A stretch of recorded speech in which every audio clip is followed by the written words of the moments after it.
You're like the tallest person I know, Jeff. yeah, but the thing is, there's that many people I know. To be honest, I've been known, especially also at festivals, to become like a beacon, like a meeting point sort of thing. Yeah. Where people do they're going to meet my death.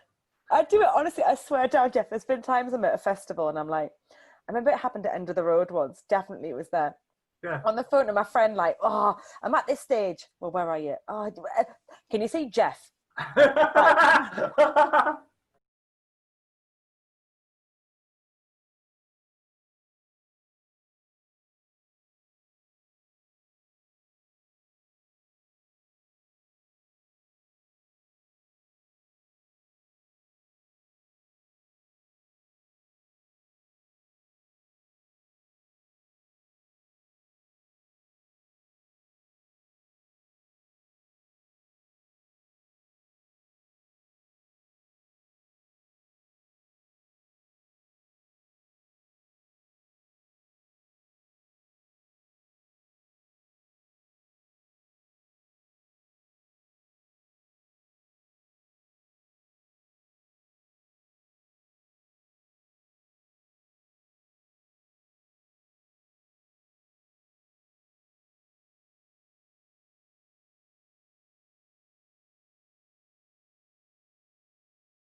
Good morning, everybody. Welcome to our second ever Independence Day and our first digital Independence Day.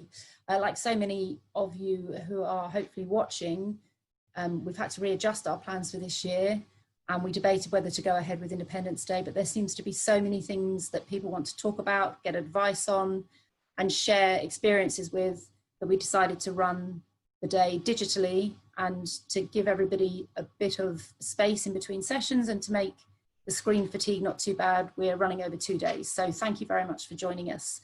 I'm Sybil Bell. I'm founder of Independent Venue Week. I'm Chloe, and I do the day-to-day running of Independent Venue Week in the UK. I'm Charlie. I look after venue liaison and production. I'm Oscar, and I look after comms and campaigns. Fantastic. Nice for you to all meet the team. Oscar joined us during lockdown, so it's great to have him on board. For those of you that don't know, Independent Venue Week ran for the very first time in 2014. We started with 17 venues. That seems like an age away now. We grew tenfold in terms of the number of venues in just 5 years. It's still a very small team. It's just the 4 of us.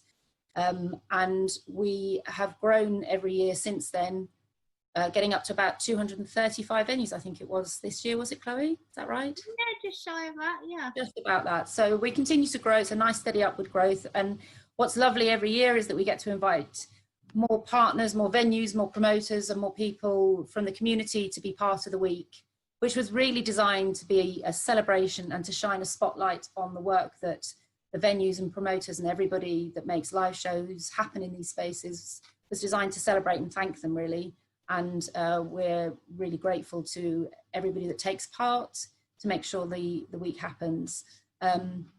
We are running in the US. We've been running there since 2018. IVW US didn't happen in the same way that it was going to happen this year, but there will be some announcement about what's going to happen in America in the coming period. And we are looking at other territories as we continue to grow.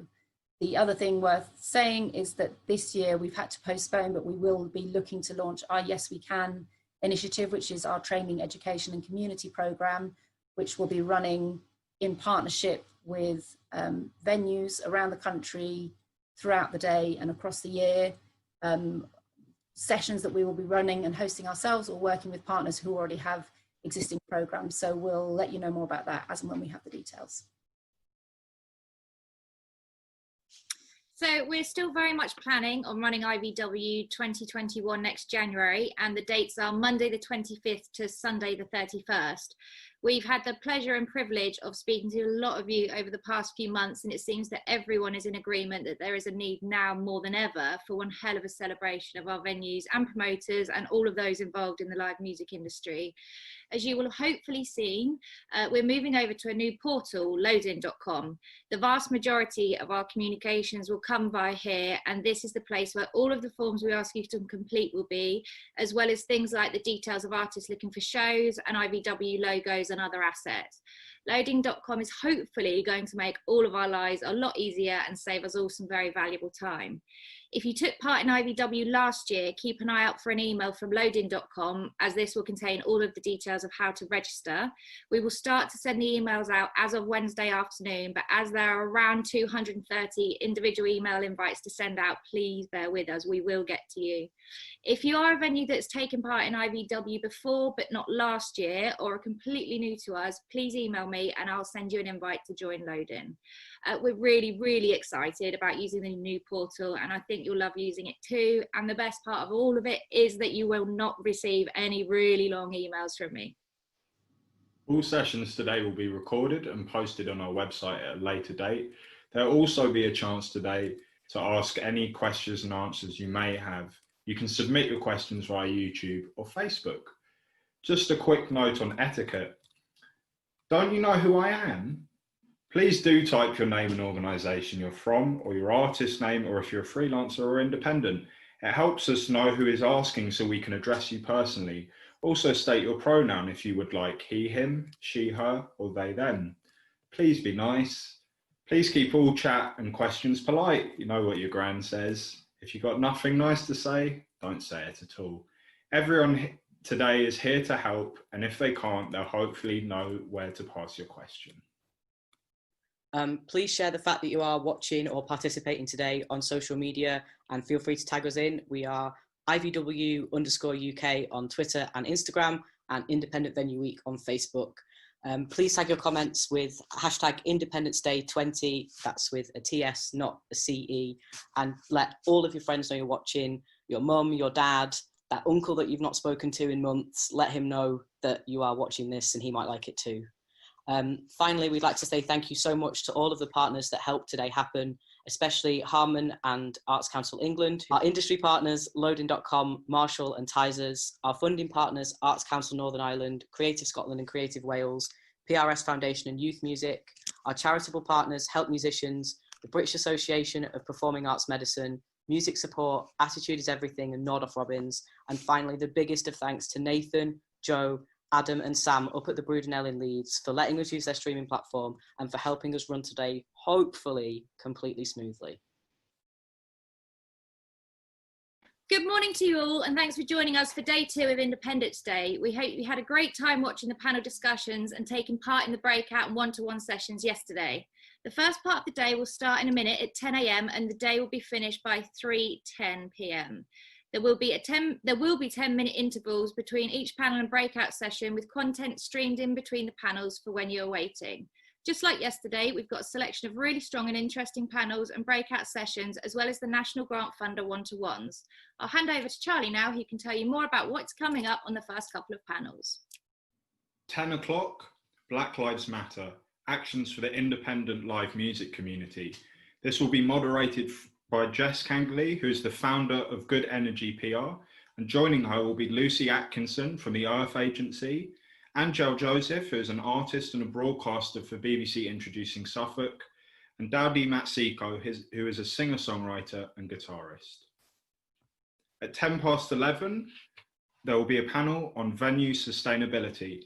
This will be moderated by Liz Carley-Leonard, who owns The Shed in Leicester, and joining her will be Louise Henry, who's the Grants and Learning Officer at Youth Music, Dee McAdams from the OEA Centre in Belfast, Natalie South, who is the Grassroots Venue Coordinator at Attitude is Everything, and Chris Wimes from Mac Arts in Galashiels in Scotland. Then from 12:20, we have another panel. We have Streaming Safely, which is being moderated by Joe Bailey of the Smokehouse, and he'll be joined by Ricky Barber from streaming platform Rippler, Joe Frankland of PRS Foundation, Joe Kenway from the Brudenell Social Club, and Emma Stoker from streaming platform Drift. Then from this afternoon from 1:30, we have one-to-one breakout sessions with Arts Council England, Arts Council Northern Ireland and Creative Wales, and they'll be discussing various grants and funding options for all kinds of projects. At the same time running this afternoon, we've dedicated a big chunk of time to wellbeing and mental health. And it's something that's been growing in awareness quite a lot across the board in the last few years, but the lockdown and COVID has really sort of intensified mental health, mental health for a lot of people. And we're really fortunate that we've got 3 organisations here who work closely to support musicians and those working in the industry in different and complementary ways. So this session this afternoon will equip you with practical tools to support your health and well-being, signposts to various sources of support, and give you a chance to ask questions to the panel. We're really grateful to have some amazing experts. So from Help Musicians, we've got Aidan Cully, who's going to be chairing, and joined by Joe Hastings. And then from BAPAM, or the British Association of Performing Arts Medicine, we have Ellis Peckham and Claire Cordeau. And from Music Support, we've got Eric Tungwazi and Joanne Croxford. That will be the wrap up for the rest of the day.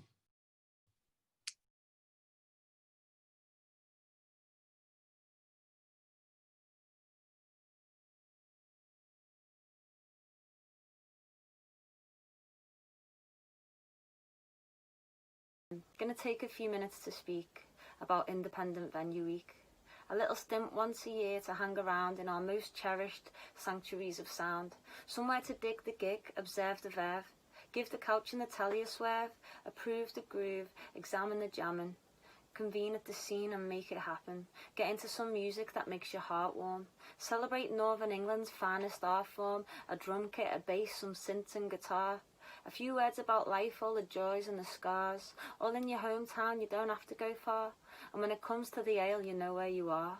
because it's not a Carlin sponsored bar, so it's not £6 for a warm plastic jar. You won't need to bring vodka supplies in your bra or in Capri Sun pouches in your knee-high boots, because the people in charge are not in cahoots with the corporate owners, the guys in suits. It's no corporation, no, this is grassroots.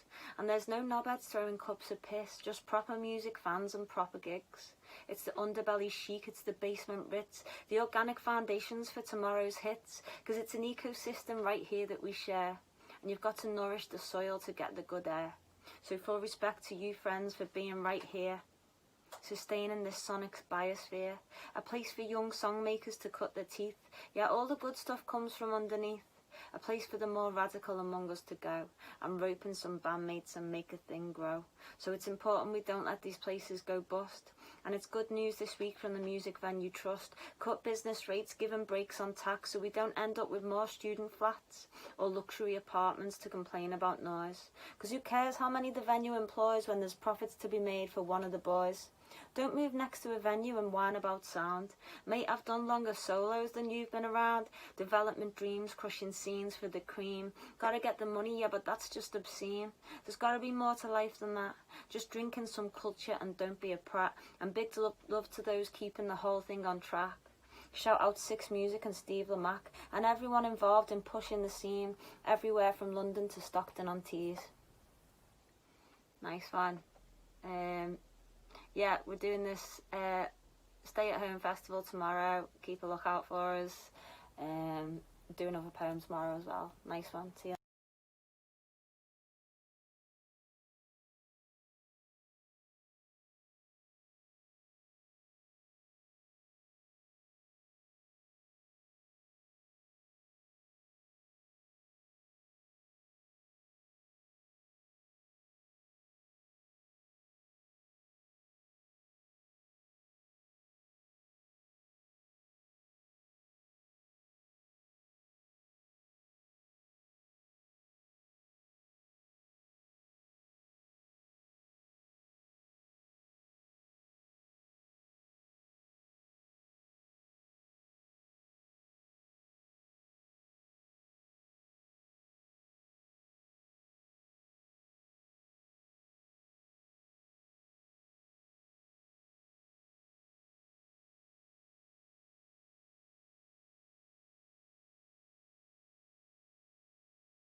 How is everyone doing?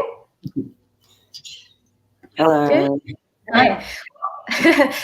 Well, thank you for joining us today.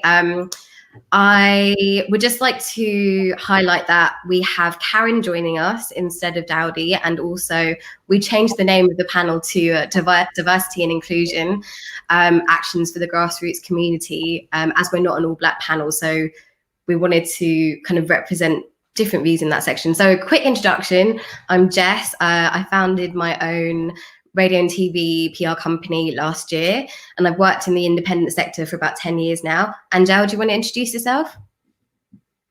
Hey everyone, I'm Angel Joseph. I present BBC Music Introducing in Suffolk, and I'm also part of the BBC Introducing National team, as well as an artist. Karen, do you want to introduce yourself? Yeah, my name's Karen Abdullah. I am the head of Outer Agency, an agency that's based in Berlin, although I work remotely from there. Also have been a promoter for about 10 years or so, mainly based in Brighton and many other things, but we can get into that later. And Lucy, do you want to introduce yourself? I'm Lucy Atkinson from Earth Agency, booking agent. Been in bands and stuff like that before, but yeah, I'm doing booking agent and management now for artists. Great, so let's get into it, shall we? How much and how little representation is there in the grassroots community for POC performers, crew, and gig goers. Personally, from my perspective, I think there is representation, but there's a lack of cross-pollination within scenes. I feel like promoters don't do enough to widen their network of contacts, which means they have the same rotation of acts and the same recommendations going around, and that doesn't really promote diversity, because if you're going in the same scenes and with the same people, you rarely kind of reach outside of that.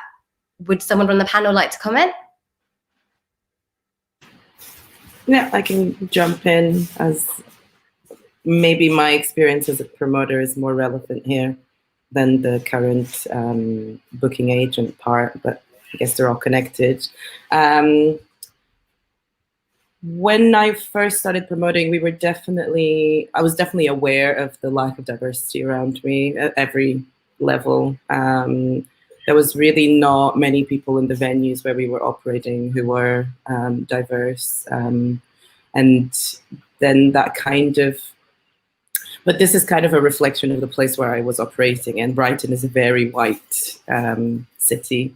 There just wasn't, a lot of these things, they don't happen in a vacuum. They happen in the context of the place, which is like quite white. So you're not going to have as much representation there.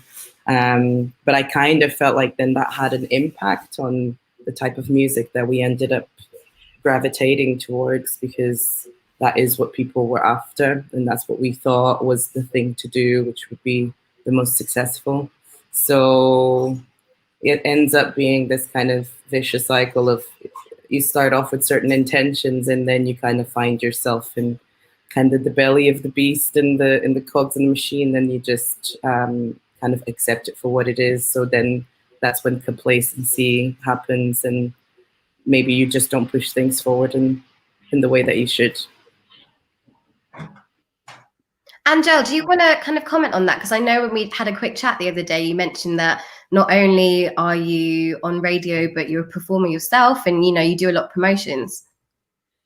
Yeah, I definitely agree with both points made there. But I feel like when it kind of comes to festival season, that's the only real time you'll see a mix of genres, a mix of different people, a different audience as well. It's like they kind of go to all these different things throughout the year, and then we have to wait for summer to be on the lineup with other artists and performers, and that's kind of where the promoters will meet other people. But yeah, I guess I don't know if it's a blame thing, but I think I put on gigs myself, and one of the things I do is make sure I'm looking for those people that I want to see on the lineup, as we all do. But even if I've got to reach out a little bit more and kind of hold off of booking someone, I want to make sure that it's the right person for the fit, that the audience can connect with and other people can find and book another time.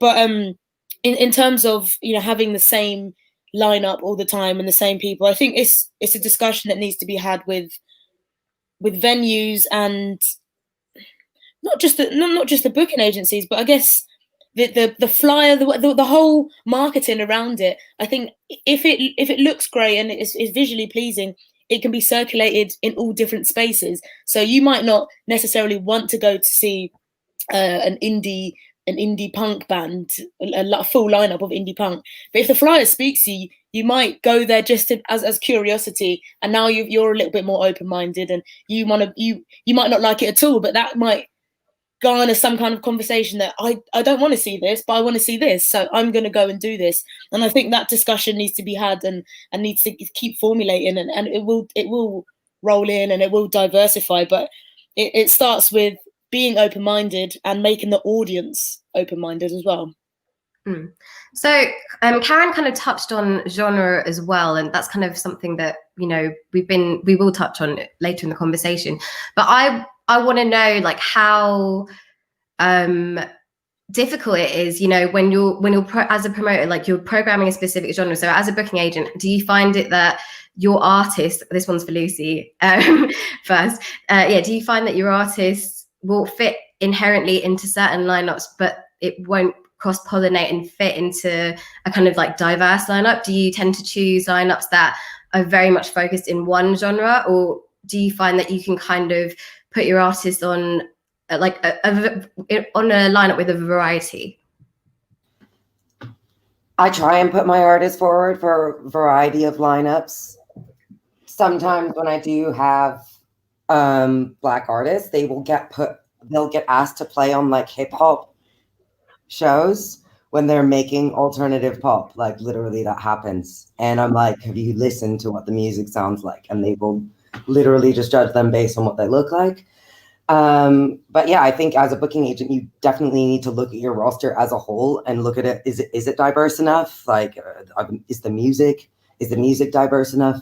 And put everybody forward where the sound actually just works. But I don't know if everybody is really conscious of this when it's obviously something I've thought of my whole life.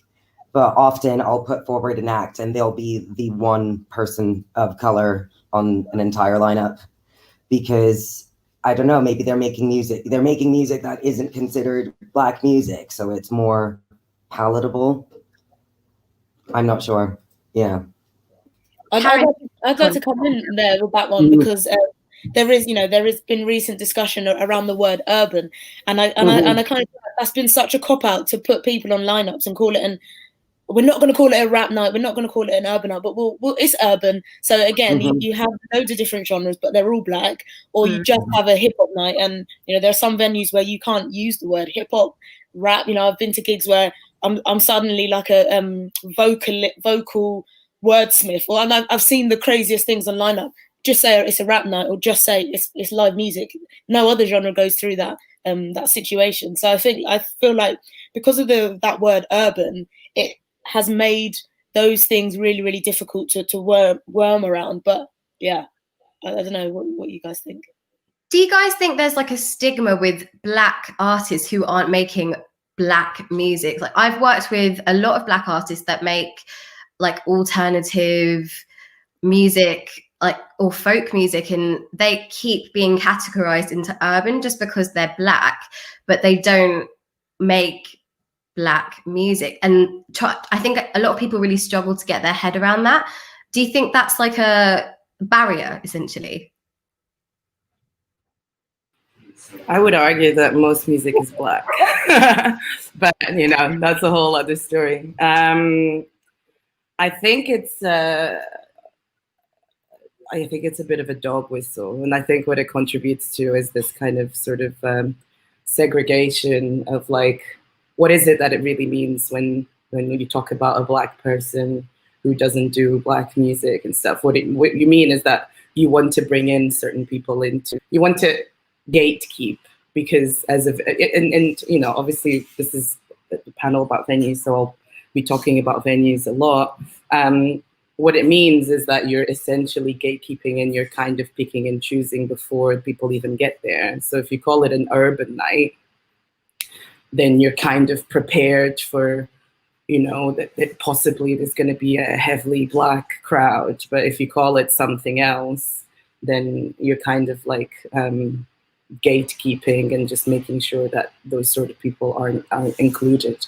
And I think when you talk about Black people who play non-Black music, as someone who, I'm a hardcore and punk kid, and I was in like hardcore and punk bands when I was younger, and I was often the only Black person at all of these gigs, and it was very much like it's the Black girl from the punk gigs. You do get a sense that this stuff isn't for you. So I think you have to look at historically, there is a history of us not feeling like we belong in those spaces. So I think that feeds that narrative of like the Black artist that doesn't play Black music. It kind of continues that narrative of like people being put in their place in some way, And I just think, and also then what happens is every time you have a gig, that band, because you're the Black girl from that band, you are then booked every single time because we need to make the lineup diverse. So then they end up being booked every single time. There's an air of tokenism in that though, which I've been talking a lot about tokenism recently, and I kind of feel like doing things like that is kind of performative, because you'd think that if that's like one step in trying to make a lineup more diverse, but also you're not really doing anything to expand your network in a way and like find other artist that could work in what you're in, you know, in at your event. Like, has tokenism come up quite a lot for you guys in terms of like grassroots venues? Sorry, I can jump in again. No, not really. It's not really something that I've experienced that much. Maybe when I was in a band, there was definitely this, I mean, not maybe, it was definitely like, and this was back in Portugal in like the mid 2000s. Not that it excuses it at all, but still today, we kind of joke between friends. It's like, remember when that promoter said like, oh yeah, with the black girl in the band, you'll definitely get the gig because that's kind of cool, you know, it's like a black girl in like a punk thing. It's kind of like that. That's interesting. And even though that was like in 2003, I think that mentality still remains. But personally, as a booking agent, from the booking agent side and from the promoter side, I haven't really, it's not something I've experienced. In terms of like venues, go on, Nick. Yeah, sorry, go ahead.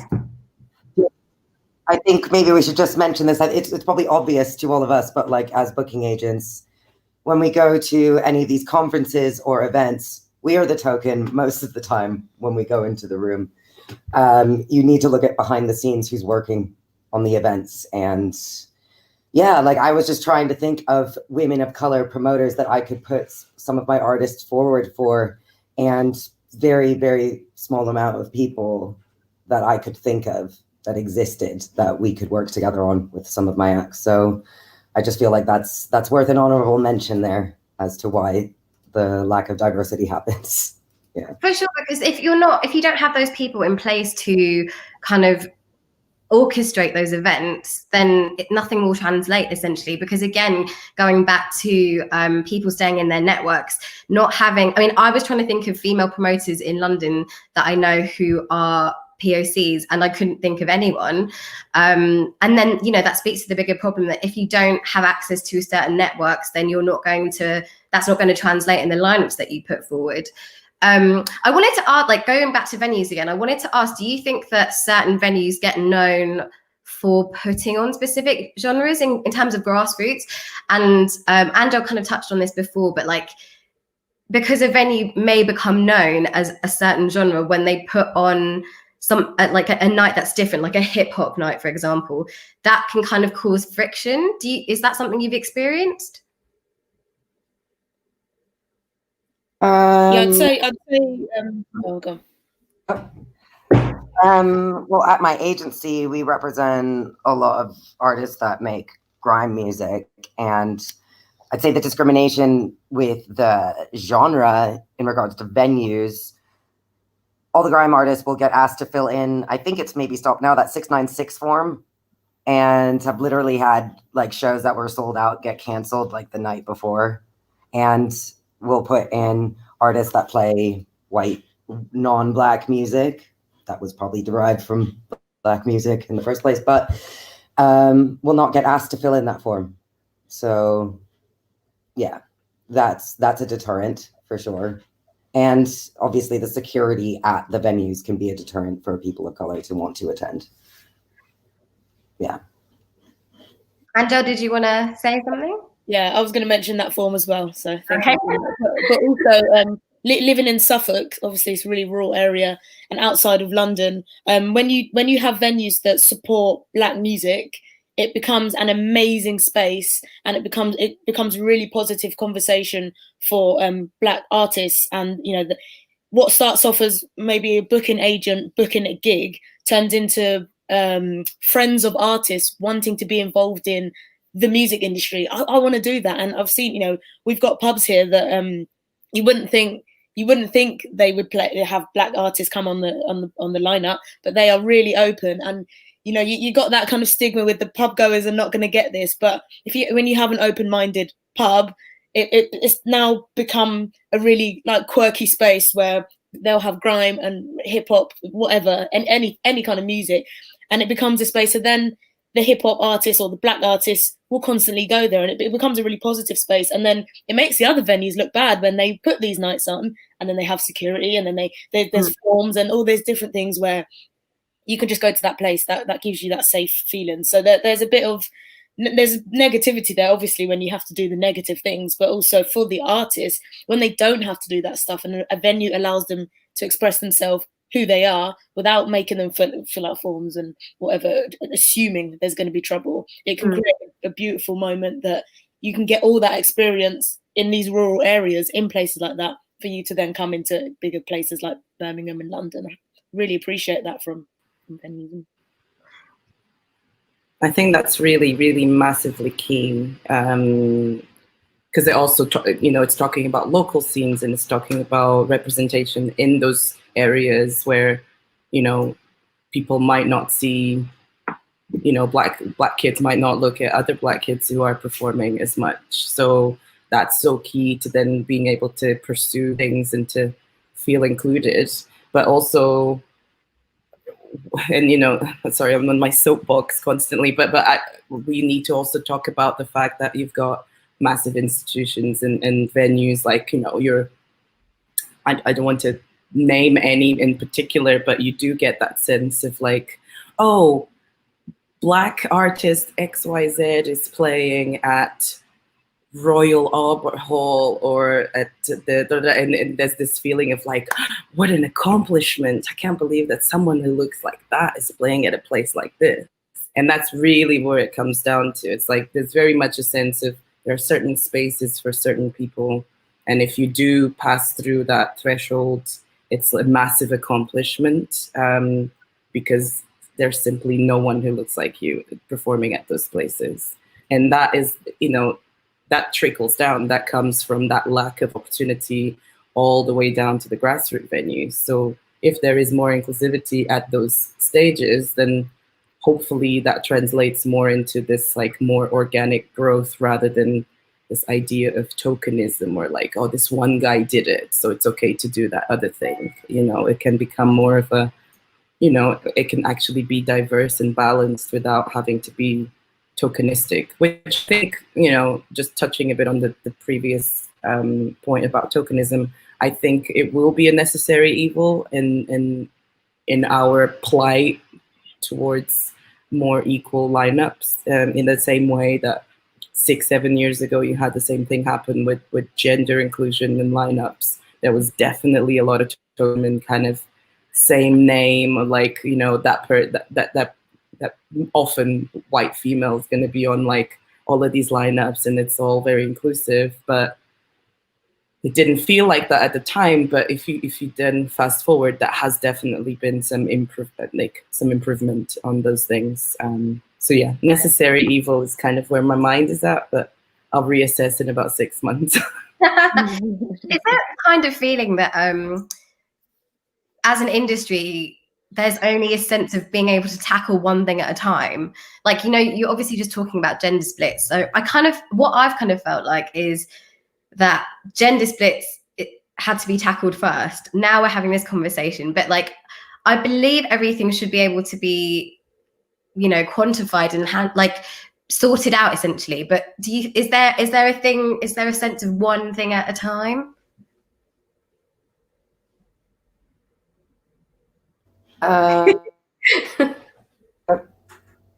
Hello.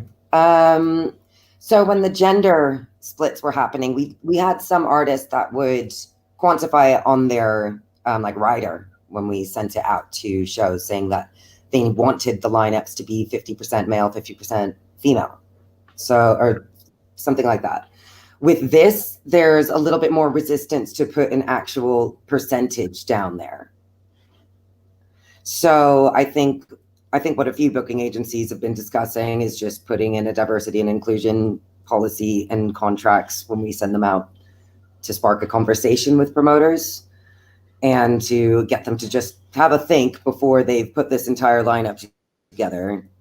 Because you'd be surprised, look, with all the Black Lives Matter movement taking international headlines, we're still seeing festivals that are completely white, and it's just like, really, you feel like, we really got to drum this into people's heads, because they're not listening still.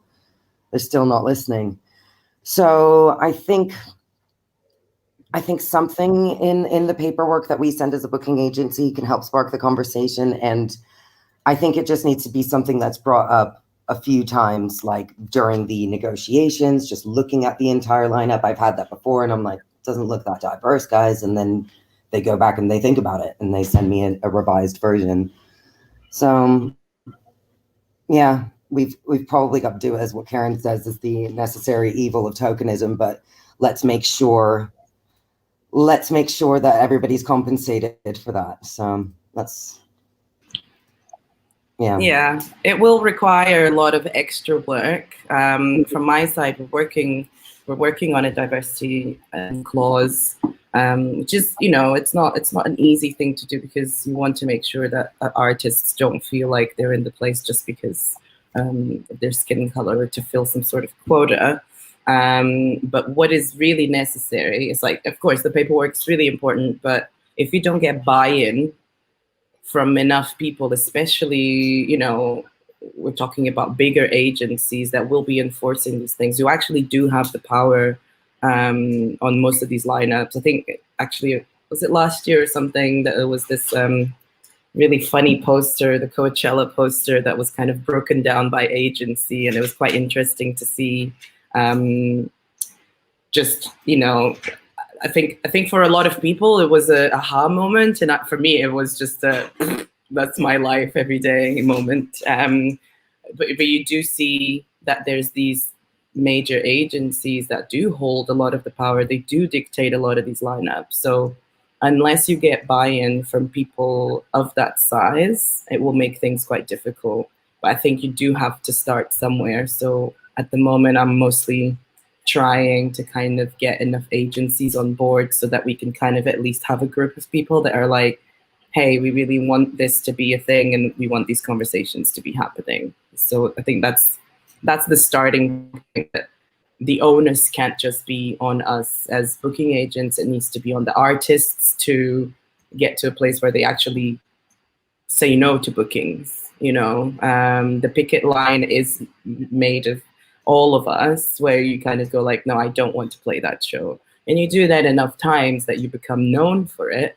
And then you become known for that. Other artists might feel emboldened to do so. And it's kind of, that's how change happens. You kind of see it happen with someone, and then you kind of follow suit. And hopefully then there's enough of a momentum, which like Lucy said, I was hoping we would be there with everything that's going on.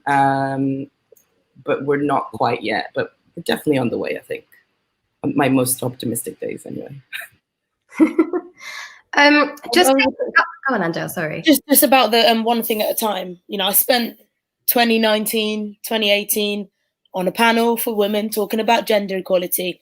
Spending this year doing this. I don't want to be on another panel next year talking about the LGBT community, because now it's their turn to be on lineups. We at BBC Introducing, and why I love it so much, because it is for everyone. So when we're speaking to artists and playing artists just because we're listening to their music, we don't know where they're from, and that conversation is always had about sharing these artists that are just really good. And I feel like being part of that team has made me more open-minded and made me more aware of my track listing, and then looking at other track listing and going, oh, that person fits in here and that person does this. And we do like a playlist, especially during lockdown, we had like playlists, and we're able to celebrate Pride, and it's just, we're running out of space because we've got so many LGBT artists that we play them anyway, but now we can highlight and spotlight them because it's Pride, and we know that, and they're part of being interviewed, and we can always have that journey with those artists. And I just think, if we can do that, and it's just so easy, can everyone just do that? And can we do that across the country and make ripples in the music industry and in the community to say, artists are artists, they're making music, and that's what the offer is for us to buy into that. And we want to use that to say, booking agents or whoever, listen to our shows, because here are the artists that for some reason venues are not booking these artists. Here are all the artists. You can't have an excuse to say, well, I couldn't find this artist, or we tried our best to look, because we're giving you every single week. We're going 36 shows across the UK of artists that are a mixed bag. So I feel like that. I know. I just love that job, and I would love to see in the future that we're not having these conversations anymore. And if we are, we're not all having it because we're obviously passionate about it, but we're having it with people that use those comments that oh well, we tried, or oh we sent an email and nobody replied. We're just not having those comments anymore. We're to go, this is the work we're doing. Either join us or you will get left behind, and it won't work anymore. But artists will stop saying yes.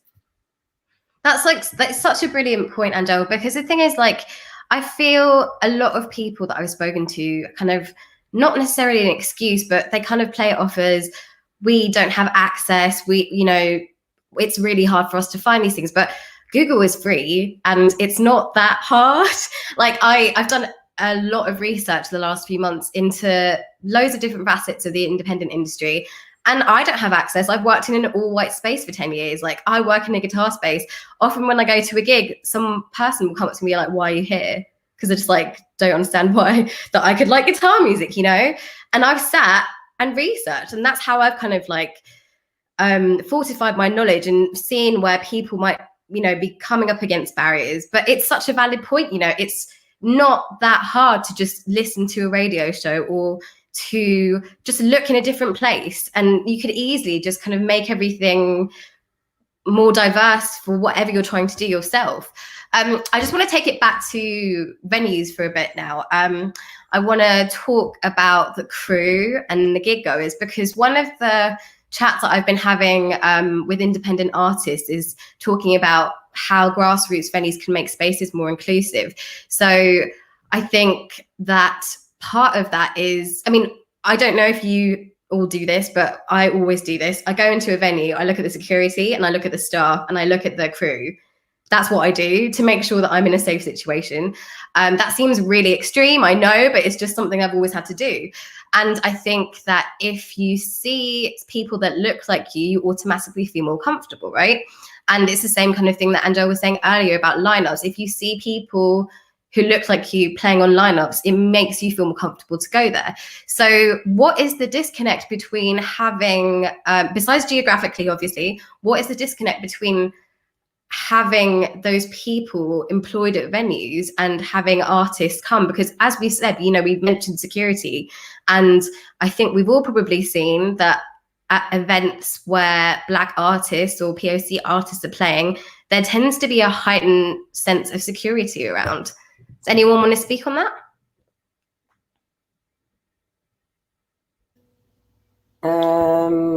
Yeah, I'll just make a point that literally we've had Black artists show up at venues before, get to the door who are playing that night and get turned away by security and have had to go home. Like, this is a conversation we've had with a few Black artists in different countries, including the UK. So I think there needs to be like a big revolution in the way that clubs are kept secure, that the security people are trained. Because I know that I think there was an instance at one club that we'd reported the security team. They said, okay, we've got rid of that security team. We've got a new one in. But the same security people were working for that firm as well. And I don't know whether the onus goes on the promoter to train them or the venue to train them, but just like something as simple as just showing a picture of the people that are going to play that night to the security guard and saying, be nice to them when they come here. They're working here. Some things like that need to definitely be revolutionized, because it can be quite a hostile space for people of color, particularly Black people, to want to enter these venues. Yeah. Yeah, it's yeah.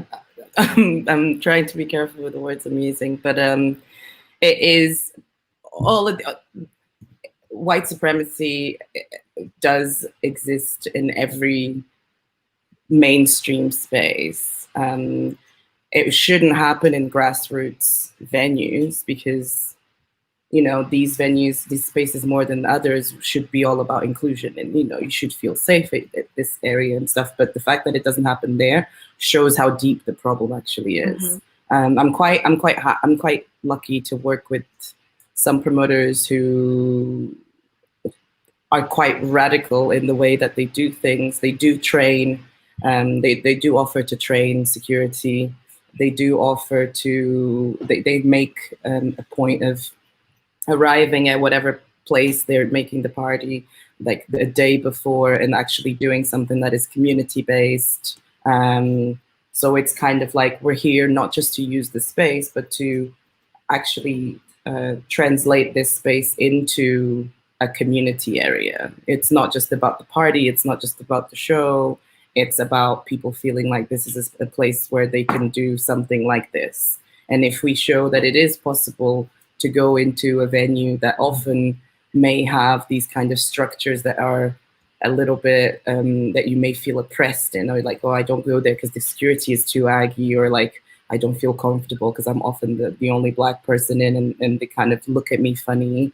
If you're a promoter who makes the effort of communicating with the venue very clearly on like what it is that you want to do and what you want to make sure your punchers feel when they come in, that is a massive step, because then, you know, yes, of course, it'd be great to show the photo of the person who's performing just to make sure they actually get in, but that in itself is kind of bizarre. Like, you shouldn't have to do that. So the hope is that if you do have these conversations with security staff who may have never had these sort of conversations, I think you have to give people the benefit of the doubt that they will actually take that in. And if they don't take it in, then they are held accountable, because then you can say, we did go through all of these things. We did explain how we wanted things to go, and this happened. So, you know, you were in full knowledge of what this space was meant to be, and yet you made sure to still act in an oppressive way.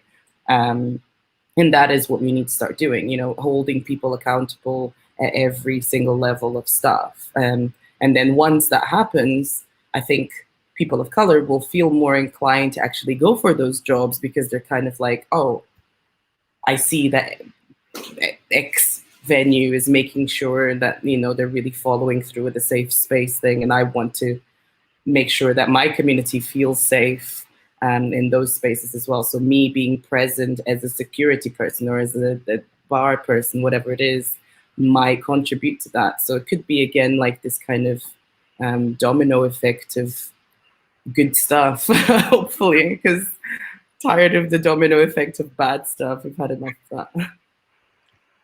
Angel, did you want to say anything on that?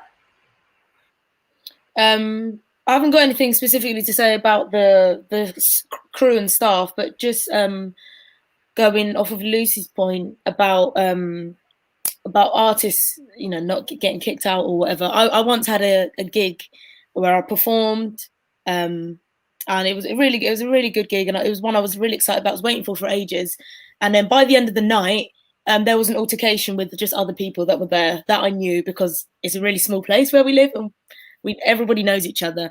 Anyway, they got kicked out. I got kicked out, and then I got banned from the venue. And what makes me sad about that is, you know, I wrote a status up about it, and they kind of use that as you're banned because you wrote a status. I said, well, the venue shouldn't have me on Facebook to see my own personal status, so that makes no sense. But let's call it what it is. It's not because of that. But what makes me sad about that is when, you know, the promoter would tell you, you got to take it down. I wasn't protected in that situation. I was kind of left to hang, left out to dry, not allowed in that place. And the security there were security a couple of other places, so I couldn't go to like a couple of places for something I wasn't even involved with. Like, it made no sense. But then what made me sad was, obviously recently with the Blackout Tuesday thing and people posting the black square. And when I saw someone who was linked to that situation post that square, I thought, are you serious? Do you know how that I have always thought about that situation that happened and how that's made me feel, and how I can be brave now because we're all having these uncomfortable conversations, but I didn't feel brave enough then to have that conversation about how uncomfortable I felt and how that was linked to race, not because of a status, and why seeing that black square with no explanation, you know, it was kind of just a hashtag, no explanation of I've done some things in the web and I want to learn and blah blah blah. It blew my mind, and I found that there was a lot of black square stuff that was like coming from the industry.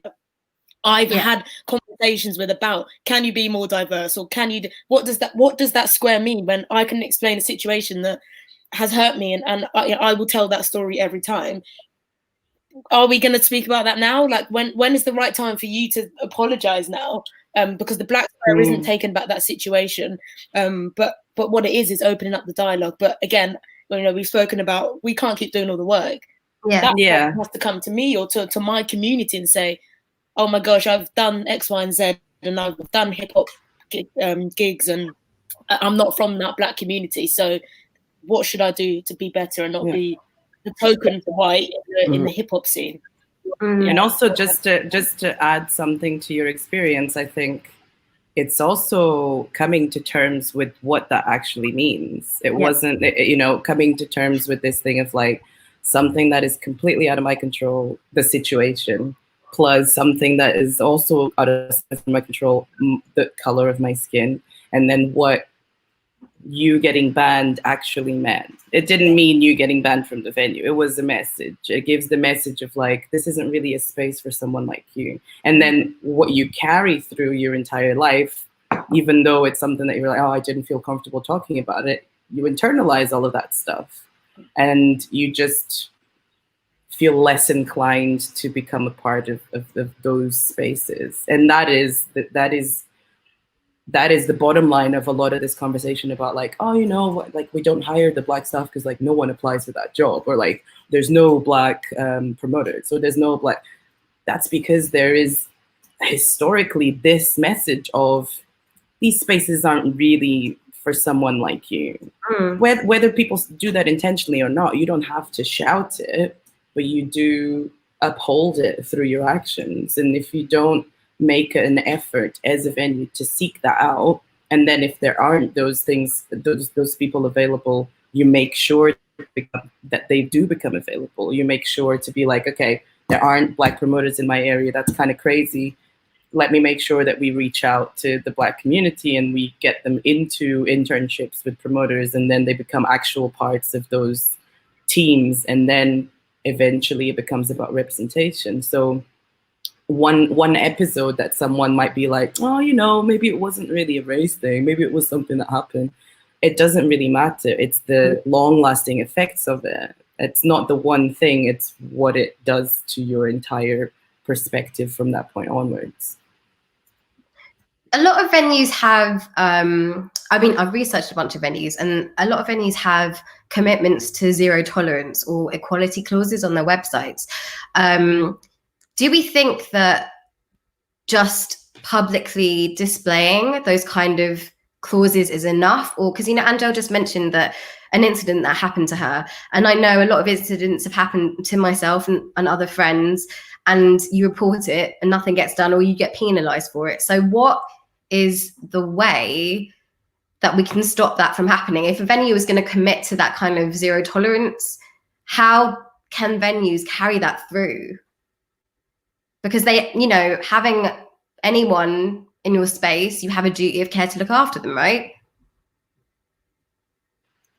I can jump in. I think it would have been great to have a black person that's connected to a venue in this call.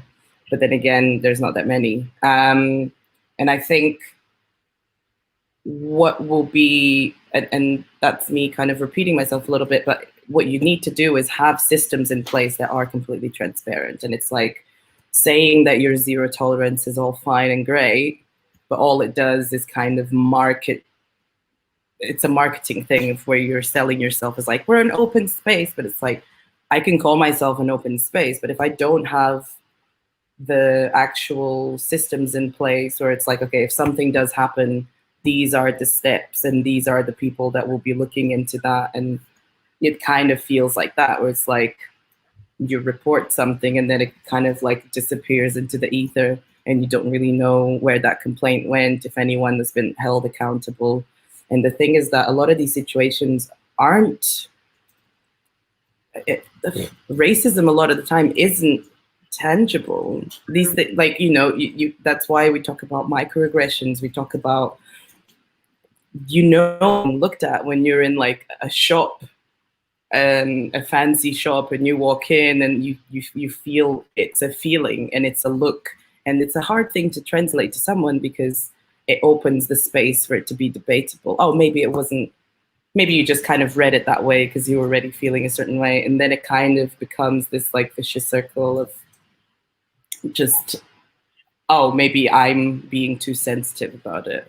And I think if venues open means of communication where people can kind of not just complain, but actually share experiences and be like, I kind of felt this way, and take it on board, have systems in place to train staff and have actual staff on site who deals with that sort of stuff, kind of in the same way that you have the harm reduction, you have harm reduction stuff in a lot of like electronic music festivals now because of drug taking. So you do have these people who are specifically there. If you're having a difficult time with a drug experience, you can go to them. So maybe there's something that can be put in place where there's someone that you can actually go and report to instead of feeling like you have to go into speaking to the manager mode, which often leads to nothing, basically. Well, they've got that thing, don't they, in pubs? Is it, do you ask for Angela at the bar? Yeah. Yeah. So you do that when there's like a creepy guy or something speaking to you? Yeah. Maybe, yeah. More protocols like that could be put into place. I think it's all well and good to say we have zero tolerance, but then there needs to be something to back it up with there, and to make sure that a result has actually occurred at the end and everyone's kept up to date on the outcome of the situation and there's some accountability held. So yeah, I think it's difficult sometimes for people, to know who to tell that will actually do anything about it in these cases. Yeah. Do we think that, I mean, obviously, I think we've probably all been talking a lot about allyship training and conscious bias training. I don't think necessarily small venues have the means to, train their staff in that way. Do we now look at like a trade body, like the trust, to be able to kind of regulate that kind of training?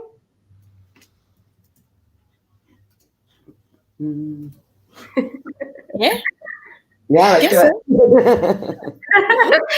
Well, I'm just kind of thinking, if you're a small venue, like 100, 150 cap, you don't have like a ton of staff, right? But you do need to make sure that those staff are aware. And if you want to, commit to zero tolerance and actually have a process by which any incidents can get efficiently handled, how will the venue facilitate having that kind of training? Because you obviously need that to be supplied across like your, all of your staff, your security. And I guess like what I've been looking into is trying to see how the trade bodies could potentially help in, certain situations in terms of venues, in terms of independent operators within the sphere. But I don't really, this is probably a dead end question, guys. Sorry. No.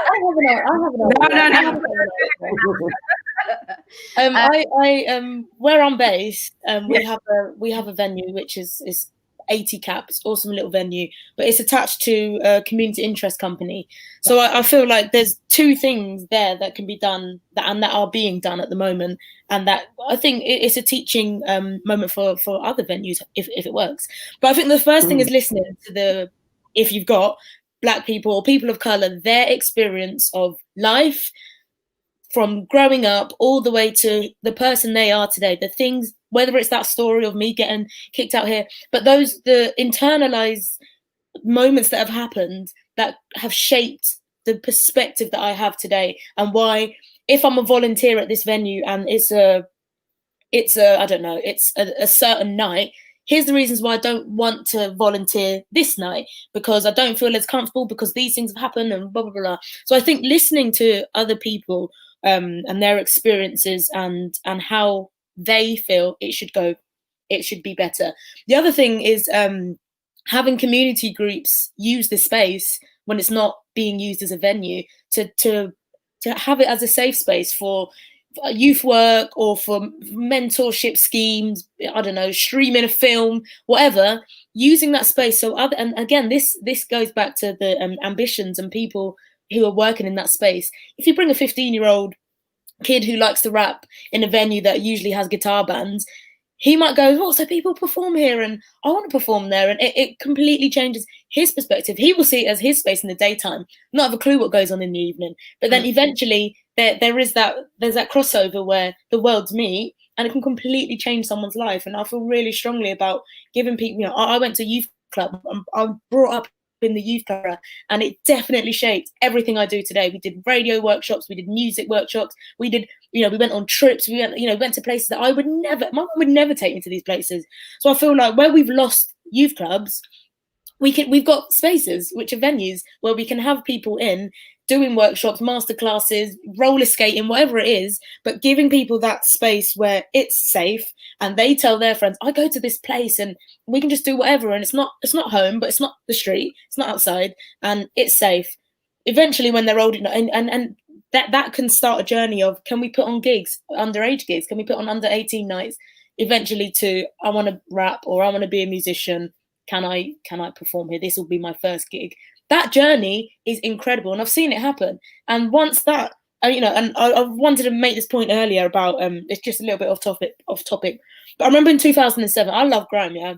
I remember in 2007, BBC Proms, and Gets was on stage. I literally couldn't even believe it. And there's been loads of others, but it was for me that moment of, I love music, I love all kinds of music, I love guitar music, I love whatever, but I love grime, and mashing it together to grime fans might just be weird. But for someone who likes both worlds, that came together at that moment. So when venues have this, we've got this one black person, yeah, we've had, and should be applauded for that.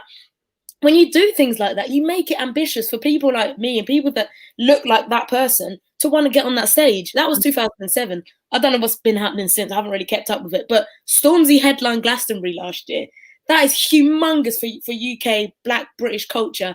Now, if that 15-year-old in that venue has watched Stormzy on a stage like that, it would make no sense to him why he can't even get a gig in his own local area. He wouldn't even understand. And when you start those microaggressions that start happening there, you kind of strip away the ambition of, I can perform at Glastonbury, because now he might have to move to a different place and get gigs at different venues that enable him to have that journey, because he saw someone who's Stormzy that looks like him, who does grime, performing at a place where that's not who we haven't. He was the first UK Black British rap artist, because Skunk Anansi performed as well. But the culture has changed, and rap music is at the forefront. It's in the top 40 charts. It's the most streamed. Like, it's doing so well. People like Drake, international artists collaborating with a drill artist like Headie One. These are massive waves. But if you can't see that at a grassroots level, it's going to take us so long for the next UK Black artist to be on Glastonbury that isn't doing grime. That's just doing another genre of music that happens to be black. So yeah, I just wanted to mash that together. Loved it. Go on, Karen, did you want to say something? Yeah. Just in the subject of, I understand especially now, I think everyone's kind of a bit like, oh, but I got to make all these changes now. And it's like, well, you should have been making those changes already. So I guess you just have more to catch up on. And I have a lot of feelings about bureaucracy as a concept. I think bureaucracy is often,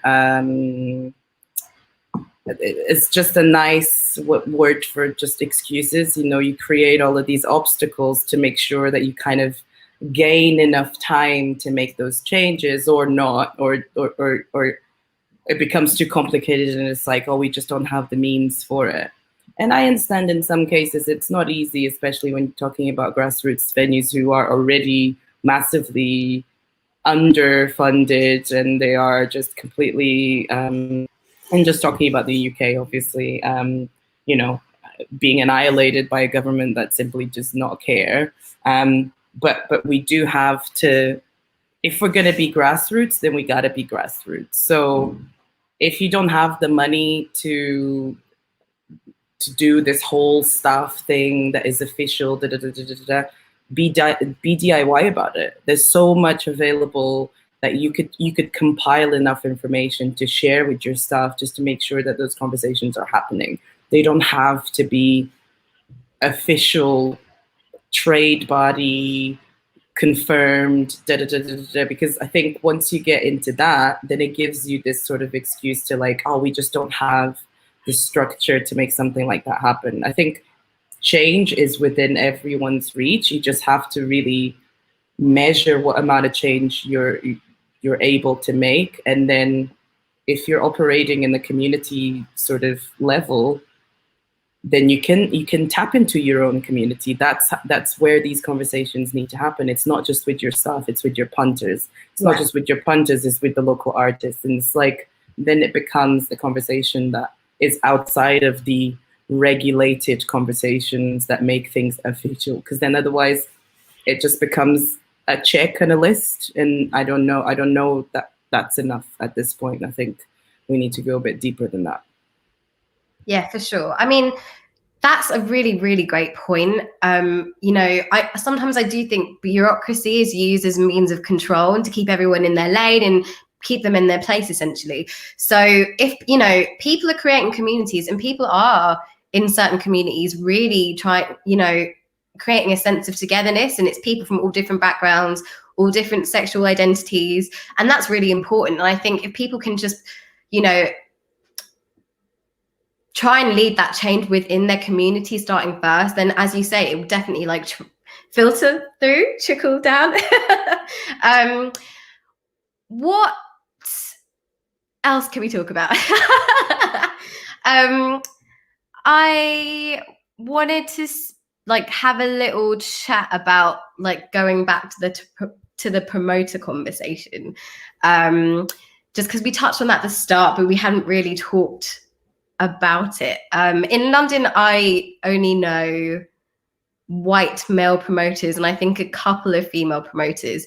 I know that you guys you know, the places that you kind of work in are not necessarily London based, but like you work across, you know, a lot of different countries and areas. So I wanted to kind of speak on that and how much diversity you see within those promoter communities. Yeah. Lucy, do you wanna take this? Sorry, can you just recap the last bit of that, please? Oh yeah. So just like I just mentioned like the London promoter community, and obviously because I work in a predominantly guitar music world, I see a couple of white female promoters, but mostly white men. And you know, that's kind of where my space is in London. But I wanted you guys to just speak a bit about what you see in the areas that you work in terms of that translates pretty much all over Europe, I think.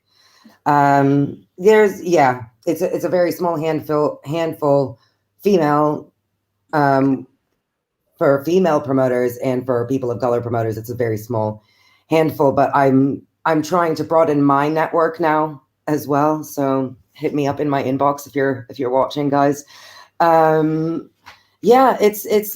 It's another one of these boys clubs that I think, typically men just see other men doing this job, so they think that it just seems more appropriate for them to do these roles. But what I have seen a little bit more is females like getting into assisting them at the bottom. So hopefully in a few years' time, we might see a little bit of a shift. I've seen a little bit of that, but yeah, you're right. And I think even in terms of like just all behind the scenes, we need to look at the diversity across all of that, not just promoters. We need to look at booking agents. We need to look at the record labels. We need to look at PR.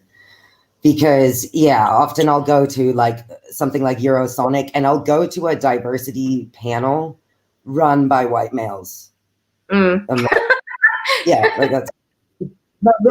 totally happened to me, and I thought I was in the Twilight Zone. And I was like, We're about to run out of time, so I just want to go around and everyone give a final thought of what they'd like to see for this time next year. I'd like diversity to become just like almost just normal, not even something that we need to throw in everyone's face. I'd just like it to be considered. Yeah. That's final thought for me. Seek Black people out. We're literally here. just employ us and put us in positions of power, and I'm sure that we'll make some great things with that.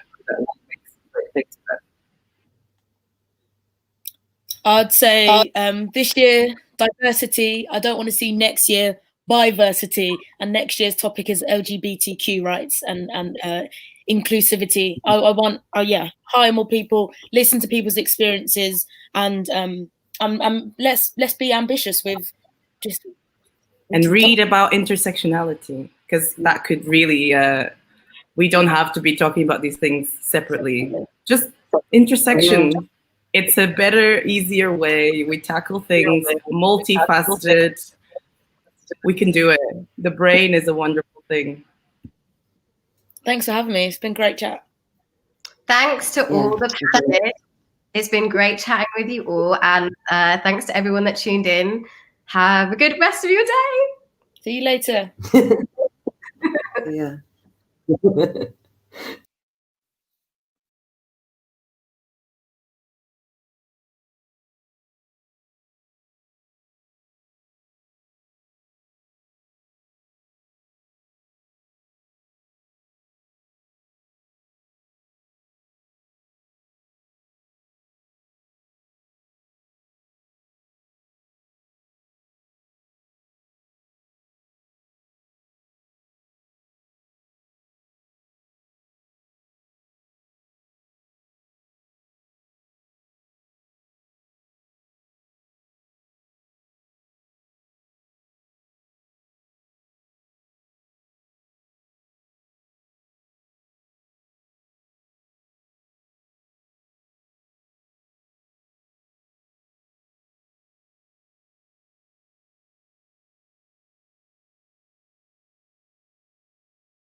I was saying to someone the other day is when I walk into, Rough Trade East now, like I still get excited by a listening post. Yeah. Like, and I've got my headphones and I've got like streaming and I could listen to any of those albums, but if it's on a listening post, I still get excited. It's like this relic gesture, like of my past that means it's also that. Like a reminder with sometimes with some of the shops that music should be shared. Yeah, and also that there's a real value to shops because there's people who know about music in those shops and they can recommend and pass on. So I love those staff picks.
everybody. Hello.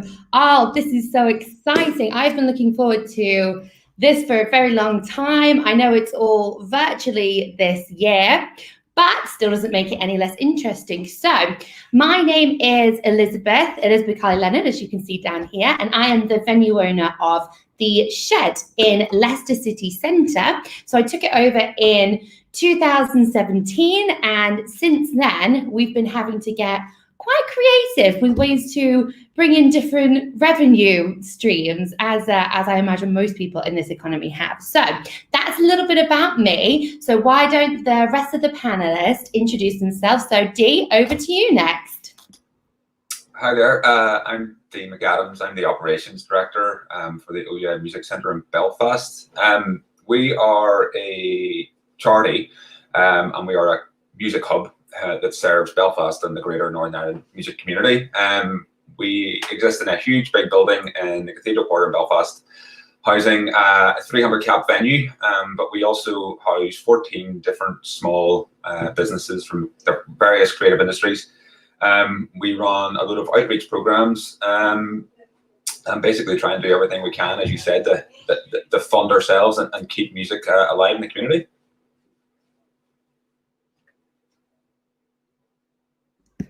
Forgot to unmute myself. Amazing. So Natalie, tell us a bit more about you, where you're from. Hi, I'm Natalie South. I'm the Grassroots Venues Manager at Attitude is Everything. Attitude is Everything are an arts council sector support organisation, and we exist to assist the live music and events sectors to ensure that they're accessible for deaf and disabled people. Louise, over to you. Hi, my name's Louise. I'm one of the grants and learning officers at Youth Music. Youth Music are a national charity and a funder of projects for music making projects for children and young people. So we distribute Arts Council England money and People's Postcode Lottery money, and I manage our portfolio of grant holders across the North East and Yorkshire. Fab. And Chris, last but not least. Hi, I'm Chris Weems. I'm the venue manager at Mac Arts in Galashiels. It's a 300 capacity converted church, fully ramped right the way through, but we've only got the 2 spaces. Galashiels itself is about a 12,000 population, so it's not a huge area. We're fairly rural, and we've been trying to just move on to different streams of bringing in funding and money as best we can. All right, amazing. Thank you so much for introducing yourself, guys. So for anybody watching at home, this panel is really about how us as music venues can kind of think outside the box to bring in, I like to call them the normal people. So the regular people who wouldn't usually come down on a Wednesday night to see a band that no one's ever heard about before. And also for us, as people working in this sector, I know I found quite a struggle of people just wanting to go out and see unsigned bands in general. So for us at The Shed, from the get-go, from 2017, which was my get-go, I went into this thinking, we have to go against the norm here. We've got to try and find other ways to generate income. And now with this pandemic, everybody here is having to get quite creative. So the main themes that we're going to cover today are: what can venues do to build greater sustainability? How can we attract broader audiences from all walks of life? How can we engage with that community? And are there any sort of daytime activities that we can do? Because I don't know about you guys, but I focused heavily on nightlife for a long time, but we have these amazing spaces that are pretty much sat empty from 9 till 5 every day. So my first question to all of you panelists, actually, so just jump in whenever it strikes you, is: do you guys utilize your spaces during the day? And if so, how?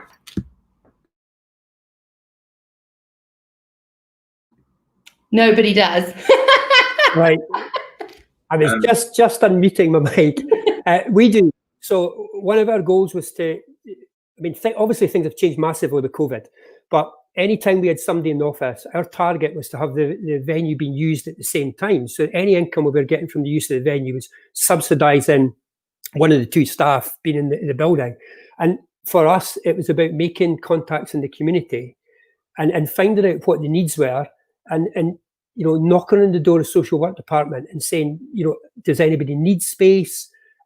What sort of thing are you looking for? But then making it a bit more attractive than renting an empty room in a social work centre or something. So we've got Tai Chi for people that have mental health problems, mindfulness. We have kinship care coffee mornings, which I didn't even know kinship care was a thing, which is elderly people who look after younger relatives. But when we do these hires, we're always mindful that we are a venue, and there may be times when the hirer can't get in. So we're always saying to them, this is our standard hire rate. We'd love to have you in during the week. What we'll do to make it more attractive is we'll put in some teas and coffees for you as well, free of charge. Instead of charging you the full rent, hourly rate, we'll maybe charge you a half of that, on the understanding that should a big hire come in on the Tuesday, there are odd days when you won't be able to get in from your 10 to 1 slot or something like that. And that's working really. We've still got lots of slots we could fill up, but that's got a whole new group from the community coming into the building. And one of the things for me at the Shed is I love that you guys have Tai Chi and all of this mindfulness, because it really is on the other side of things. But do you ever find that you're ever conflicted time-wise? Because for me, I wanted to pack in as much as I could, but what I found was I was trying to do daytime hires from 9 a.m. till 5 p.m. and then 5 p.m. till 10:30 p.m. I'd have a gig, and then 11 p.m. till 4 a.m. I'd have a club night. And whilst the money was coming in, I was finding it wasn't sustainable for my sanity, I suppose. So how do you sort of juggle that side of things?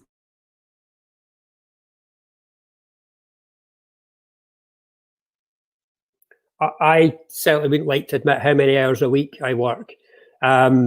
We again, pre-COVID, we were talking about getting other staff in, but with just the two of us working, and my background being lighting as well, yeah, it's very, very difficult to juggle things. And you have to admit, you cannot do everything. You just have to do what you can and do the absolute best job you can. And doing the type of work we're doing, support from volunteers has been fantastic as well. We now have some phenomenal volunteers who are maybe came through some of the daytime stuff we were organising, but have now become volunteers at gigs or are regular gig attendees, which is just, it couldn't work any better. That's been fantastic for us. That is amazing. And I want to come back to that volunteer point down the line, because when I first started thinking about sustainability, I was just thinking about how can I get the funds in. I was thinking about financial and economic sustainability, but there's more to it than just that. I mean, there is the mental health side of things as well, and the burden it has on yourself and the staff. So I think it's really cool that you have called upon these volunteers, and I want to come back to that in a minute. But Dee, you were about to unmute your mic as well. So tell me more about what you guys do to kind of get out the box a bit over at Oh Yeah. Well, we probably sit very different from the vast majority of venues.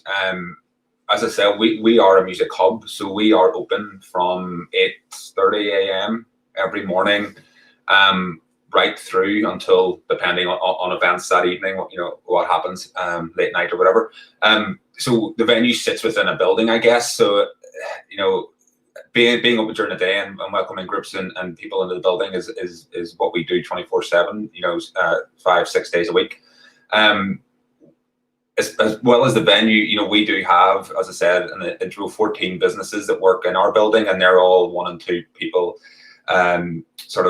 setups working in the creative industries. Most of them are working in the music industry, so we've got labels and management and we've got, film companies, music production companies. We've got a recording studio. We've got a mastering studio. We also have classrooms as part of the local college. So the daytime thing is nothing strange to us. But that in itself, being that type of community hub, is something that maybe venues can't look at now or need to look at. And I know some venues are sitting in, some venues are sitting in small little spaces with 80 or 50 people or whatever, but there are venues that are sitting as part of bigger buildings. And there's definitely potential there for some of those organizations or businesses to look at how they utilize that space, getting onto what Chris was saying and what you were sort of getting at and how we utilize the venue. During the day, we do have community groups use it. A lot of the people who use the venue during the day are part of the outreach work that we do. So we do have a lot of work that we would do with older people in care homes and dementia. We've got like a member of staff who's dedicated to that. So he would be bringing those groups on board. We have once a month or once every few weeks on a Saturday, we were bringing in parents and toddlers and stuff, for events. So there's lots of little things to do there, and it's the balance of them is difficult, like you pointed to, and how you manage a late night and an early morning and a booking as such as well. In terms of how we do it, we do have a core team who work during the day, and then we kind of have a separate staff who work on events in the evenings, and who are not necessarily, part of the full-time staff of the organization, but they're brought in just to do those events.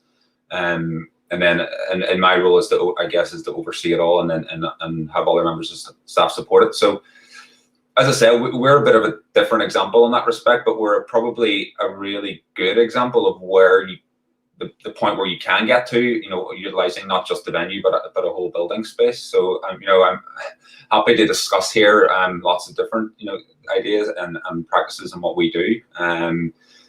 As music venue operators, there's a process of not just thinking about your space, it's thinking about like the skill set that you have as event organizers, and how you can teach that and how you can spread that knowledge and use that as other streams of income and funding and all sorts of things to be looked at. So there is so much out there, I think, and given the current situation and what's gone on the past 6 months, but I think even in the previous years before that, as venues it's got harder and harder to struggle on with just doing live music in a specific way that was done historically. People now, you do need to start looking at these other opportunities. And when you do look at these other opportunities, the income streams that are available, not just from a commercial hire of your venue to someone doing a Tai Chi class, but if you start to do programs or develop relations with other community groups, it opens up a whole different world of funding and, whole income streams that you would never have thought of before. So, yeah, we as I said, we do sit in a unique kind of, not a unique space, but in a very different space to a lot of people. And the makeup of our income as an organization is split, very evenly between the commercial revenue generated by the venue and the building, and then funding income, both publicly and privately, depending on what we're doing. So, I think for venue sustainability, while we're facing this huge challenge of COVID-19 and some venues like facing going to the wall in that respect, there's probably never been a better opportunity to look now and go the other way and see what other funding and income streams are available. I couldn't agree more. And you know what? I think a lot of us in March went into meltdown mode. We can call it meltdown March, because I can hold my hands up and say that I successfully had my third nervous breakdown in March, and I did not half-ass it whatsoever, because I went into this sheer level of panic. But just like you said now, Dee, now is a really good time and opportunity for us to, because we've been forced to, and we actually have a bit more time to look outside and actually really look at what other income streams that we can utilize. Because before, a lot of us, we were getting by, everything was fine. But if we can push past this crisis and turn this negative into a positive, then I've actually got a lot of hope and a lot of confidence that this sector, we're going to pull together and come out of this even stronger. So girls, I'm coming to you next. So Natalie, tell me about, your spaces and, do you use them during the day? And if you don't, have you got any ideas to moving forwards? Well, so I work at Attitude is Everything, so we don't have any of our own spaces, but we work with a lot of different venues. So my role as grassroots venues manager, I work with grassroots venues. So for example, the OES Centre, I've been there and I've worked with Charlotte. It's interesting to see the different ways that people can use the spaces. So it's nice to see venues that perhaps do take on volunteers and think about like deaf and disabled volunteers, because there are people out there who want to get into work. So to give them volunteer opportunities is something which is definitely worth thinking about, I think. And yeah, I just think in regards to thinking about ways that you can use your spaces, do think about deaf and disabled people and how you can incorporate them into the planning, incorporate them into the groups that you invite in. So if you have local disability groups, can you maybe send out to them your access information that you've got for your venue?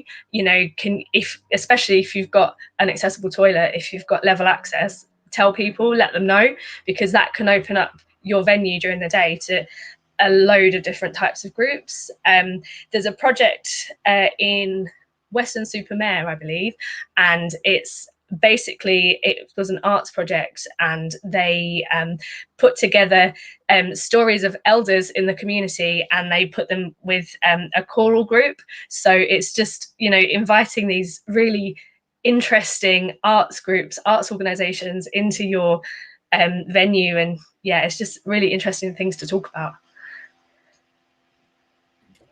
For sure, and I absolutely love the work that Attitude is Everything do. So for me, we've had some communication with you guys before, but the struggle that I have is that the shed is such an old building that the way it was structured, it doesn't make sense with the way the corridors and the stairs are laid out. So for me, it's a struggle, because I have thought about reaching out to communities that have certain disadvantages, and what I wanted to do was host gigs during the day that were for deaf and disabled people, because we do get a few disabled people coming in wheelchairs or on crutches, and we're never going to turn them away.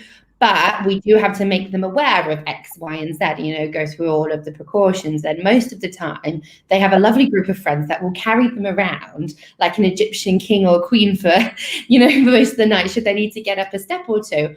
But just because they get up the first 5 steps into the venue doesn't mean that their struggles are over. I mean, when you're in a wheelchair, you're lower down to the ground. So then they want to go to the front. But everyone at the front, they're normally the boisterous lot, aren't they? So then that comes with its own bag of, I don't want to call them issues, but they're not ideal situations, are they? So an idea that I've had is to start hosting maybe matinee gigs. And, moving forwards, a good idea could well be, and Natalie, tell me if this is, if I'm barking up the wrong tree here completely, you're the pro, not me, but an idea could be, with touring acts, we're all going to have reduced capacity, aren't we? Well, we're going to have to operate selling less tickets than we would like to. So why don't we go at it from almost a theatrical point of view, having a matinee show, and then in the evening, open it up to everybody else? And that kind of came to me in the same way that the supermarkets were allowing certain people in earlier. And I thought this should be a thing that we can actually take from this situation and move forward. So Natalie, do you think that's something that would be helpful to those who are disadvantaged? So I think it would be a case of making sure that you include both deaf and disabled and non-disabled people in both shows. So, myself as a disabled person, I'd prefer the boisterous evening show to the calmer, but if you take into account and you open it to everyone and say, look, this is an option, we're going to trial this as an afternoon show for everyone, and then those who maybe perhaps would prefer it do have the option of both. That is such a good idea. And you know what, for me, I actually prefer the quieter shows now. I don't know if it's because I've been to too many loud shows, but I love being able to go to a show and almost like sit down and take it all in. Whereas I've got friends who, I don't know, we're just a different path in our lives, aren't we? So I absolutely love that. So that's a takeaway that I'm going to take from this already. And I'm going to look at this moving forwards, because it means that 2 shows, 1 band, 1 fee, hopefully that can make it more economically sustainable for us all. But okay, Louise, over to you. Tell me. Yeah, so a bit like Attitude is Everything, you know, we're not youth music on a venue, we don't have a venue, but as a funder, you know, we support programs up and down England, including some venues. So examples of some of the venues that we fund are like the Forum in Darlington, who are first and foremost a performance space, but during the day deliver sessions for young artists, young songwriters, looking at composition and so on, providing an opportunity for young people to then run and perform showcase events in the space, developing event management and production skills. Another really good example is the Haringey Shed down in London, who deliver inclusive music making sessions. So they have a training band and a big band, rehearsal space, performance opportunities.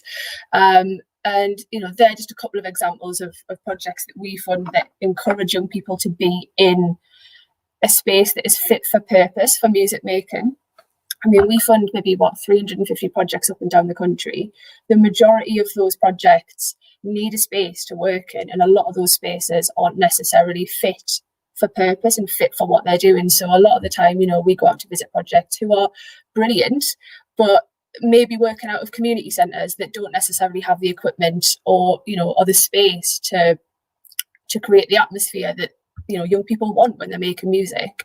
From my experience of delivering projects and through, you know, being a funder, a lot of the young people that we support, and predominantly those who are in challenging circumstances, whether that's rural isolation, whether they have come from kind of low socioeconomic backgrounds, they're not going to gigs. They don't necessarily know about the venues that are on the doorstep. They might be 2 miles out of the city centre, but they've got no idea of, you know, the large scale venues, the smaller scale venues that are on their doorstep. So I think an opportunity for audience development even is that opportunity to take young people and put them into a venue and say, right, you've got maybe not the run of the space, but here's a space where you can rehearse, where you can perform, where you can have a go at using equipment. You can see people at work. It's providing those opportunities. I think that's amazing. That's so good. And we have a few organisations in Leicester that have that as well. And they, one of my friends, a wonderful man called Yasin, he focuses on music development for mainly in the urban music areas. But what we found, Yasin and I, we've been trying to work together, is that even though the Shed is a well-established music venue, a lot of these younger performers, because for whatever reasons our genres didn't cross over, they didn't even know that we existed. Yeah. So I'm sat there thinking, where are all the young musicians? And the young musicians are probably sat there thinking, where are all the spaces that I can, you know, go and express myself, go and perform, go and rehearse? So have you got any, loaded question, have you got any tips or suggestions for how we can make that connection a bit, I don't know, more accessible? Back to the accessibility thing, aren't we? I think it's a case of looking at what already exists. I mean, at the moment, you know, youth music projects are limited to England specifically.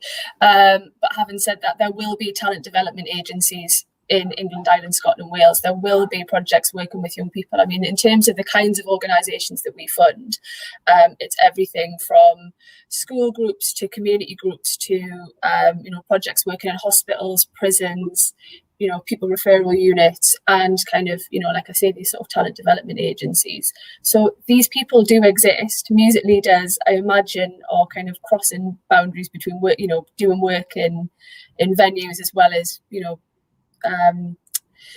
teaching music to young people. So I guess it's looking at a wider network of people and saying, what are you doing out there? Like, who are the groups that you're working with? music education hubs are a really good example in terms of, they're going to be fairly clued up on the projects that exist for young people in their local area. So I think it's a case of seeing what's already there and seeing how you can link up. I mean, not everybody is going to be in a position to have a really well-developed creative learning team. That takes time and resources and money and people. But an opportunity to link up with an existing project and say, right, we have this space available between, 10 and 12 every Tuesday morning. How can we support you there? Like I say, the projects that we support, and this is quite a sweeping statement because they are all quite different. The majority of them will run regular sessions. So where do they do that? Is that something that your venue can offer?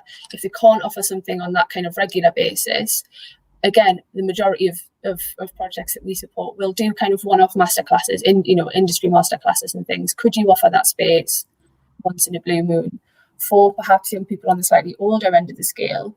Could they come in and shadow your crew as they do a get-in? It's sort of about breaking down what you can offer, the time that you can offer, the space that you can offer, and staff offer as well, I suppose. Yeah. Oh yeah, Chris, take it away. I was coming to you next anyway. That's exactly what we did. We were approached by the local youth music forum just for a space to work in, and that then moved on to like a block booking for a number of days during the school holidays, and then a 7-evening period where they were recording an album. We allowed them to keep their kit in our building, so it made it very easy for them to keep coming back because the stuff's there anyway. And we then offered training sessions on sound and lighting. It was just a few hours. And I was able to watch the development of the young bands, and I took a risk and we put them on the Thursday night of Independent Venues Week. So these kids were on the lineup alongside the bigger bands, which was just phenomenal. I got stung because I forgot to say about guest lists, and they had, I think, 7 or 8 acts on a number of bands, and they all presented me with this guest list because that's when you do what you do when you're in a band, you have a guest list. So I think we ended up about a guest list that was about half the size of the audience. But it wasn't about making the money. We lost money on the gig, but it's the young people were just, they've just come on leaps and bounds. In fact, one of the bands is performing on a streamed festival in 2 weeks' time.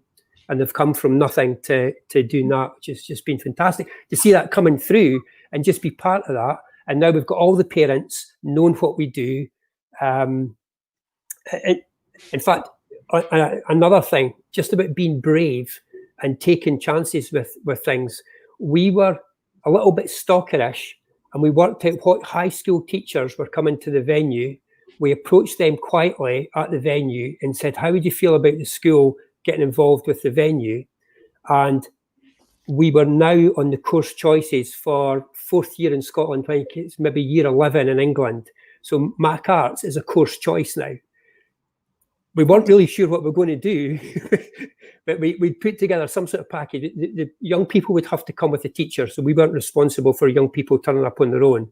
But we were going to do a package, you sort of sound, light and training, but then give them access to venue, either free entry or something. So they just, like everything we're talking about, it's about community and just becoming part of Mac Arts, which is an integral part of the local community. I don't think we really see ourselves as just a music venue or an art space. We're just part of the community. I absolutely love that. Oh, sorry, Louise, go for it. I was just going to say, I think that's such a lovely example of the mutual benefit for the young people, for the community, and for yourselves. I think it can be quite easy to kind of, and I mean, I don't work for a venue, so it's really easy for me to sit here and say, these are all the things you could do, but also all of the things that you've already talked about. How many hours do you work in a week? But I think it's so lovely to have that example of actually what you as an organisation are getting out of having young people in the venue in terms of wider audience development and creating a bit of a pipeline. I think one of the things that we see a lot, and I mean, maybe being from the Northeast, obviously a lot of the work that I do is up in the Northeast and kind of Yorkshire. We hear young people all the time say, well, there's no industry here. whether that's Newcastle, Leeds, Sheffield, whatever. There's no music industry here, you know, you've got to move to London. And actually sometimes all it takes is saying, here's a venue, within this venue we have this number of technicians, we have, you know, venue managers, they come through, they see bands come through, they realise, oh, being a tour manager is a viable career option. Okay, well, I could do that and I could stay in my hometown. And I think it's about creating these, again, talking about sustainability, a sustainable pipeline of the next generation of venue managers, tour managers, even bar managers, and showing that these opportunities do exist in their hometowns. Absolutely. And Dee, I was just about to come over to you then and ask you about, you know, your connection with the next generation of people. Then, you know, go for it, whatever you were going to say as well. No, it's just a follow on from what Louise and Chris have said and described, and we've got like a project that perfectly captures everything, and it kind of comes from what I alluded to earlier. Was you can think of your venue as not just a physical thing. Your venue is the people who are in it and the skills contained within it, and you can use those to then you know, teach and develop people, and that's exactly what we've done. Like we have a project. It's not a short term thing either. I think you should make that clear to anyone listening. Like, you know, deciding to just go out and run a project with a youth group or a community group or whatever, and trying to develop young people. It's not something you can just do in 3 months and you're going to see the returns 3 months later. You know, these are projects that do take years, you know, to develop some of them, or certainly a long time. But no, we have one that started about 10 years ago, and it was basically, we had really young people who wanted to volunteer, and it's difficult to get them on board for evening gigs or 18+ shows, and there's that area. So the guys at the time working in the venue decided that they would run this short little course, and they would teach these kids how to put on a gig. That was the premise of it. We're going to show you how to put on a gig from the very start of why do you want to put on a gig, from booking the bands, you know, contacting them, looking at contracts and fees, and then marketing it, promoting it, right down to the actual running it on the night, doing the door, working in the cafe, selling merch. Some of them got involved with stage managing, and as Chris alluded to, looking at lighting and sound and shadowing engineers, etc. And they did this, and then this has now developed over 10 years into a thing called More Volume. But we ran that from the centre. But as that course developed, then we were getting more and more people asking us, you know, this is great. And all of a sudden, then we were able to take that course that had been developed over those amount of years out into the community. So it's in North Belfast, South Belfast, East Belfast, West Belfast, working with different community groups. And from those community groups that we worked with for a year or two, now we had schools approaching us going, right, can you come into our school and can you teach this?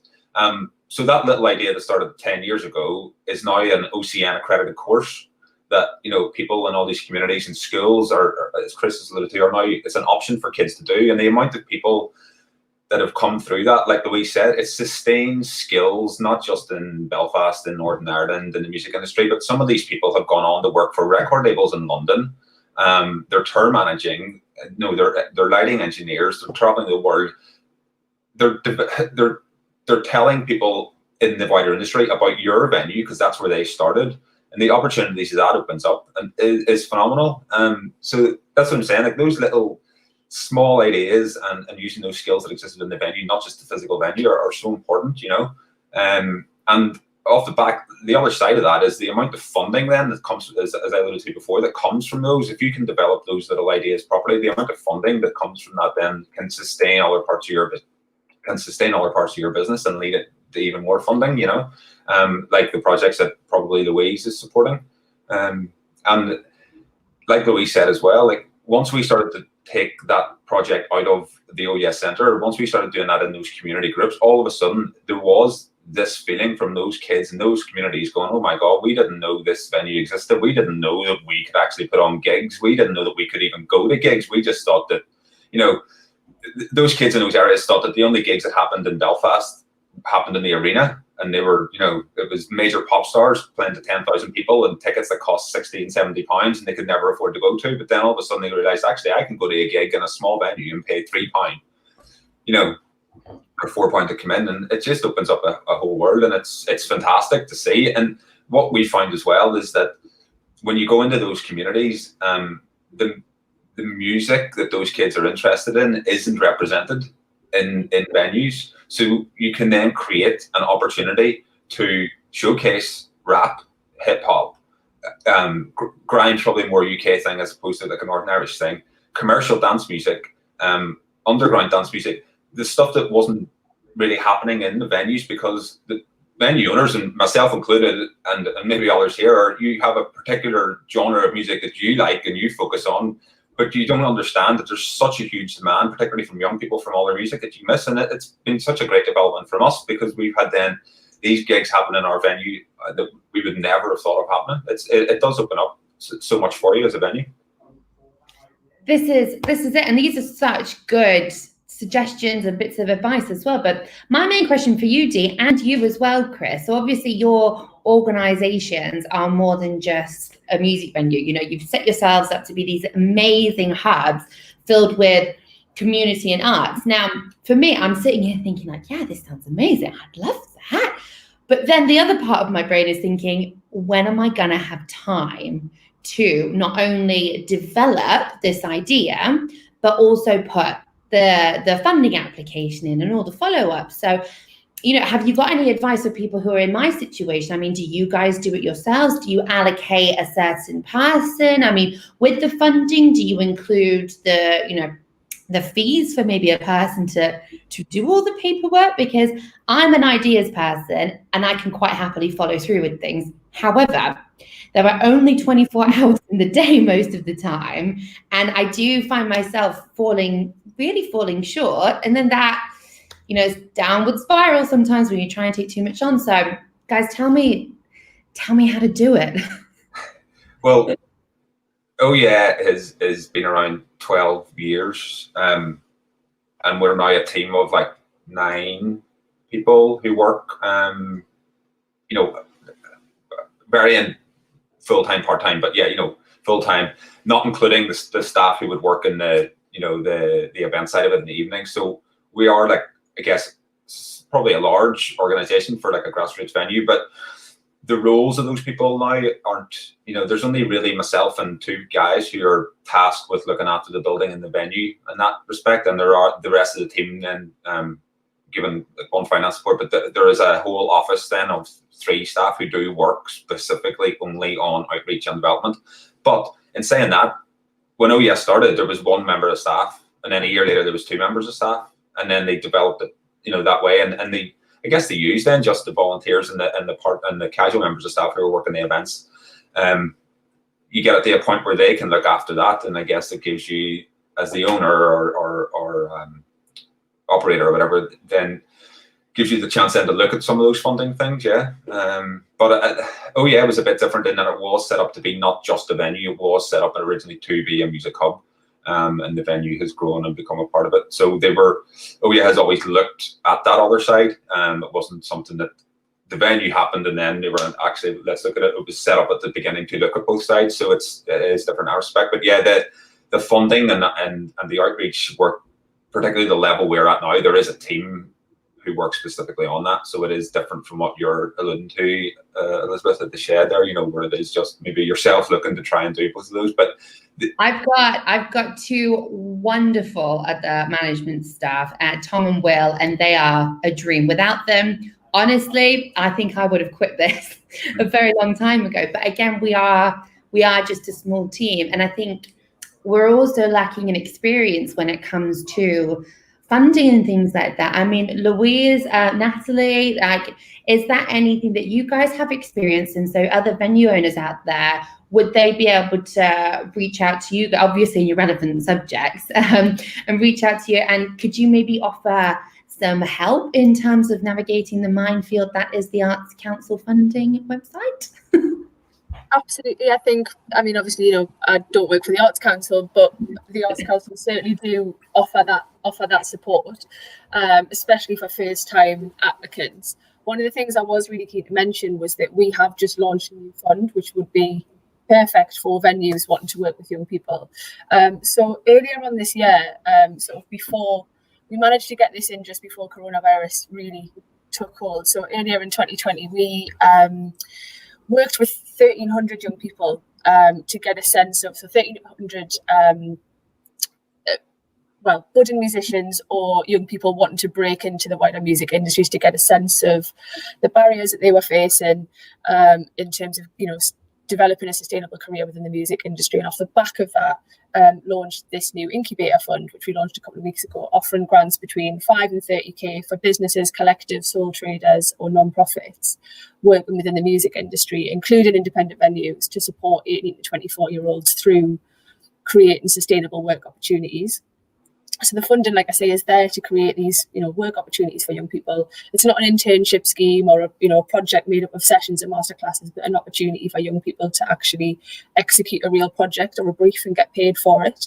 And at least 50% of that grant must go directly to young people as a wage or a commission. So this is something that's entirely new to us, and as a funder, it's kind of angled more at sort of the music industry rather than sort of the usual kind of applicants that we get. And we're really mindful that during this, especially at the moment, people's time is short. So the kind of the door or the email inbox is open there for people to get in touch with us for support with applications.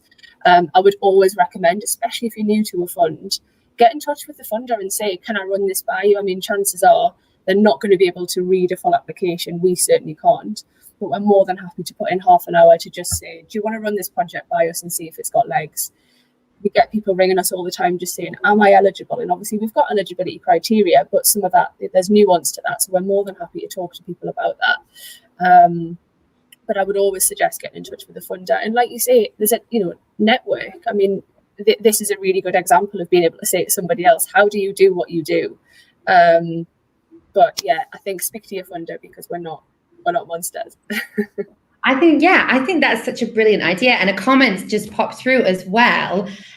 Someone from the Brudenell, they've renamed themselves, the Brudenell Social Distancing Club, a great venue of Leeds. So they dropped in a comment that they are really keen to chat to you. So guys, I guess just Google each other. I'm not sure. Maybe oh, here we go. There we go. Brudenell Social Distancing Club. There you go. You can see it on the screen. So if you guys just want to try and get in touch with each other afterwards, that's what this is all about. What days like this are all about is enlightening others and be able to create those networks. And I just think things like this are just very useful and very helpful. So Natalie, Chris, I'm going to come to you in a minute, but Natalie, so if hypothetically speaking, if I didn't have a venue that has wonky staircases, if I wanted to, expand out and look at maybe a funding part to make my venue more inclusive, because of X, Y, and Z, for instance, would I be able to reach out to Attitude is Everything? And would you help me navigate that minefield in that direction? Yeah, absolutely. I mean, just thinking about the Arts Council funding at the moment, we're getting a lot of people emailing us and asking to have more information about the charter and join up to the charter. And even if, like you say, you're wonky stairs, we're more than happy to help you guys. And, it's all about communication. I think that's something that's really important. Communicate what the situation is at your venue, to put it on your website, and just let people know that it's a challenge, obviously, but it's just what they're going to be expecting when they turn up. So that's fantastic. I'm already taking so much away from this. I really hope that everybody watching is as well. And guys, if you do have any questions or ideas for that fact, pop them in the comments, because we have left a little bit of time at the end of this to go through them. So Chris, loaded question. How do you go about your funding? Are you like Dee? Is there a team of you? I know you guys are set up as more of a hub and community space. Like, has that been the case since the get-go? Did that happen naturally? I mean, tell me your secrets. Tell me how you guys managed to make it work. Well, it does wear you down. I think I'm only 27. When we started, the venue was a unused local authority building, and when it was taken over, it started off as just people going in once a month, buying some slabs of beer, putting on a gig, and it was in the last 4 years that myself and the girl I work with were employed, And we just concentrated, probably not the best plan, we were just trying to make it pay for itself. And then as time moves forward, trying to, exactly what you're describing, trying to fill up grant applications and find the time to do it is really, really difficult. We've got a group, because we're a charity as well, a group of voluntary directors who've been taking on some of that work now, which is excellent. Obviously, the landscape's totally changed, and tail end of last year, we had one set of grant applications ready to go, and we're just sort of finishing that off. And then with COVID coming in, Creative Scotland have changed a lot of stuff. So I've got other people to work on it, but it is, people doing it in their spare time, which is quite difficult. But one of our difficult hurdles just now isn't so much the money, it's we're losing a lot of our musicians because we're in a fairly rural location. Young people come up through, say, Youth Music Forum or through the schools, become reasonably competent musicians, and then they go to uni and they disappear off the Central Belt in Scotland or down south and never come back. So one of the things as soon as we get back to proper gigging again, we're going to put aside some time to try and build a local scene. Music Venues Trust have been fantastic over this period, and I would suggest any venue I can't believe any venue who's watching isn't a member of Music Venues Trust, but definitely join.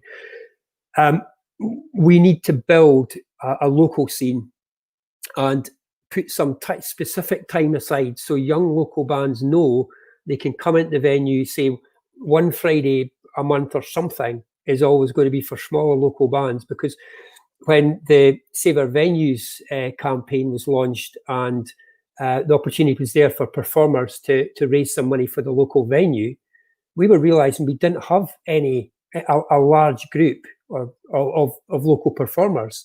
They'd all come and gone, and there was nobody there to do some of that fundraising stuff, which was a possibility. So that's one of our big targets for when we get back about our long-term sustainability, is to build a much stronger local scene. And again, like Dee was saying, this isn't a 6 months, 1 yearly thing. This is about looking ahead 5-10 years, so that our venue becomes the place to play. And in fact, we are the only venue in the whole of the region doing the type of thing we do. And still the local, GQ magazine put out a list of venues that sort of note in Britain. And it was just a random list, but there were 4 Scottish venues in there. So we put out our local tourist board that we were mentioned as one of the 4 notable venues in Scotland. And we didn't even get a reply from them. So we've all got a long way to go to promote what we do as venues as being a core part of the community and something that's sellable to people visiting your area. When I go somewhere else, the first thing I do is look up the listing and see where the local venues are and see what they've got on. But I think 99% of people would never even think of doing that as something to do when you visit an area. So we have got a long way to go. I think it is, you've made such a good point there that it is a cultural and a societal thing. And I think, back in the day, people would just naturally go out, wouldn't they? They would naturally go, oh, we're going to this city, let's go to a gig. But a lot of that has changed now, especially with the internet. I don't want to be that person who blames the internet, but none of us can kind of deny that. I mean, me, even as a young person, yeah. I still find that, and I can still remember when I used to go to shows as a teenager, and we didn't have smartphones, so everybody was very engaged at that point, and there wasn't really a huge amount to kind of do. So we would meet up, and the Shed, I actually went to my first gig there when I was 12, 13 at a matinee show in the afternoon. So one of the things that was trying to do before the pandemic was to relaunch these Saturday afternoon matinee shows. But I couldn't really find any bands, and it was a struggle. So Dee and Chris, you're right. It's one of these things that you have to go in it for the long game. But Louise, it's been great knowing that, that we can connect.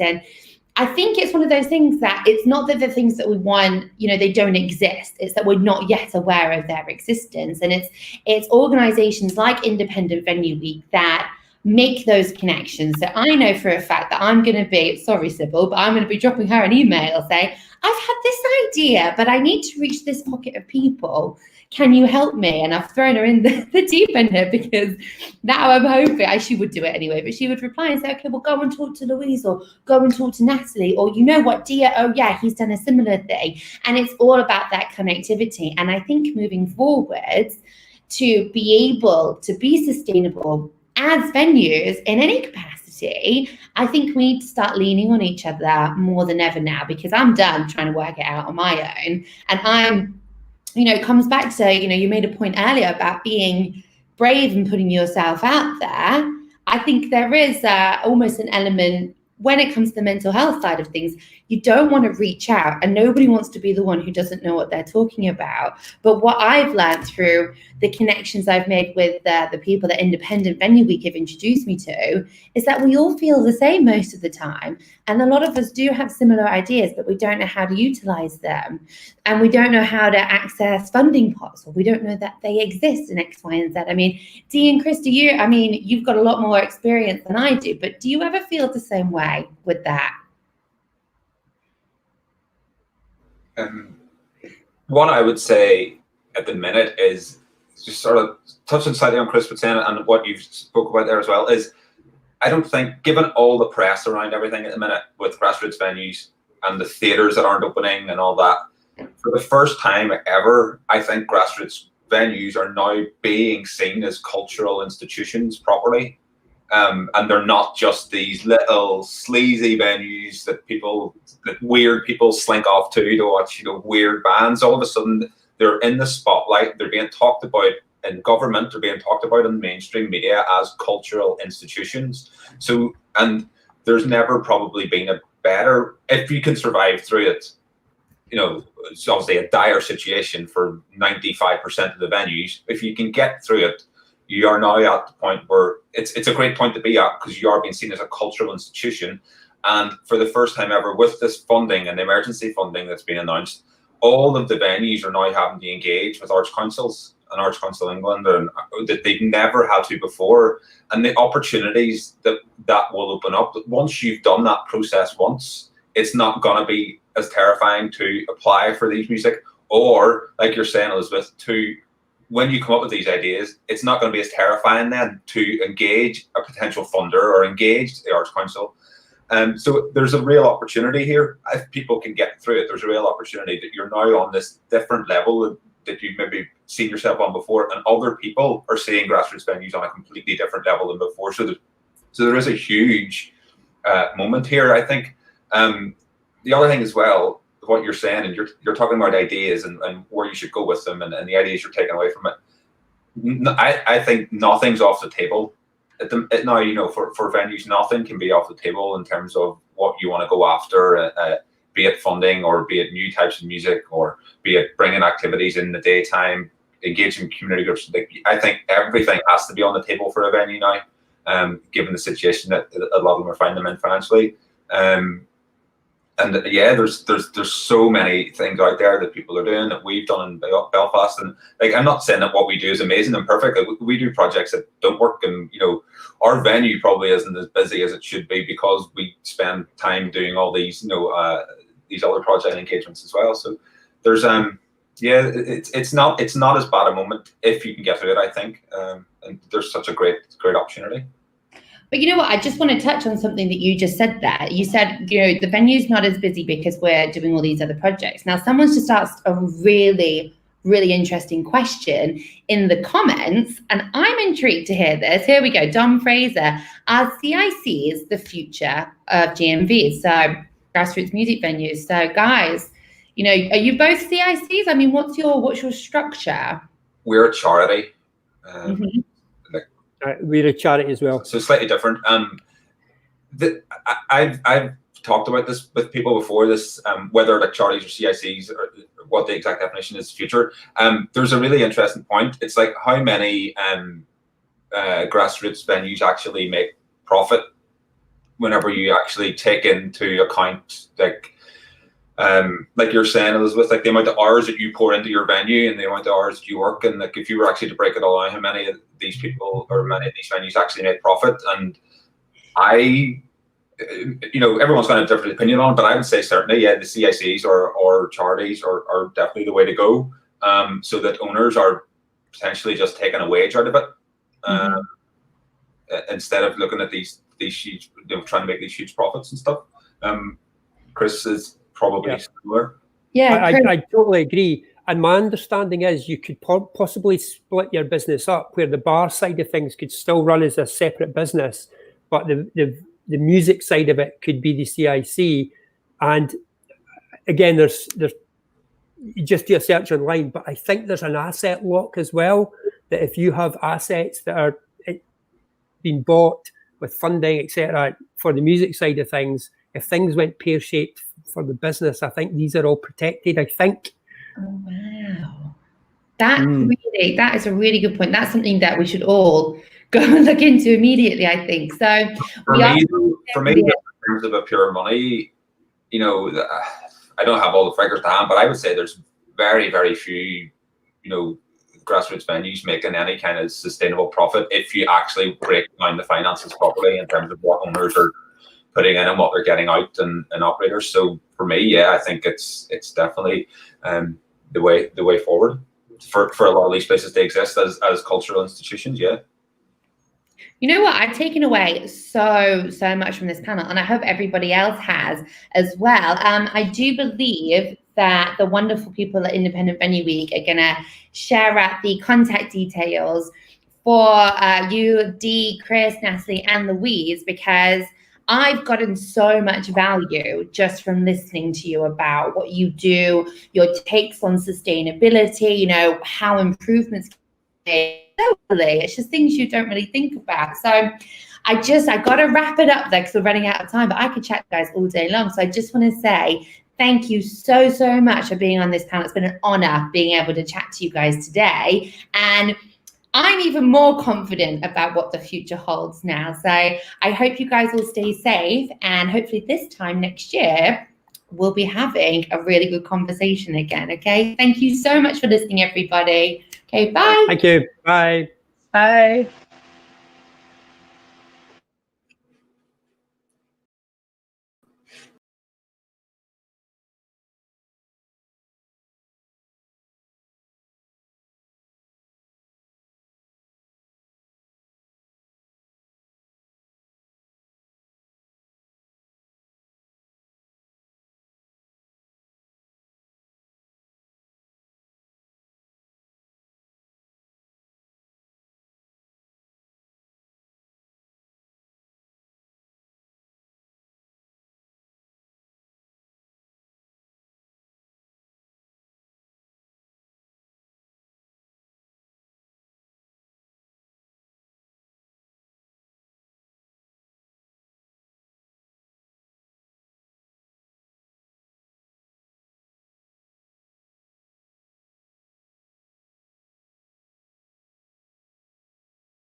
I can't remember the first gig I saw there, but I remember it was when I was pretty new to London, and I was like, I'm in Oxford Street, and there's this fucking hugely historical venue right in the middle, like depths of like fucking central London, and it's all those memories just fucking colored with that red color of the walls that is so memorable and so striking to my brain that I love it.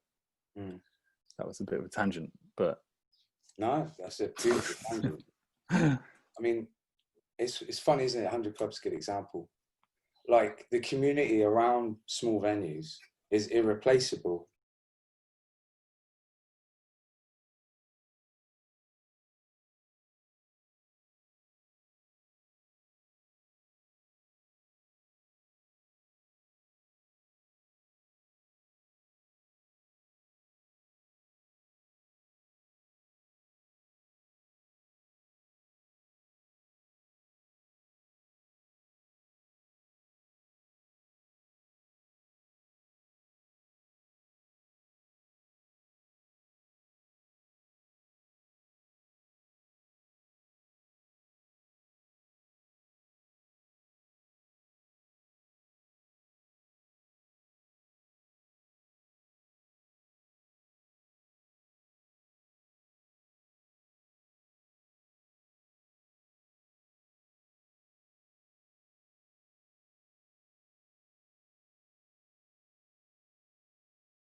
Hello. Hello. Good afternoon, world. How are we all today? All good, thank you. Good, Good. thanks. Yeah, good, thanks. So today's session is about streaming safely and effectively. We're going to look at a few things today, which include what measures do venues, artists and crew each need to take, and how to do this safely. We'll look at pricing models, ticket sale models, and licensing, and sort of everything in between. This is, I see it as the lunch hour, so I'm pouring myself a virtual pint, and I hope you guys will do too. And yeah, just want this to be a real sort of open conversation about streaming, because it's such a hot topic at the moment, along with so many other topics that have been discussed during the sessions this last couple of days. So I'll do a very brief introduction to myself, and then I'll ask people to introduce themselves and give them a little bit of background. My name's Joe Bailey. I decided in 2009 to set up a recording studio in the recession, which was a fantastic idea at the time. And slowly over time, it has snowballed to create so many opportunities in my wonderful town of Ipswich. In 2016, I set up a not-for-profit CIC called Out Loud Music, and a part of that that setup, we created a new music venue. So we have an 80-capacity venue called the Smokehouse, and that is also based in Ipswich. And we sort of maybe foresaw the pandemic, or certainly this panel coming in 2016, because when we built the Smokehouse, we turned a disused office into a little 80-cap venue, and we installed 6 tie lines of Cat6 cable and created a video and audio production suite upstairs so we could do video and audio streaming. So I don't know if that gives me any sort of intelligence or gravitas to what I'm adding to this conversation today or not. Who knows? But that's my background. And very, very recently, before we move on, we did a 12-hour pilot called Lock East, which was doing 10 live artists throughout the day, and pre-records and interviews with just local and regional acts in the east of England. And we reached over 4,000 people with that, with a sort of a free to air sort of stream with that. So yeah, feel free. Let's go with Ricky first. If you could introduce yourself and give yourself a little bit of a background, that'd be wonderful, matey. Yeah, hello everyone. So I'm Ricky. I'm working with a company called Rippler. We do live stream concerts. We film bands and then broadcast those either in the virtual world online, or we stream them and project them into physical venues and create extra audiences that way.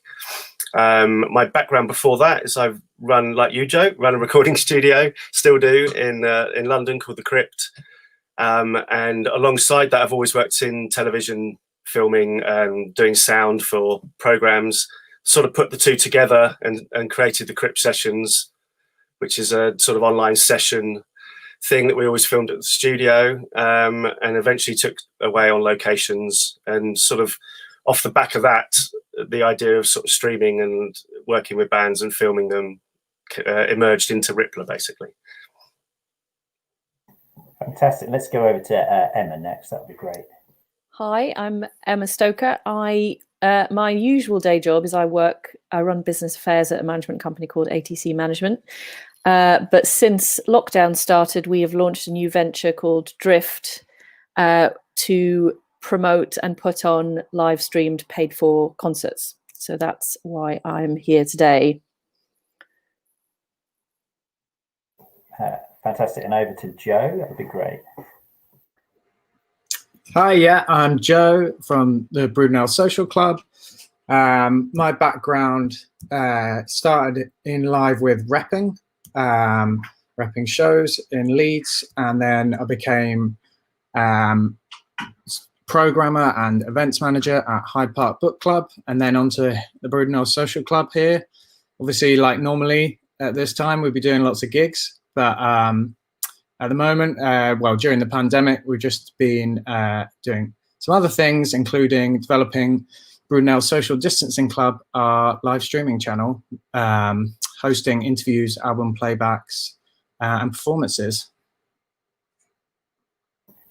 Fantastic. And I'm just going to try and be a little bit of a maverick here and ask if we can leave our microphones unmuted so we can have more of a conversation. But what we'll do is get the StreamYard guys to let us know if there is going to be any sort of feedback issues when that happens. And then we'll go back to muting and introducing as we can. So yeah, so starting off, I mean, the first sort of notes that I made were about safeguarding and safeguarding staff and venue and you know, how does sort of streaming work during lockdown and adhering to COVID-19 rules.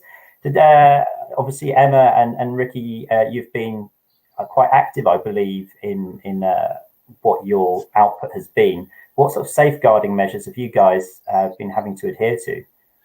So, I mean, from a production side, crew side, obviously we've got to put various safety measures in, like everyone is. So the usual things like masks, taking everyone's temperature before they come in, but also we sort of break the crew up into its separate parts. So we'll bring lighting in at one point, let them do their part. The riggers come in, do their part. We'll let the cameras come in and sound all at separate points just to do their bits to minimize crew in the room. We've invested in some remote cameras so that you can have a mix of, when you're doing multi-cams, you can have a mix of operated cameras, but also remote cameras that can be controlled from the back of the room. So you're trying to minimize the amount of people needed on site, I guess, in the spaces. Yeah, those are the sort of basic things that we're doing. Obviously, one-way systems, working with the venues and deciding how best to manage bringing people in and taking them out of the space as well. Yeah, that's sort of our experience. Mercifully, at the production companies that we're engaging are kind of handling all of that. But everything that you've said, Ricky, kind of rings true in terms of what we've had to do, which doesn't seem such an onerous process as long as you know exactly what to do. But that sort of limiting people on site, everyone sort of signs a declaration and understands, you know, undertakes to comply with the one-way systems, etc. But we've not found that it's caused any major issues in terms of actually producing the show in the end, because obviously it helps that the audience isn't there. So you've got, depending on the size of your venue, you've got enough room to comply with all of those stipulations.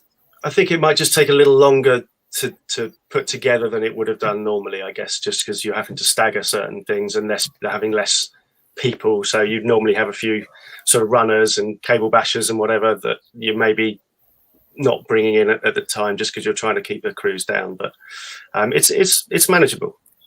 Yeah, and how have you found that, Joe, as well, with the events that you've been broadcasting? Yeah, I suppose as a venue, we haven't hosted any here live, so it's a bit different from Ricky and Emma, who have had like a site where they've streamed from, where people are coming into an environment and you have to manage that. So I suppose, like in a way, the safest way to do any live streaming is to do it remotely anyway and be socially distanced that way. So I think that's one thing you can look at, is what elements of it can you actually do from outside the venue or outside wherever you're shooting, or maybe it can all be, or maybe you just need to look at elements and then break it down. Yeah, and have we found, like, from guidance from government and also from other organisations like NVT, has it been clear, or have we found that we've had to sort of make up our own way and minds with things? I think there's a bit of both, really. I mean, everybody's obviously got to have their own way of working and common sense and following the guidelines where they can. They do get updated quite often. There's different guidelines depending on what sort of musicians you're working with. If you're working with an orchestra, that type of thing is a much bigger. There's much more things to consider around spacing of people and the musicians for that sort of thing. I do think there's still, you know, lots of things you can do in a smaller way, and people are obviously been doing stuff at home and doing stuff from their own spaces as well, which you maybe don't need so much crew. We're sort of talking on the bigger scale of production here, but there's a lot of people, as we've all seen, who've been doing stuff online, and there are good tools out there that are sort of affordable that you can still do that.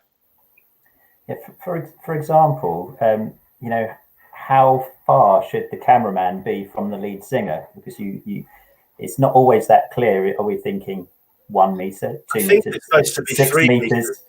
Yeah, I think it's supposed to be 3 at the moment. Because I've heard 6 was the last thing that I had heard. But for our venue, that you've got to be in the toilets for 6 meters. It's so small. So I think brass and woodwind is 6 meters, I think. But you have to check all the time because the guidelines are always been sort of updated, and yeah, maybe different to when I last looked now. So, and have people been checking in health and safety wise with their local councils as well? The councils, I believe, have been giving guidance on that. And when we streamed and engaged the local council on it, because we had been told in an MVT session, and rightly so, you know, engage the council, see what the ins and outs are. And they came back with, you don't have to show us the risk assessment, but as long as you've done it, you'll be all right. I mean, how have you guys found that? We certainly had to engage when we had Laura Marling at Union Chapel. The local authority were involved in that. I think it felt like it was more a sort of curfew issue. We thought we might have a bit more leeway to film later on into the night, but notwithstanding the fact there was no audience, we still were given quite strict cut-off times for that. But I think they were quite cooperative, and like you say, as long as you've done the risk assessment, you know, they're not sort of looking for anything beyond that. Joe, how have you been sort of engaging in the local council as well? Well, personally, we haven't done that for regards to streamers yet, because we haven't hosted anything in the venue. But yeah, I mean, I would say that undoubtedly it'd be worth contacting them, I'm sure, and getting in touch with them. I think it's a case of doing a risk assessment per activity. So I'm sure they'd be really helpful on that kind of thing if you need it. It sounds like you have some experience with that as well. So maybe having done a stream from the venue, how did you find that?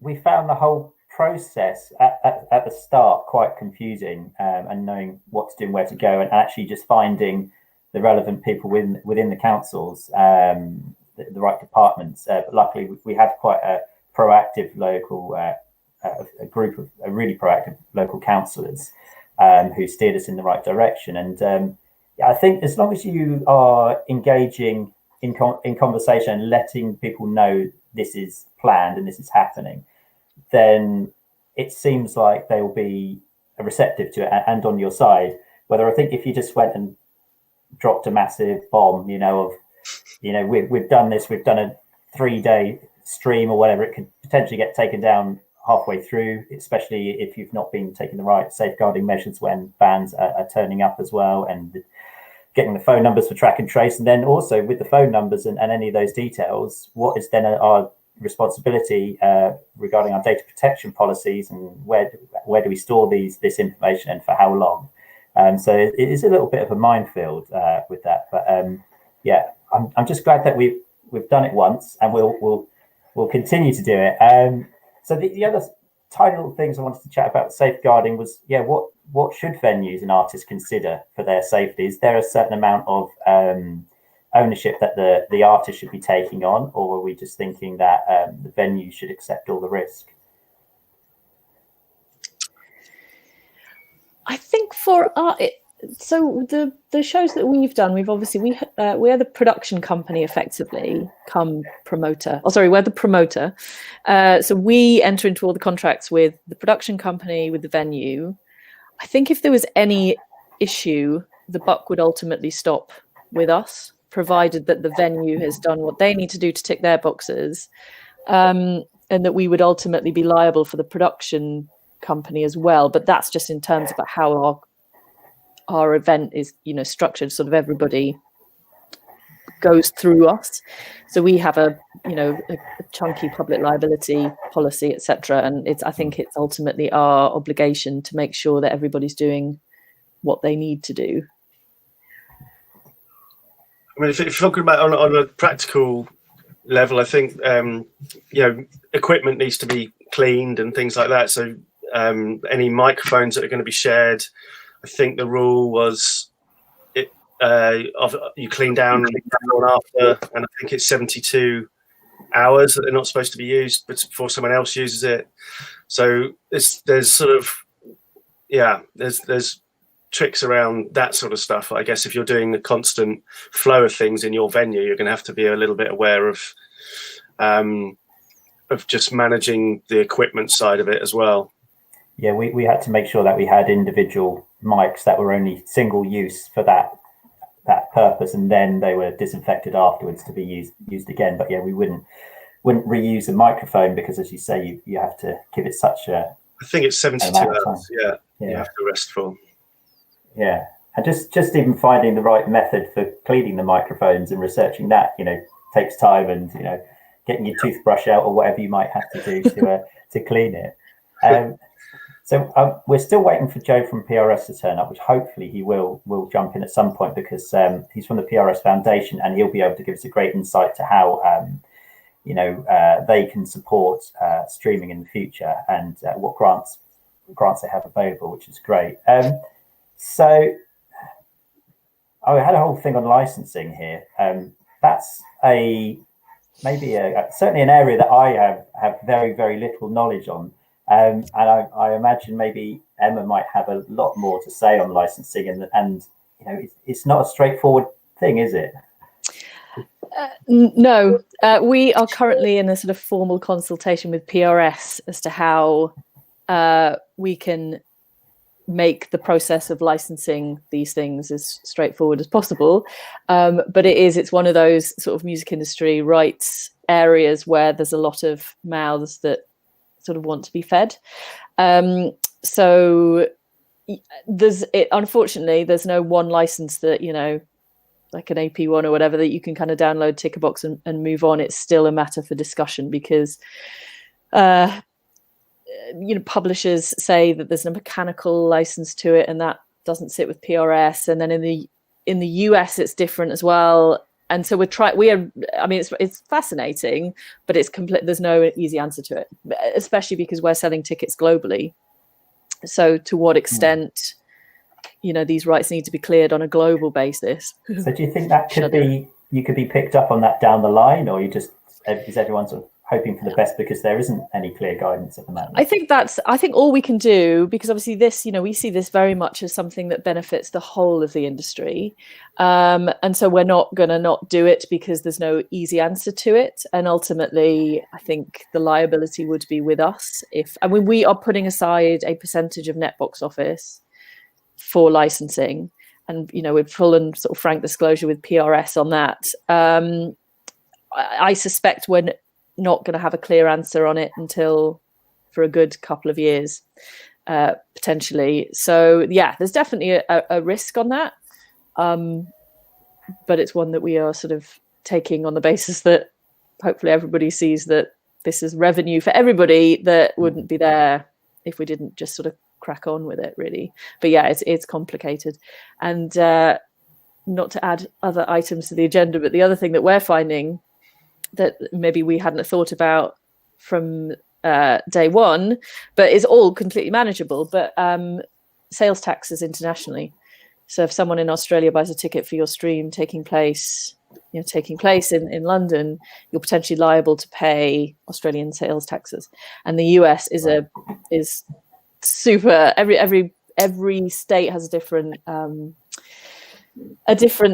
rate, and then the city things. Anyway, great problem if we get to the point where our volume is such that Kentucky state comes after us for a couple of £100 worth of sales tax that hasn't been accounted. But there's that as well. But there are there's solutions for that for sure. But it's just one of those things that it's not just UK VAT off the top and then you're golden. There's other issues. But as I say, depending on how many tickets you're selling, it's not in practice going to be a huge issue. So has the issue of licensing affected either you, Ricky, or Joe at all?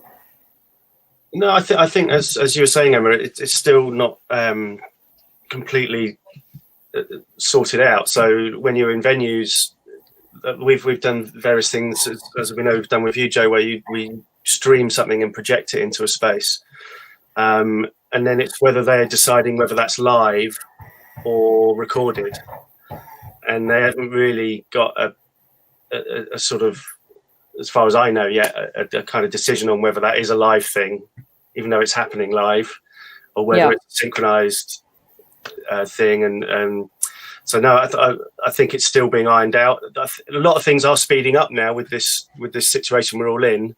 So I think the discussions that maybe we were having a couple of years ago would way down the list in their priorities. Maybe they're coming up to the top now. So it's probably a good thing that it'll get ironed out sooner rather than later. I hope so. I've just seen in the comments section that Joe Franklin, who is hopefully joining us, is continuing to have technical fails, but he has said that he's happy to put anyone on the stream today onto his PRS colleagues to discuss online licensing further down the line. He's available on joe@prsfoundation.com. So he's going to be chipping in on the comments section. But next topic is how to get started, and what are the costs involved? What platforms, what software and hardware do we need to stream effectively? Who fancies chipping in first on this? Well, I don't mind having a little start. I mean, there's actually quite a lot of free software that you can use, which I think people have been experimenting with, and relatively cheap solutions. We're using this thing today, which is a good solution for quite cheap, called StreamYard, which works similar to Zoom and Skype and that. But what we found when we were testing with it was it's got much better audio codecs.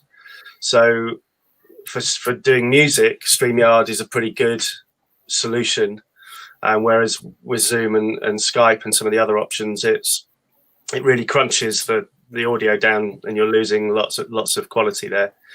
And then, yeah, I guess you've got your YouTubes and your Facebooks that you can put it out on. Vimeo is another platform. That's in the sort of lower end. And then if you want to up your production values, there's vision mixing softwares like OBS and Streamlabs, which again are pretty cost effective, where you can start putting multi-cameras in and adding, different graphics and bits and bobs to the stream to make it a bit more, bring your production values up.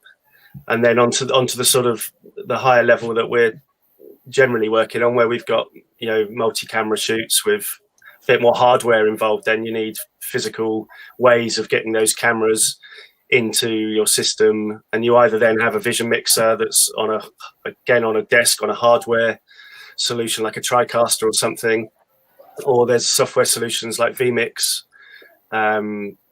where you can vision mix in the computer. So yeah, the budget wise, it can go from relatively small to scarily expensive once you start scaling it up, really. How about you, Joe? Because I believe StreamYard is close to your heart. Well, we're obviously using that today, and just to echo what Ricky's saying, it's like there are sort of cheap, cost-effective platforms out there that you can start doing things straight away. StreamYard we've been using, found it particularly good for chats, like that's kind of Zoom, Skype style. The integration and with your social media is really easy and simple, so you can for free ping it out to your Facebook Live and host something like this. That's really positive and like not a big cost. OBS as well is free to download, and like Ricky says, there's a bit more to it and a bit more to get your head round, but again, it's like not costly. And then kind of scaling up from there, you can go, the sky's the limit, really, isn't it? And how much you want to take it. I think we're obviously seeing a lot of development in that area. I suppose cost-wise, as a venue at the moment, and I think we're going to get on more to kind of where it all goes from here, but there's a decision to think about what are you trying to achieve with it, and what does it do to invest a lot. So what kind of things are you trying to put out?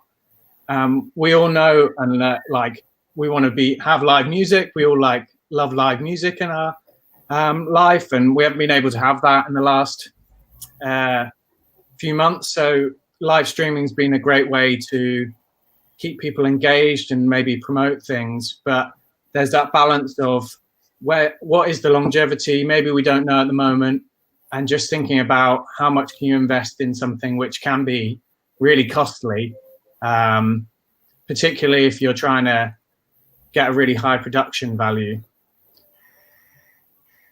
Yeah, absolutely. I mean, we definitely see this as a longer term business model for artists kind of going forward.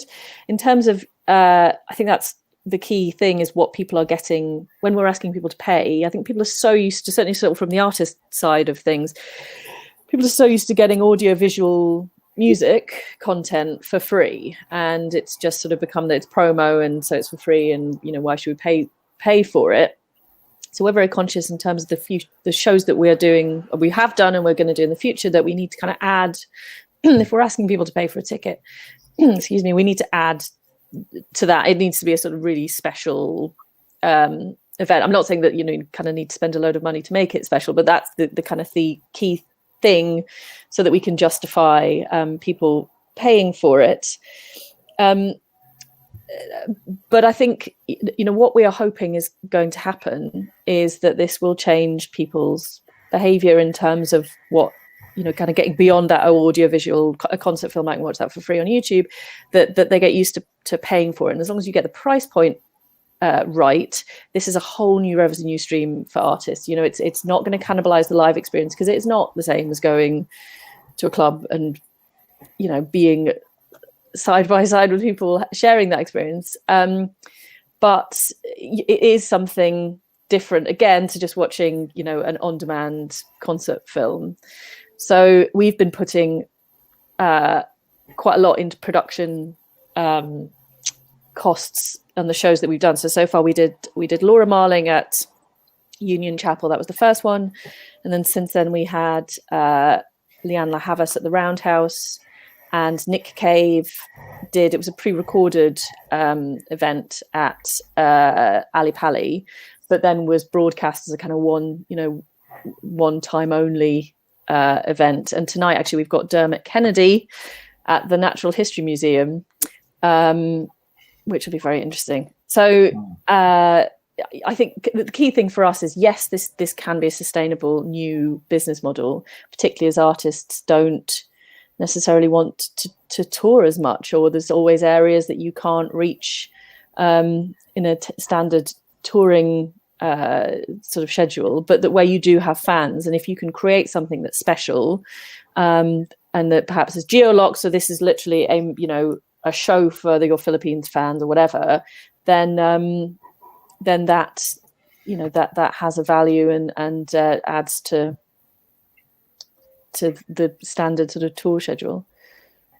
Yes, so sort of bearing that in mind, and these sort of very high production, filmic things streams that you've been putting on with Laura Marling, Nick Cave, and others. I'm thinking of the audience perspective here as well, and I'd be interested to see if anyone wants to comment on this from an audience perspective. So we've got these really beautifully shot streams, and they have a certain ticket price. Is there a market for something a little bit more gritty? Because you'd definitely go to a place like ours, or somewhere it's just maybe with sticky floors, when you're stuck behind a 6-foot chat with body odor, and you haven't got that beautiful vision of everybody on stage all the time. Is there a market at a lower price that there could be something a little bit more rough and ready, but still has the audio quality and production values around it? Do you think that is a viable option?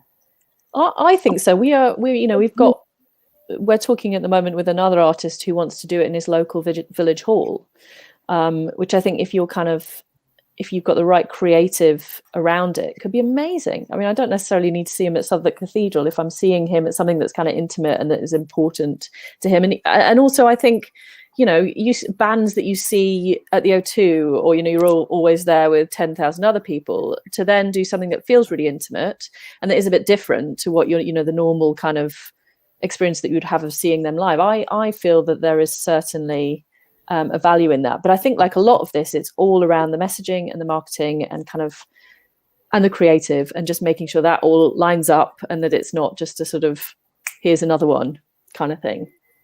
But no, yeah. I think the kind of intimate venue location, and I think you can still make an amazing film that way. It doesn't have to be a sort of 5-camera set or whatever. It's just something different and unusual and worth paying £5 for. I mean, and to the extent that this is relevant in terms of ticket sales, and I think this does maybe inform kind of what the market is potentially, or certainly at the moment for these things, we're seeing a really interesting graph in terms of ticket sales. So things go on sale, and it's sort of maybe doing 30% in the first 48 hours.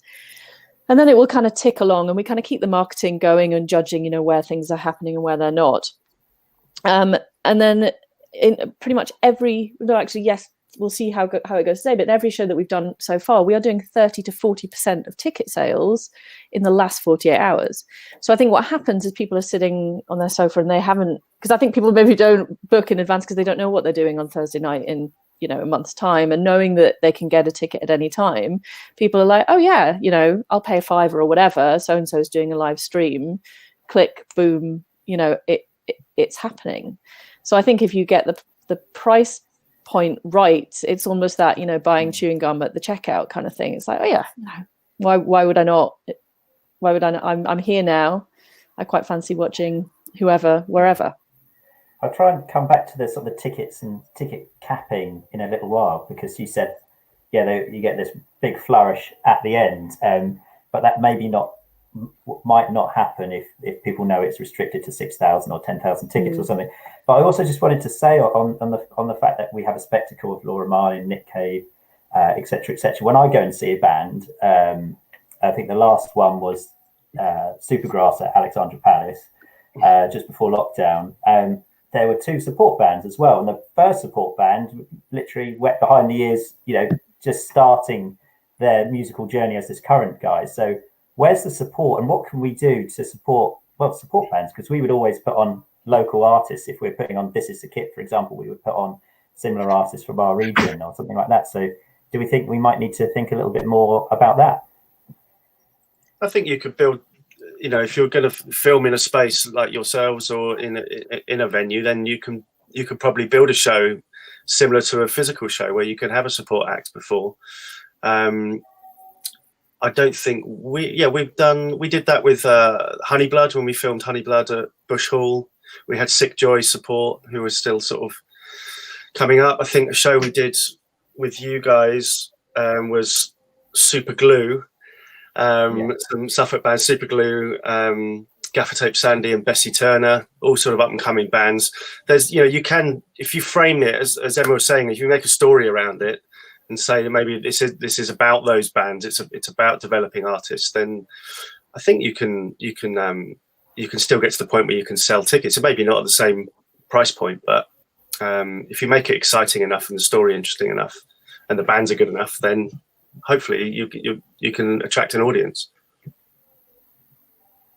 Yeah, I suppose it might be tricky with the high end stuff. Just going back to that first part of this conversation about safety and cleaning and sets and things like that. Potentially, you could have a hall that has 1 or 2 different stages on, which might make that sort of transition between the bands easier. That they have their own set space potentially. No, absolutely, yeah. We've got a setup here at the studios in Crouch End where we can film artists in different spaces.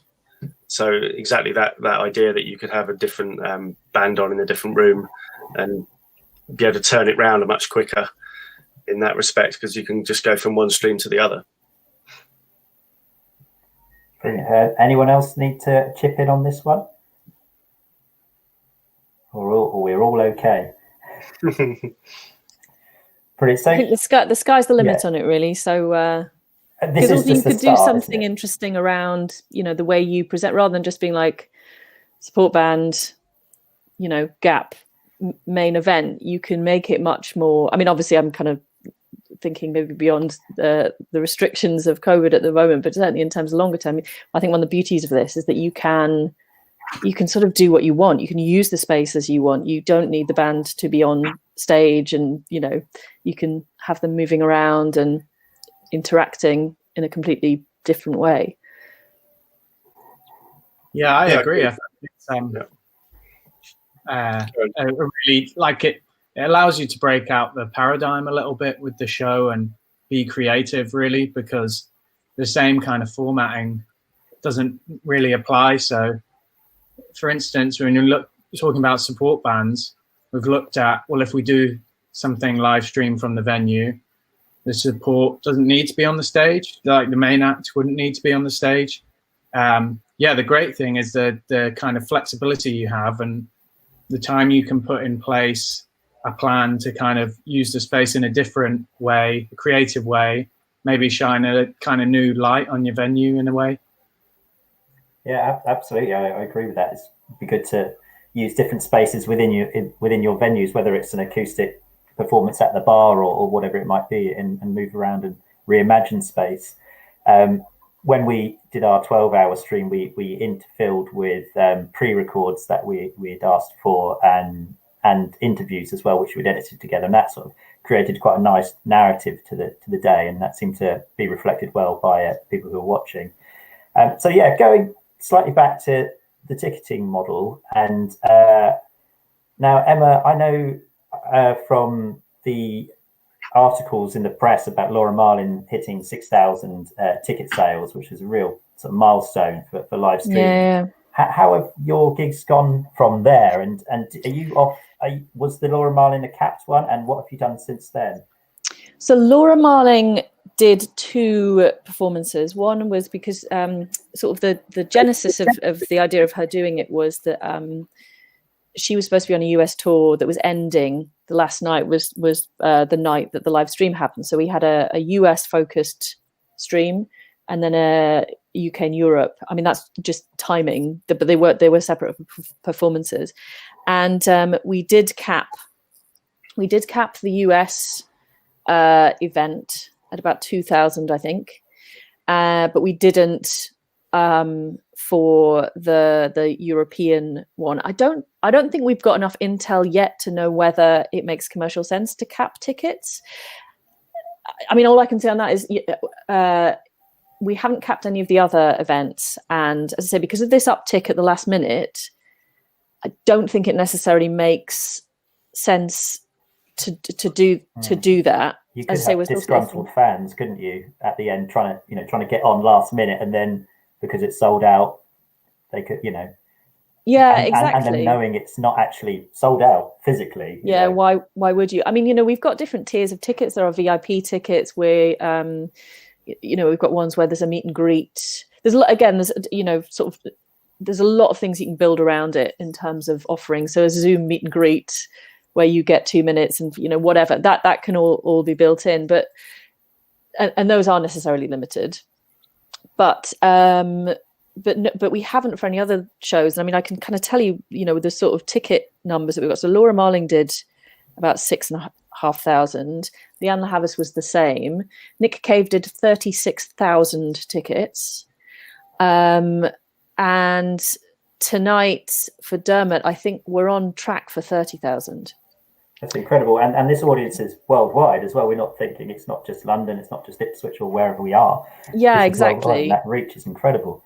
So we're doing, and the broadcast times are different. So we've got 4 different timings, because we found that with Laura, we just did one sort of US timed one that ended up being about 4 p.m. on the West Coast, which sort of didn't make sense. So, breaking them down so they're happening at the right time for the territory, but then you're finding people in Abu Dhabi buying tickets for the US show, because at the moment we're working on kind of how we geo-lock tickets. which is it's definitely possible. But at the moment, we're kind of working through that with the ticketing partners, because you've got an issue in that $10 in the States is a good price, but it's not a good price in Brazil, for example. So we're kind of working on that. But yeah, in terms of, I think at the moment, subject to sort of further intel and sort of looking and crunching data, it's feeling at the moment that it doesn't make sense to cap the tickets, and that people don't feel sort of shortchanged if there are 36,000 people potentially watching it. It's incredible stuff and incredible numbers that and the potential is vast, really. I wonder if you can educate a simpleton like me quickly, Emma, with geo-locking tickets, because not everybody will know the language, and I certainly don't. What does that mean specifically? Sure. Well, because when you get your ticket, you effectively are delivered a link, and we effectively so if we're scaling ticket prices, and like we say, we do a South America show, and that's $5 or whatever the local is, but then there's a US one at 10. We need something to stop people in the States being able to just buy a ticket for the South American one because the price point. So there are ways. So when you get your ticket, you effectively get a unique link that then connects you to it, which we can geolock broadly. But on the ticket side of things, having that technology so that if you are located in the US and you buy a ticket, I've got a bit of feedback then. I don't know if anybody else has, slightly ringing in my ears, that you can't, that ticket only works for the US show and doesn't,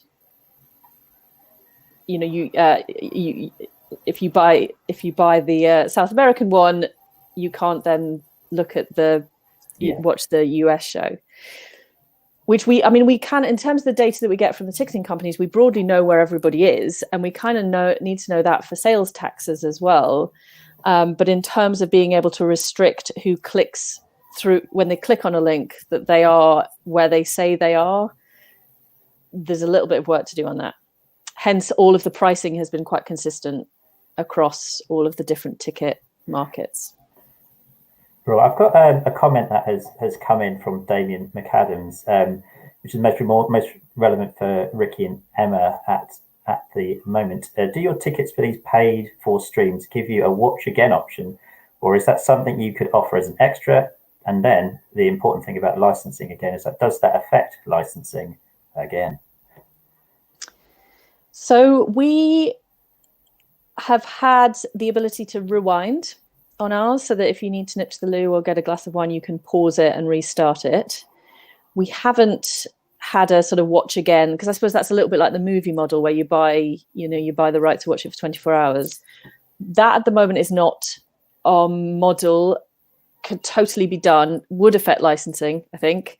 But for us, we're very much trying to sell an experience that sort of, watch it now at this point with everybody else, or not at all, because you almost sort of get, and I think in terms of licensing, you get much more into on-demand territory, rather than, this is sort of, I suppose, equivalent to a webcasting, whereas if you're able to watch it even for a limited time again, it's sort of an on-demand interactive stream, and we're trying to make these non-interactive, sort of be there or be square sort of thing.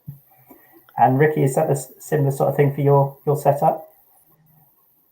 So we've done various different things. A lot of our streams we've done have been put into made into events, so streamed into venues, which obviously we can't do at the moment either.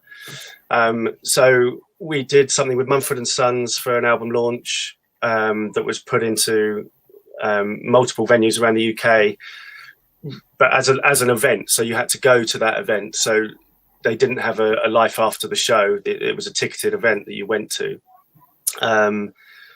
We did something with The National last year, American band The National, for a festival in Italy. Again, that went out live.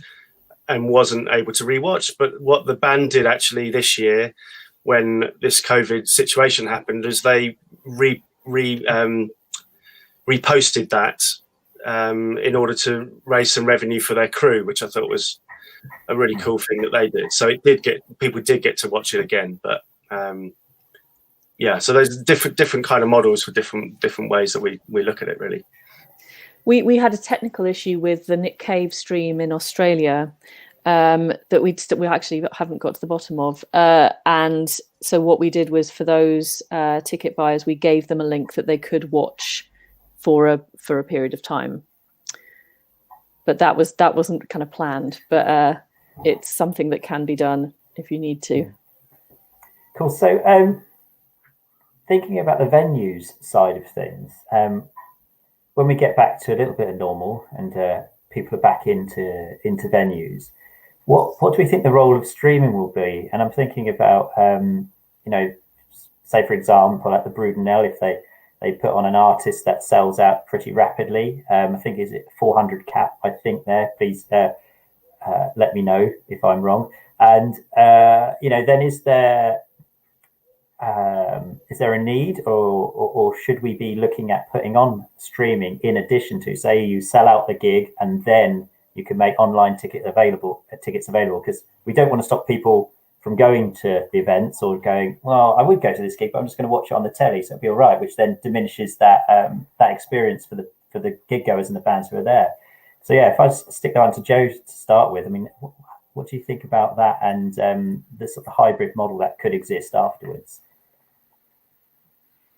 Yeah, it's an interesting idea, isn't it? I suppose at the moment we're still in a little bit of the territory in between, where it's like at first gigs and then like the proliferation of live streaming when gigs weren't possible, and now on the horizon perhaps gigs coming back, but obviously loads of like development in live streaming and some really exciting things going on.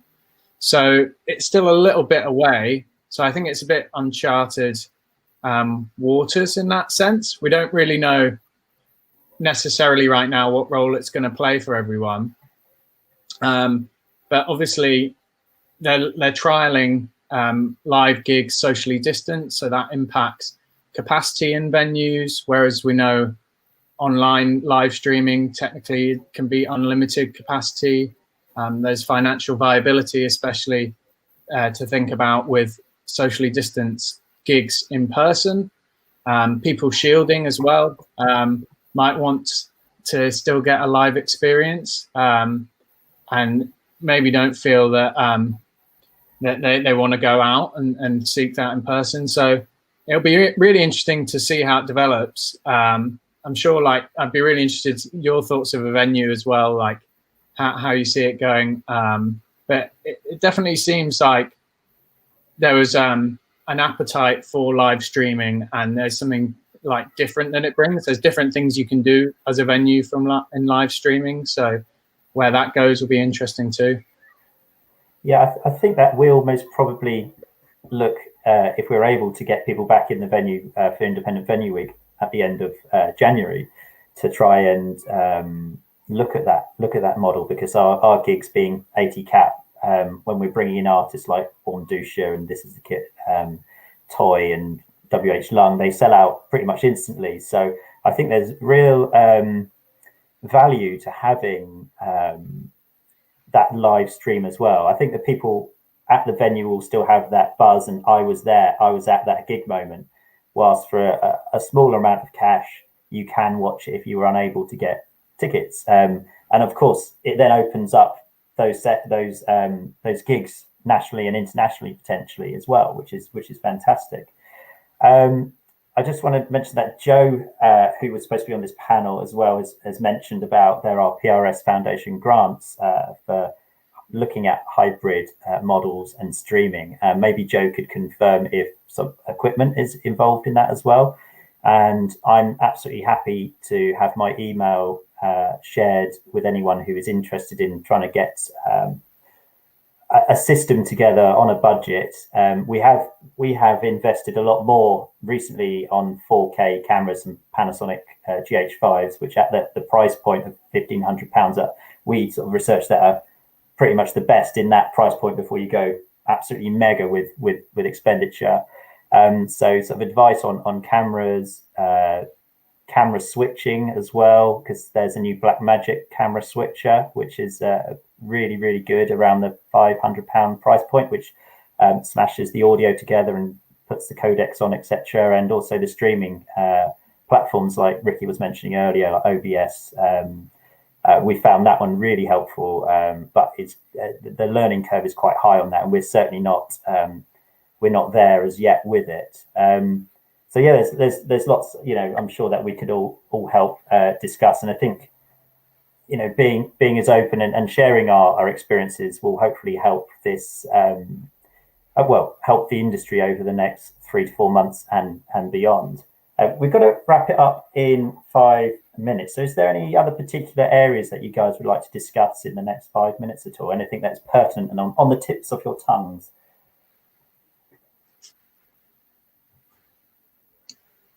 There's tumbleweed. I'm also, if anybody, again, I'm open like you are, Joe. If anyone wants to get in touch and wants some advice on any technical issues or equipment, things like that, happy to help. Yeah, for venue end or musician end, happy to help if we can. I've just noticed in the comments that we've had Emma Randall just mention about it'd be interesting in more information about setting up a system on a budget, etc.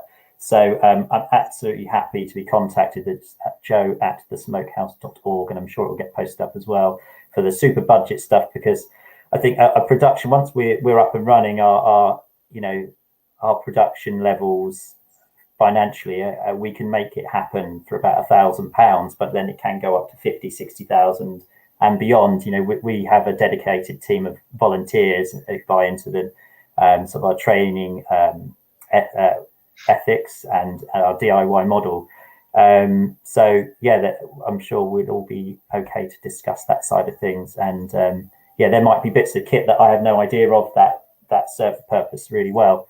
I'll just check some other comments. Joe has been commenting again about the support for artists and what they're able to offer. There's also the Arts Council England fund for grassroots venues as well, which is great.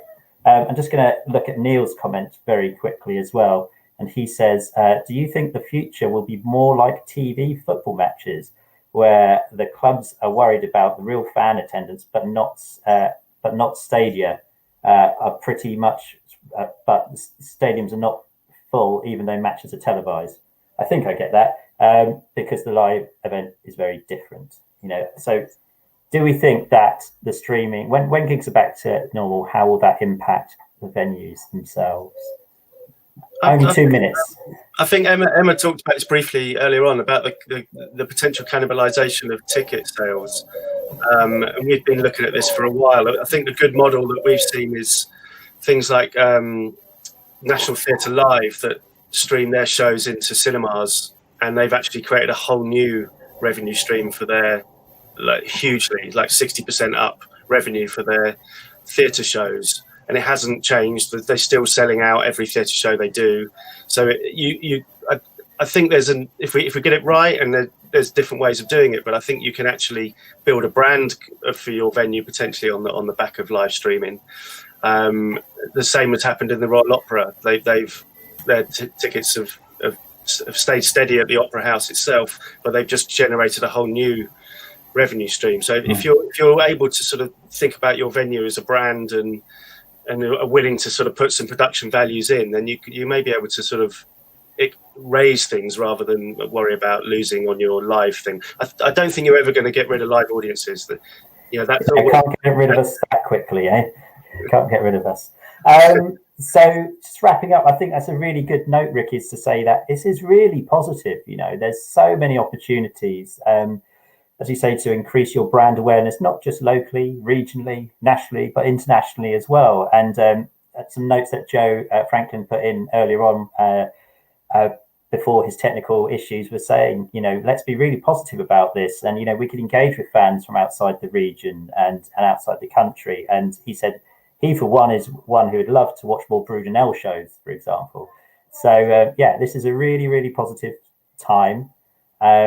lots of innovation.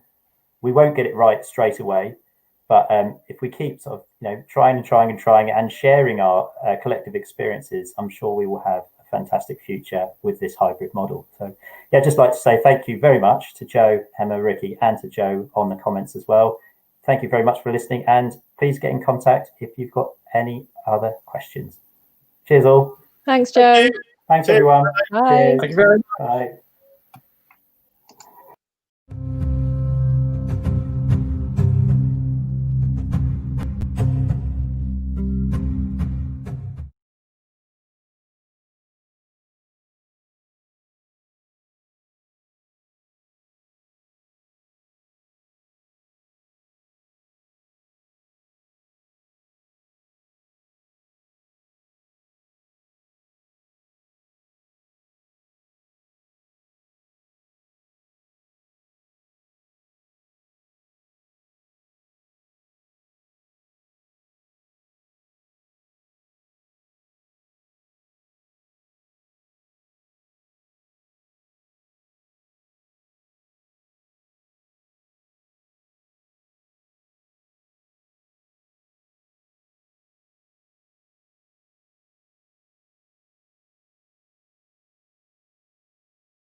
But the thing about Only Love Can Break Your Heart that I still think is, you can hear in the song, is it was made by a couple of guys, a couple of kids who loved pop music, who absolutely loved it. To reinterpret something like, you know, fearlessly, you know, because some people are looking, oh man, you can't touch a Neil Young song. Well, not only did they touch it, but they completely did reimagine it, you know. And they weren't skilled musicians. They were just dreamers and believers and pop kids.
of rituals. I used to box before going on stage.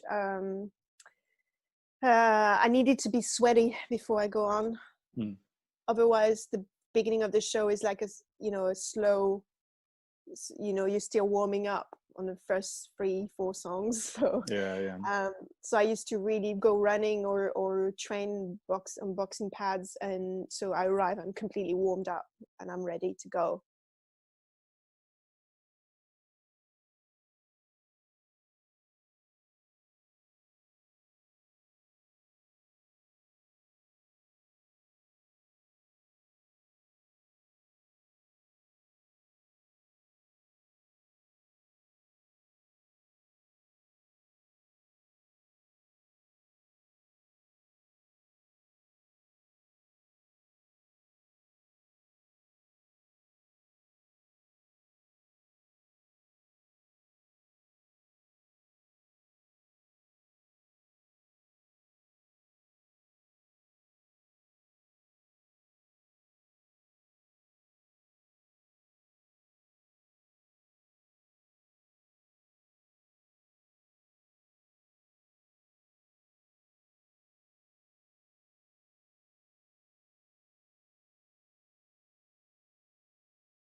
Good afternoon, everyone. Welcome to this discussion on mental health and well-being in the music industry. My name is Aidan. I'm a Senior Health and Welfare Officer at Help Musicians. And together with our colleagues at BAPAM and Music Support who are joining us in this discussion, we all see the daily reality of poor health in the music industry every day in the course of our work. It's never been more important to be able to recognise when there might be a problem with your health and where you can go and what options you have if there is. And those are the things we really hope you'll get out of this session this afternoon. This is going to equip you with information and practical tools to support your health and well-being from all three organisations represented here today. It's going to include a guided practice session with BAPAM, so you'll leave with new skills to help you maintain positive mental health and well-being. And there's also going to be a demonstration of the Thrive Wellbeing app from Music Support, so you'll also gain a new resource to be able to support you and your well-being. Throughout the session, we're going to signpost to other sources of support, and there'll be a chance at the end to ask questions of everyone who's on the panel today. So just quickly, a little bit about us at Help Musicians and who we help. We're here to support professional musicians, so that's people over the age of 18 who earn the majority of their income either from creating, performing, composing or producing music, and also from some roles which require a high level of musical skill to carry out. So DJs, sound engineers, music therapists are just a few examples of the demographics that we support. And we provide a lifetime of support when it's needed most in challenging circumstances and aiming to make a meaningful difference to musicians, both in the short term and the industry in the long term as well. So myself and the other speakers who you've got today have all been part of discussions like this on mental health in the music industry for a little while. And it's something that I'm sure, a lot of you also will see in sort of your day-to-day work. But just to give a little bit of background, a couple of years ago, we had a study with the University of Westminster, and that was called Can Music Make You Sick? There were two parts to it, and it was looking into mental health and well-being across the music industry.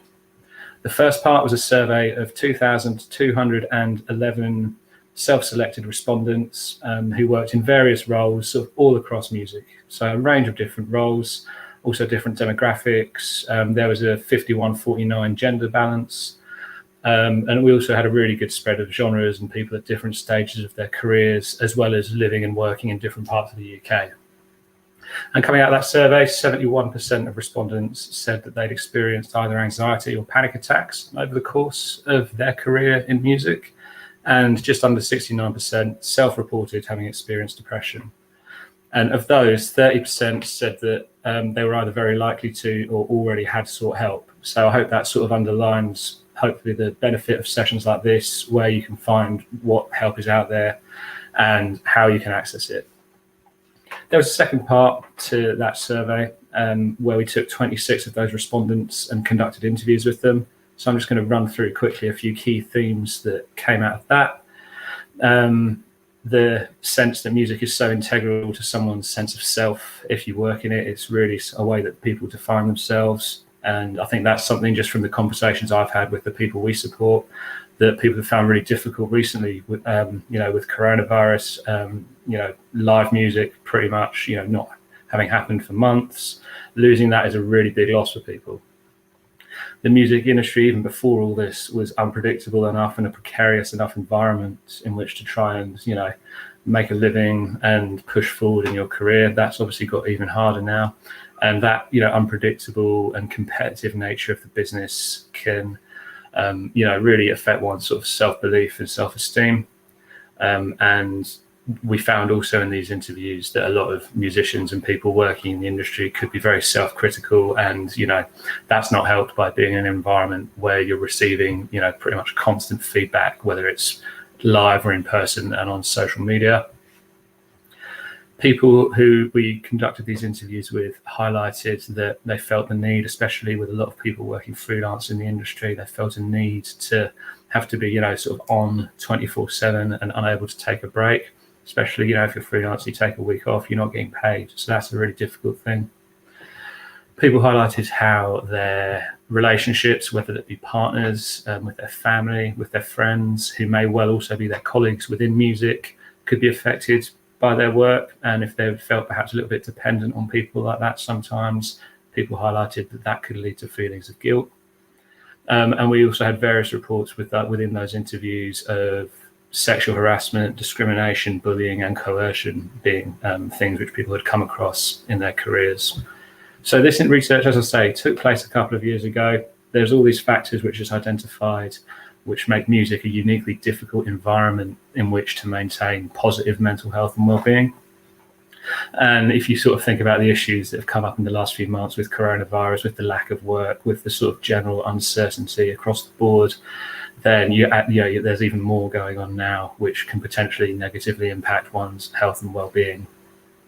Not to mention the financial insecurity, which a lot of musicians are now facing. I just want to very quickly mention our Coronavirus Hardship Fund, which provides financial assistance to people who are facing significant hardship in those groups I mentioned earlier as a result of the lack of work in music recently.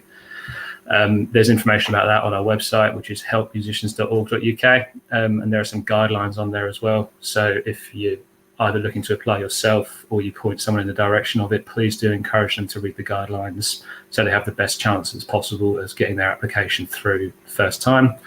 I'm aware that might not necessarily apply to everyone who's listening today. So I just wanted to make clear that throughout the whole session, we're going to be pointing you in the direction, not only of what we can do as organisations ourselves, but also other potential sources of help and support. So I really hope everyone gets something useful out of this. That's it from me for now. It's time to move on with the rest of the session. Before Eric and Joanne from Music Support demonstrate the Thrive app, I'm going to hand over to Claire Cordeau from BAPAM. Very much, Aidan. It's great to be here, and I mean it is a sad fact that it's such a key issue. Mental health is such a key issue, and I think of some of the things that Aidan has been pointing out. It is actually more common that people in the industry will have a mental health problem than not have a mental health problem. And so what we're going to try and cover in this session is what you can do to try and keep yourself well as what you can do when you're not feeling well, so that you hopefully will go away with some of those skills.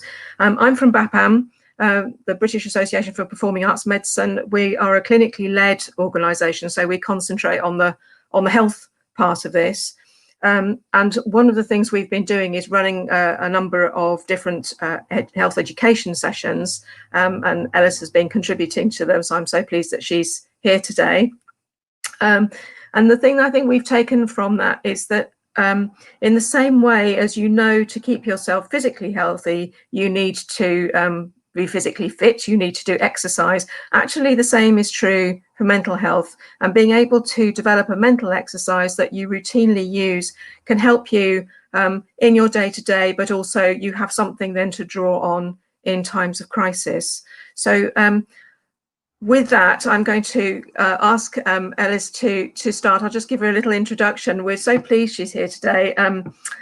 She's a performance psychologist, and she's fantastically well qualified. She has a BEMAS from the Royal College of Music, but she also has a diploma in drama and theatre, so she covers the whole gamut of performing arts. She's got a master's in performance science. She's got a PhD in performance psychology. So, I mean, she's totally the right person to be talking to you about this. She's got an enormous amount of experience, and I know from people who've been training with her how valuable that's been. So she's going to run a kind of guided practice session with us to get us going and help us to keep healthy. So there's no pressure there. Thank you so much. Oh my goodness, thank you. Thank you very, very much, Claire. That was a very generous introduction. I was just sitting here thinking, is that me, really? But thank you. It's very, very kind and generous of you. So as Claire has said, I will be focusing on the guided practice element of this, and I'm a performance psychologist. So what that means in practical terms is I will be looking slightly more at the performance and well-being aspect of things rather than the clinical. So that's important to understand, that we will be talking more about, what BAPAM can do in clinical terms, so that everybody understands that what I'm about to do here is more to do with strategies for performing well and strategies to help you to navigate a performer life. So this would run alongside any clinical help that somebody might need. So I just want to make that clear before we start. So first things first, if we're talking in a context of performer well-being, maximum performance output, something that surprises a lot of people is when performance psychologists come in and say, do you want to work on performance or are you concerned about performer well-being? As if they're two separate things. Now, of course, they're not two separate things because they all matter. You need to feel good to, keep going with your career so you don't burn out. But it doesn't necessarily mean that feeling good will lead to good performance or that feeling bad will lead to bad performance. And what often goes wrong is that people have, for example, performance problems, and they try and use a well-being solution to fix a performance problem, or they try and use a performance strategy to fix a well-being problem. And that's what this guided session will be about today. So I'm going to give you two strategies. One of them is going to be based slightly more around well-being and imagery for well-being, and the other is going to be more specific about preparing for performance, so slightly more specifically performance-oriented. Very briefly, we only have about 20 minutes today before the Q&A, so I hope you do have questions. If you have questions later on, my details, I'll leave them, and then you can all contact me later on as well. When we're under stress as a performer, especially in times like this, or when we're in a pre-performance situation, even if you're not somebody who performs anymore, but you're doing something that is very stressful to you, something that you want to achieve, we need both in life. Obviously, it's tempting to think, I want to feel good all the time, and I want to be relaxed, and I want to meditate, and I don't want to do anything else in life. But what happens in practice is, often people come back and say, I've done all this relaxation and I feel like I haven't achieved what I wanted to achieve, because where's the fire? Where are the strategies to actually help me have a fulfillment as well? So that's why I want to look at both. Typically, when we get very frustrated or when we get very anxious, when stress goes up, our need to control goes up as well. And what happens in our brain then, without realizing it, is we tend to start focusing on very specific small things. And those specific small things can be anything from, how am I going to pay the rent? How am I going to do that fingering? What's the first word in this song that I'm about to sing? So we'll start to automatically, focus shifts under pressure, and it tends to narrow down a lot. So it tends to go to little things that draw attention, that are not really great for performance, and that are very draining. So that's the word I want you to remember. Stress-induced focus tends to drain you. So the first exercise that I want to do together with you is a focus and imagery-based exercise to get you out of that really narrow focus on your problems to seeing the bigger picture again. If you've got a pen and paper with you, that would be really good. If you don't, we can also do this mentally with imagery.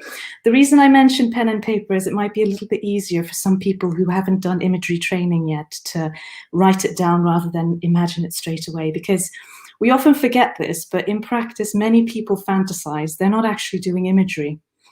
And fantasizing is nice because it's low effort. We just sort of I wish I was this, I wish I was that. But imagery training is really very much about training your mind's ability to imagine things exactly as they're about to happen and how you want them to happen, so that it feels like you've done it before. That's the real purpose of imagery. And to train you, I'm going to walk you through this exercise, and I'm going to do it with you as well. It's an exercise based on vision. And I like to use vision, especially with performers, because vision is such a big thing in creative arts. I think if I had to pinpoint one single thing that will pull most people through a really rotten time in their well-being, as well as really difficult times in a performance life, it would be focus on vision above all else. Why? Because if the going gets tough, these are the kinds of things that keep you going. It's very energizing to focus on vision, and it's good for you to practice refocusing from very narrow to broad and vision-based. So if you've got a pen and paper, I'd like you to just either write down or imagine, if you can do it visually, imagine the characteristics of yourself that you would describe as your ideal self. So just imagine, what would your ideal self look like? What kind of people would this person be around? What kind of things would this ideal self be doing? Maybe even what kind of foods would this person be eating? So I just want you to picture it in a very broad way. So you don't have to get very specific. I just want you to have an image of yourself in an environment that you think, that's where my ideal self would be. That's the kind of person that my ideal self would behave as. So just have a couple of characteristics that you maybe write down or that you think of. It can be very vague. So I'm doing it with you in my mind now, and I can already see a very sort of nice landscape and a person who's just very nice to everybody who passes by. It's got to mean something to you. It's got to mean ideal self to you. Yeah? Now, in the second column, I just want you to imagine what it means to be successful. But I want you to try it in a very broad sense. So a narrow sense of success would be, I've got to win that competition, or I have to sign that sales contract, or I've got to, that's very narrow. So I want you to try and think, what's a very broad, integrity and meaning-based success element that I would like to be in that picture? Okay, and it can be very vague. If you don't have anything, that's fine. It's just to help you think. Okay, so broad definitions of success. In my mind, just as an example, a broad definition of success is somebody who's very generous, who does very well, who does something out of pure integrity, and they do it so well that they can be generous to other people. So they can, give a lot of money to charity, or they can. That's an example in my image. Now, the third one I want you to think about, just to help you get that vision. What do you care about meaning to others? So relate it to other people. What do you care about meaning to other people through this art, through the thing that you were initially worried about? So the other perspective, really changing that perspective from I need to do this narrow thing to how do I connect this to the outside world? How do I shift this to a broad focus? Now, those three things, there are other questions you can ask yourself, but I've chosen those three just to help you think and to get that image in your mind, okay? It can be broad, non-specific, but that image that you've now built in your mind is something that you can think about. And when you think about that image, you don't have to analyze it, but all the information is in there. It just reminds you of that vision, and you don't have enough information, specific little things to start distracting yourself with. So for me, that image, like I said, it's a landscape, and I just see myself, being very nice to all the people passing by. There's a sun, and the sun represents empowerment to me. There's it's by the river, there's boats in the river, and the boats represent, going somewhere, not necessarily travel, but as in, doing the next thing, keep learning. If I think of that image, I'm immediately reminded of vision, and I cannot keep worrying. Now, when you have that picture, and you will refine it in your own time, because this is not enough time to, really walk you through it in an hour, but refine this type of thinking, this broad visionary focus in your own time. And when you've got that image, I want you to use it when you're going to do something in your day-to-day life, when you feel that you're stressed and you want to reconnect again and feel a bit more grounded. Imagine that thing and imagine it's all been achieved. And then go about your business. Whatever it was that you were going to do, go and do it then. Think of the vision. It's all been achieved. And get on with daily life. So this is a very short, very powerful, vision-based exercise to just shift you from that cycle of narrow and specific focusing on problems to seeing the bigger picture. And usually when people shift, the impact is immediate. All right? Now, this one you can use during performance sometimes, but I would classify this more as a day-to-day well-being related exercise. Now I'm going to go the other way, the complete other way. I'm going to teach you an imagery technique that follows a very strict performance model. And I want you to predominantly take away from this how different the types of focus and the types of imagery feel. That's what I want to show you. The first one will be really good for well-being and for focusing on big visionary things when you need to. The one we're about to do now is specific to learning and performance preparation. So this is much more targeted, much more strategic. And for this one, I do not want you to feel relaxed. Okay, so I might get you a little bit nervous as I'm walking you through this one, and that's exactly what I want you to do. I need you to be a little bit nervous to do this, to do this well. It's based on what's called the PETLAB model. You don't have to remember that name. I'm going to walk you through what each of the letters stand for. And just as an example, I'm going to take, let's say, the 5 or 7 minutes leading up to a performance. Let's say you're going to do something. You're scared of it. It could go wrong. It's important for your career. And we want to exercise in such a way that you feel you've done it before. That when the moment comes, right before you're about to walk on stage, or right when you start to play, that you feel like, I've done this before. That's what imagery really is about. So can we train ourselves to prepare in advance so well that it feels like, actually, I've already done this, I got this. Yeah. So I'm going to go with the minutes leading up to the performance, from the moment you're backstage all the way to when you start to play the first note, because that is actually the bit where anxiety peaks the most.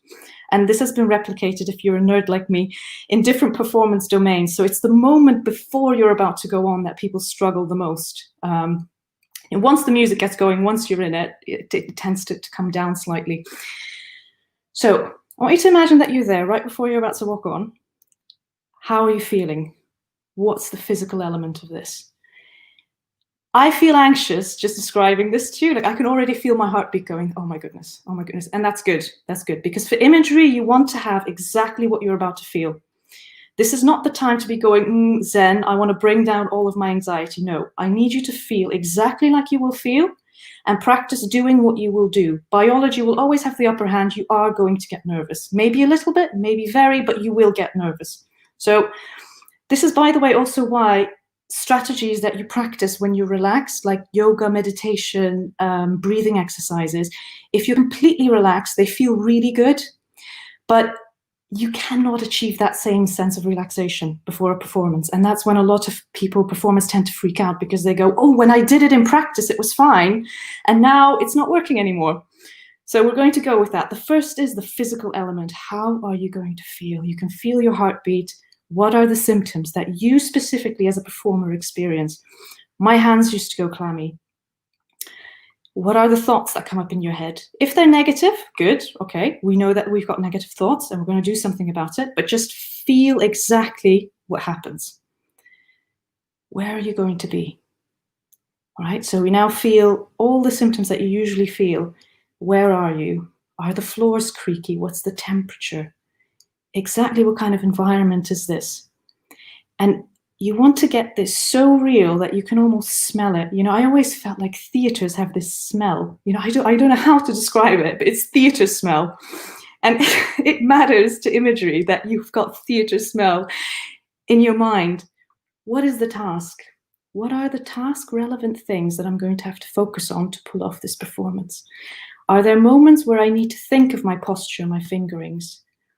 Or I just got distracted by a comment. What does this say? This session? Oh, bless you. So, task. What are you going to think of when?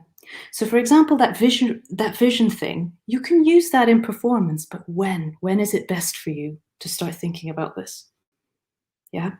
There are sometimes bits where you have to think in a very specific task-related way. You have to think, oh, you know, put your thumb here, because otherwise the next bar is going to not go well.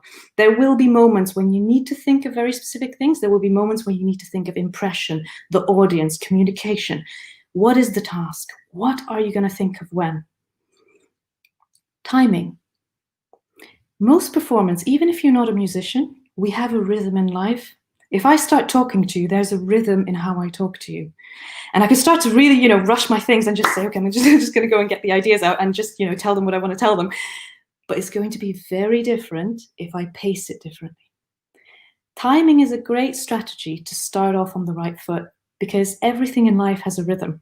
And my music teacher, I had a really, really good music teacher at one point who said to me, before you start, imagine you've already played that bar. Imagine you played it again. And then imagine that you just joined on the third time. And that's a form of actually imagery as well, but it also combines the timing element. How am I going to get started? So introducing rhythm for some reason puts us in line. It can be as simple as going 1, 2, 3, Good. There's a reason why we have this in culture, by the way, the 1, 2, 3, go thing. It's to get ready, but also to set yourself into that tempo. What's the tempo of the piece? What's the tempo of your thinking? What rhythm, what internal rhythm are you aspiring towards to get you started? How are you feeling? What is the emotion that you're going to feel when you're executing these tasks? Emotion is very important in imagery because we get incredibly distracted by how we feel. Your focus will shift to your thinking no matter what you try and do. It's a biological response. How is it going to feel to do what I want to do when I feel the way that I'm feeling? And the last one, perspective. So usually if you imagine from a first person perspective, they always say, oh, that's the best. Some people prefer to see themselves from the mind's eye of the audience. And I used to do this when I was practicing. I would imagine in first person when I had to move my hands, very specific things to, according to how I had to move.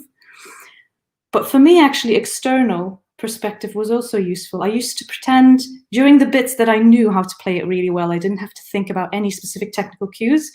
I used to imagine being an audience member sitting there and thinking, wow, that's actually quite nice. So you can imagine yourself moving from a third person perspective as well as a first person perspective. But it all comes down to how do you think you're going to do it in performance?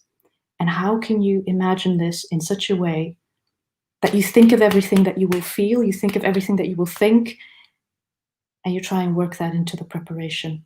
Now, everything I've said, if you imagine yourself doing that in a pre-performance routine, so we're walking on, you even smell that creaky, you hear the creaking of the floors backstage, you hear that theater smell that I always smell. And right before it's about to peak, now imagine what happens if you now switch back to that vision element that we talked about. If you now focus on that image you came up with that had all those elements in it, and notice the difference in focus from having a very targeted performance-based preparation focus with all those little elements, and we're going to train it and we're going to practice it. And now you have an example of where you can bring the vision in. We've done all the work, we've done all the prep, and now I want to focus on communication, on vision. I'm not going to sit there and go, which fingering was it, which word was it, where am I? None of that. So when do we go specific? Usually in learning. When do we go broad? Usually, most of the time, artistic performance, well-rehearsed artistic performance tends to work really well when we focus on vision, meaning, communication. All right, so I think it's time for me to open up for some questions. I hope there are some questions. If not, or if you think of questions later on, my email, I'll leave my email with the panel, and you can always email me personally, or I think my details should be on the website of Independent Venues. Yeah, that's all for me. So thank you very, very much for tuning in. Thank you for being here. Thank you for your interest in performance psychology, and I wish you all of you, all the very best.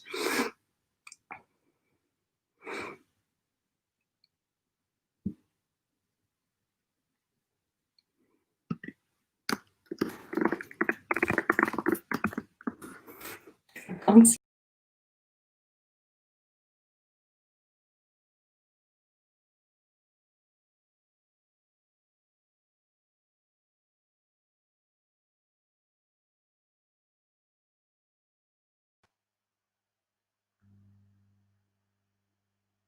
Good afternoon. Thanks, Ellis. That was great. Now we're going to go over to Eric from Music Support, who's going to demonstrate the Thrive Wellbeing app. Thanks, Aidan. And good afternoon, everybody. My name's Eric Mutungwazi. I'm the Managing Director at Music Support. In case you're not familiar with, we're a peer-led mental health and addiction charity operating in the music industry, giving services and accessing services available for all professionals working in the industry. We have 5 core services that we deliver. The helpline, which is Monday to Friday, where you can phone and speak to a peer who's trained, and to support and non-judgmental and confidential service. And we can help with signposting and supporting people through the journey of where they need to get to.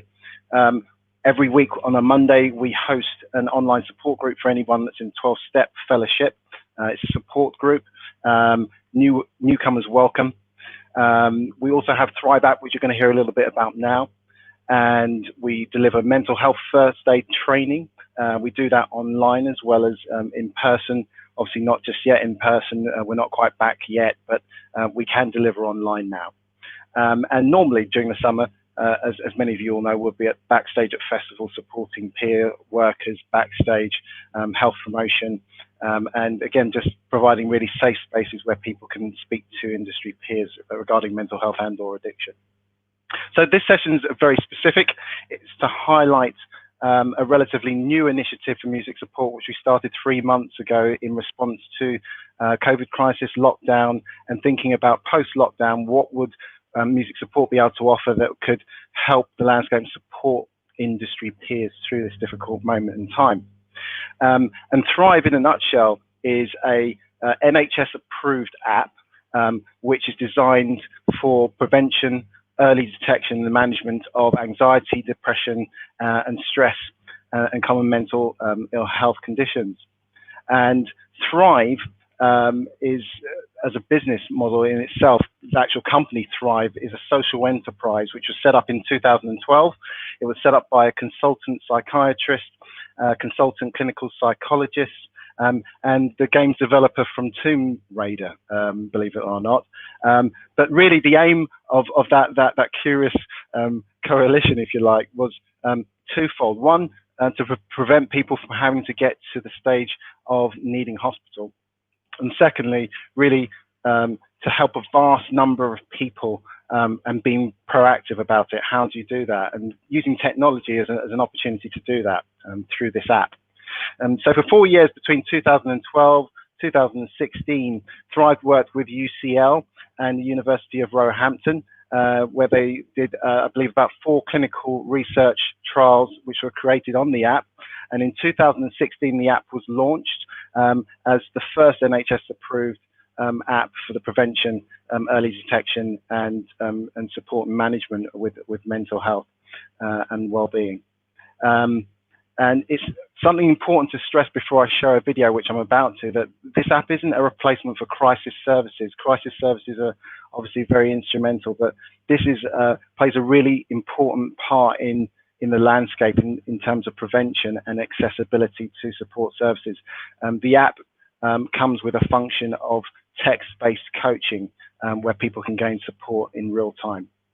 There are currently 3.1 million users of Thrive app worldwide. Thrive work with many partners across many different industries, and they're working with music support in particular to get this accessible within the music industry. We have music support. We fundraise in order to make it accessible and give away some licenses for free, and there'll be information about that which will be posted during the course of our session this afternoon. And we really want you to visit the website and download and use and to share with peers. And so by the wonders of modern technology, I'm going to share screen now and show you a video which lasts about 20 minutes and then give you an opportunity maybe to answer some questions at the end if you have any questions regarding the app.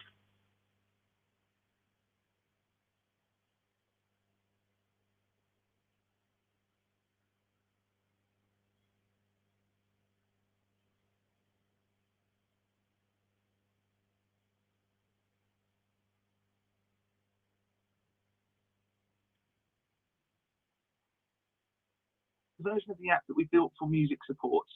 As you can see at the bottom in the middle, there's their logo there. Now, organisations do have a choice to put their own logo there and get some of their own branding in here, but this is obviously the one that we built for music support specifically.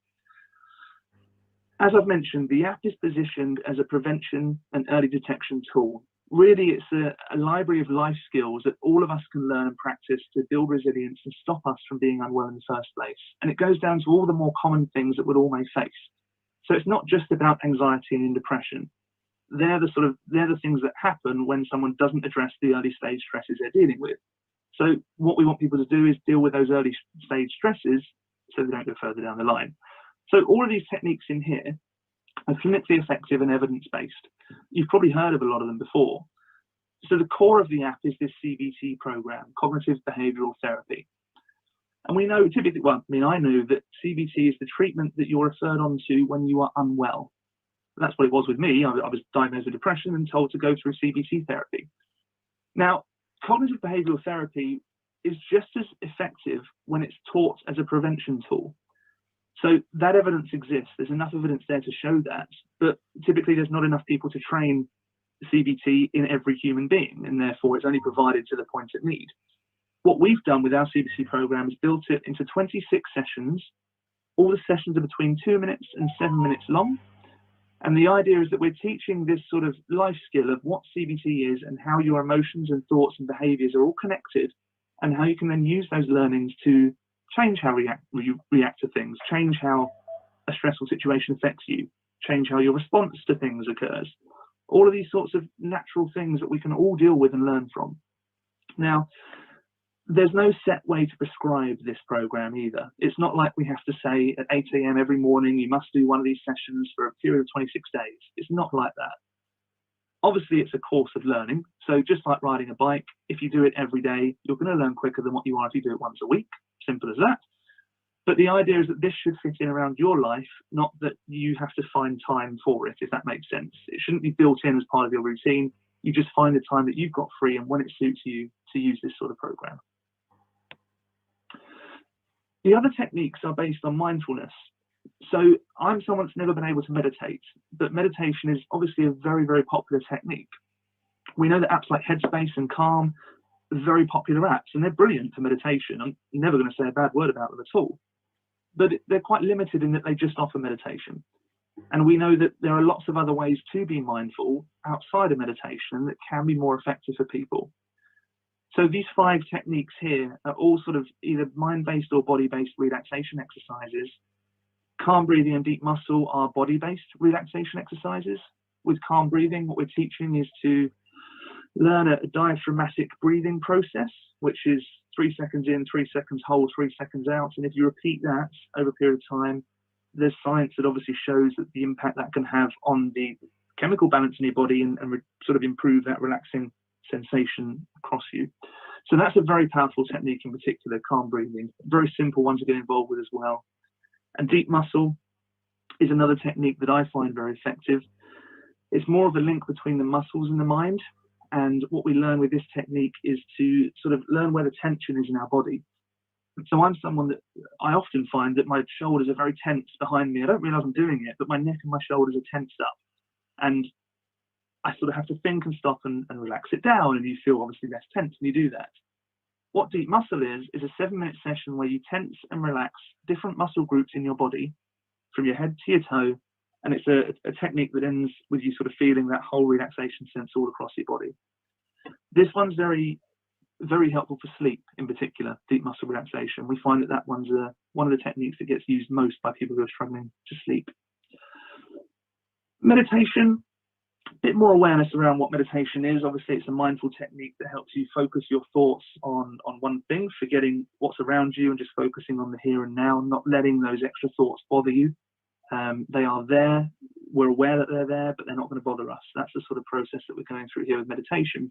And we offer different types of meditation sessions so that you can get involved in different parts of it and learn the different things that might be more helpful to you. We take you on a guide, we take you on a course, and once you've mastered meditation, you can then go through the unguided meditation, which is where you become a bit of a master at it, and you can do it without someone telling you and guiding you through the course. Self-suggestion, another mindfulness technique that is, some people, my colleague Alyssa used to live in Greece, and she used to find that one thing that would help her feel relaxed was taking a walk along the beach in the evenings if she felt stressed. And that sort of visualization that she has on the beach and that relaxing image, she's able to then use in her mind. If you close your eyes and think of that relaxing image, it can make you feel relaxed. It's the same sort of principle. And that's what self-suggestion is. It's thinking of a word or an image or a place that you can then think of in your mind and impart that relaxation feeling that you get when you're there across your body, basically. Again, it's a bit of a process that you have to learn and practice at, but it's a very powerful tool for a lot of people. The last one is applied relaxation. So where I live in Hertfordshire, just north of London, the wait time for a course of applied relaxation on the NHS is 7 months as of today. Applied relaxation is one of the best forms of support for anxiety and panic disorders and nerves and that sort of thing. And again, what we've done here is we've taught this what applied relaxation is into these different sessions here. So the steps you have to go through, it's just like a learning process, a bit like the CBT program, but it's a very powerful tool once you start learning and going through the applied relaxation course, because it can help you induce that relaxing state that you get from deep muscle relaxation within 30 seconds, wherever you are. That one's a bit of a real sort of life skill, a life hack that anyone can learn and practice. Really powerful tool, that one. But the idea here is there's lots of different content, lots of different pieces of content in here for different people. We don't have one user of the app that uses every single technique in here, I don't think. People tend to find the one or two that works for them and they'll focus on practicing them basically. But the reason why there's lots in there is because people need choice when it comes to this sort of thing. Everyone's different, everyone responds differently, and that's why we have all the different techniques. Now, they're always being updated, they're always changing and developing, so every month you'll see things that are going in there that are new.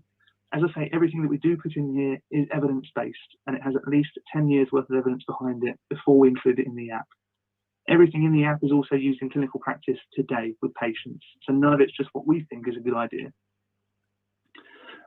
Now that's all the content, there's over 100 hours in there, but it gets a bit more clever with the mood meter in the bottom right-hand corner of the screen. And this is where we can start to be a lot more sort of powerful with individual users, really. So let's say, let's put some context behind it. Maybe I am an employee of a company and I have finished work or my shift, or I'm on tour and I've finished my show for that night and I've opened up the app and I felt anxious about something that's happened today. Now, how intense were those moods? Very subjective question, but it helps us understand how that particular person is feeling. So let's say my anxiety was really high today. Or situation, maybe it was something at work that happened to me. A bit more detail, maybe I felt like it was something to do with my peers and there was a deadline that we weren't going to meet and that was making me feel particularly anxious. Now, before I move on, I'm just going to say this part of the app, or the whole app actually, is completely confidential to each individual user. We treat the data in the app as if it was a patient medical record. So nothing is shared. The data is owned by the individual user, not by Thrive or Music Support or any other company. And this is completely confidential to the user, this part. No one can see what someone's putting in here. They can press add a custom bubble, type something in, and that then will then appear as a new bubble that becomes more personal to them. But the idea is once we've sort of pinpointed this situation we're in, I'm really anxious because of work, because of a deadline with my peers. What the app then does is one of two things. I've given it a situation and I've told it how I'm feeling. Now, if I was in front of a GP or any healthcare professional and I'd done the same thing, that healthcare professional would want to help me.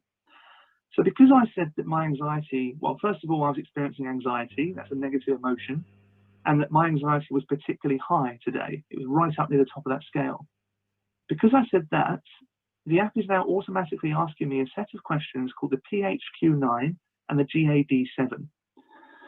Now, if I said that I was okay and I was happy or I had a negative mood, but it wasn't too bad, the app wouldn't ask me these questions. It's responsive based on what I'm putting in here already, and it will only ask me these if the app deems that I may be experiencing symptoms of something a bit more serious here. So if I went to my GP and said that I felt crap, I didn't feel good, these are the exact same questions the GP would give me. And the earlier we can ask an individual to complete these questions, the earlier we can detect the symptoms. So rather than wait for someone like me, it took me 18 months to finally go and see the GP or call someone about how I was feeling. If we can ask these questions of an individual in the evening, within a couple of hours of them experiencing something, we can give them a result. And the result may say mild, moderate, or severe symptoms of anxiety and depression that we believe are going on. And this scale is based on NHS recommendations, so it's all very clinically validated. But depending on how the user answers those questions, we've worked with Music Support to customize the message that comes beneath it. So for example, if I answered the questions and it did say that I was experiencing symptoms of moderate anxiety, the message beneath there may be that we recommend the individual calls the crisis line at Music Support or the helpline. And there'll be a button that the user can press, that once they press that button once, it dials out from their phone automatically and connects them with someone. We put charities in there, we put all sorts of different support options in there. The idea being that no matter who you are, no matter where you are, no matter how you're feeling, there is an option for extra support that you can go straight to speak to someone immediately. That's the idea. We don't want people waiting around, not knowing where to go, who to contact. Let's make it really simple for people. That's the whole point. Now, as I said, if I felt good, I felt happy, everything was okay in that mood meter, this is the screen I would see. It would skip those questions and it would just give me my goals for the day. But we'll come back to this shortly, because I just want to show you the progress first of all, which is down near the bottom left-hand corner. Along that taskbar at the bottom, there's progress. Now, everything we do is tracked and saved in this app. Every time we complete that mood meter, one of these orange dots appears on this graph, and it'll track my mood over time. Each time I do it, it records the date that I've done it. So as you can see, on the 13th of May, I felt good, and today I don't feel so good. And it will show you that over time as to how that user's felt. If I click on an orange dot, it'll show the situation I was in, my PHQ-9 and GED7 results, and anything I may have completed in the app today as well. Now, this is not just powerful because a user can see how they're feeling and track their mood, which we know is a very important thing when it comes to recovery in particular, but because a user owns this data, they can ask Thrive to send it to them as a PDF, request it, delete it, move it, whatever the user wants to do with it. Now, from personal experience, I can say that I believe that this would be very, very helpful. I know that when I was struggling and seeking support, the first conversation that you have to have with someone is why you're feeling the way you're feeling, how long it's been going on for, and all the rest of it. The data that we collect here, basically. So rather than having to try and remember for the fourth or fifth time when you're speaking to a new person how you've been feeling, why you've been feeling that way, you can take this as a PDF. And it's a much easier way for someone to say to someone, this is how I've been feeling, here's everything unloaded off of my brain, basically. Much easier way for someone to get support. So the goals, top right-hand corner. We just came out of the goals, so I'll go back into them. Each day we assign these different goals for the user. The goals relate to things that I'm involved in the app already, so it doesn't recommend me on my personal version meditation, for example, but it does recommend me deep muscle relaxation. And it'll also recommend something to do with exercise or socializing each day. So that's the have a dance session tonight. We can change that around. Maybe we want to go for a 60-minute walk instead. And you can then set reminders that will give you notifications on your phone at the time you set to complete the goal that you've specified. So maybe I want to go for a walk at 8 o'clock tonight. I could set that notification, press OK, and I then get an alert at 8 o'clock to remind me to complete that walk. Once you've completed a goal, you get these Thrive points. Hooray! So everything you do in the app, you get these Thrive points for. You get these bonuses you can see now for the, more often you use the app. If you come in every day, your bonuses go up. And it's just a reward system that sort of gamifies it a little bit more. Your Thrive points total up in the top left-hand corner. I've got 3,450 on my user profile at the moment.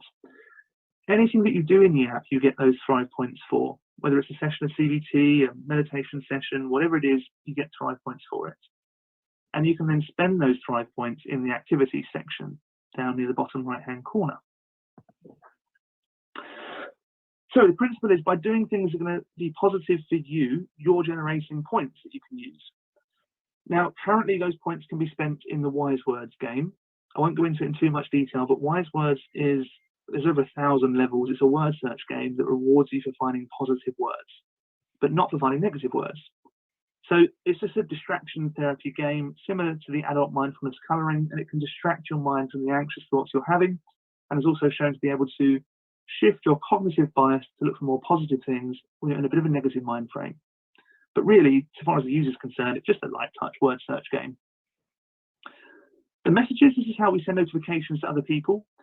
So one of the things we learned through one of our research trials was that when we sent people notifications to the app, it used to annoy them and people would delete the app.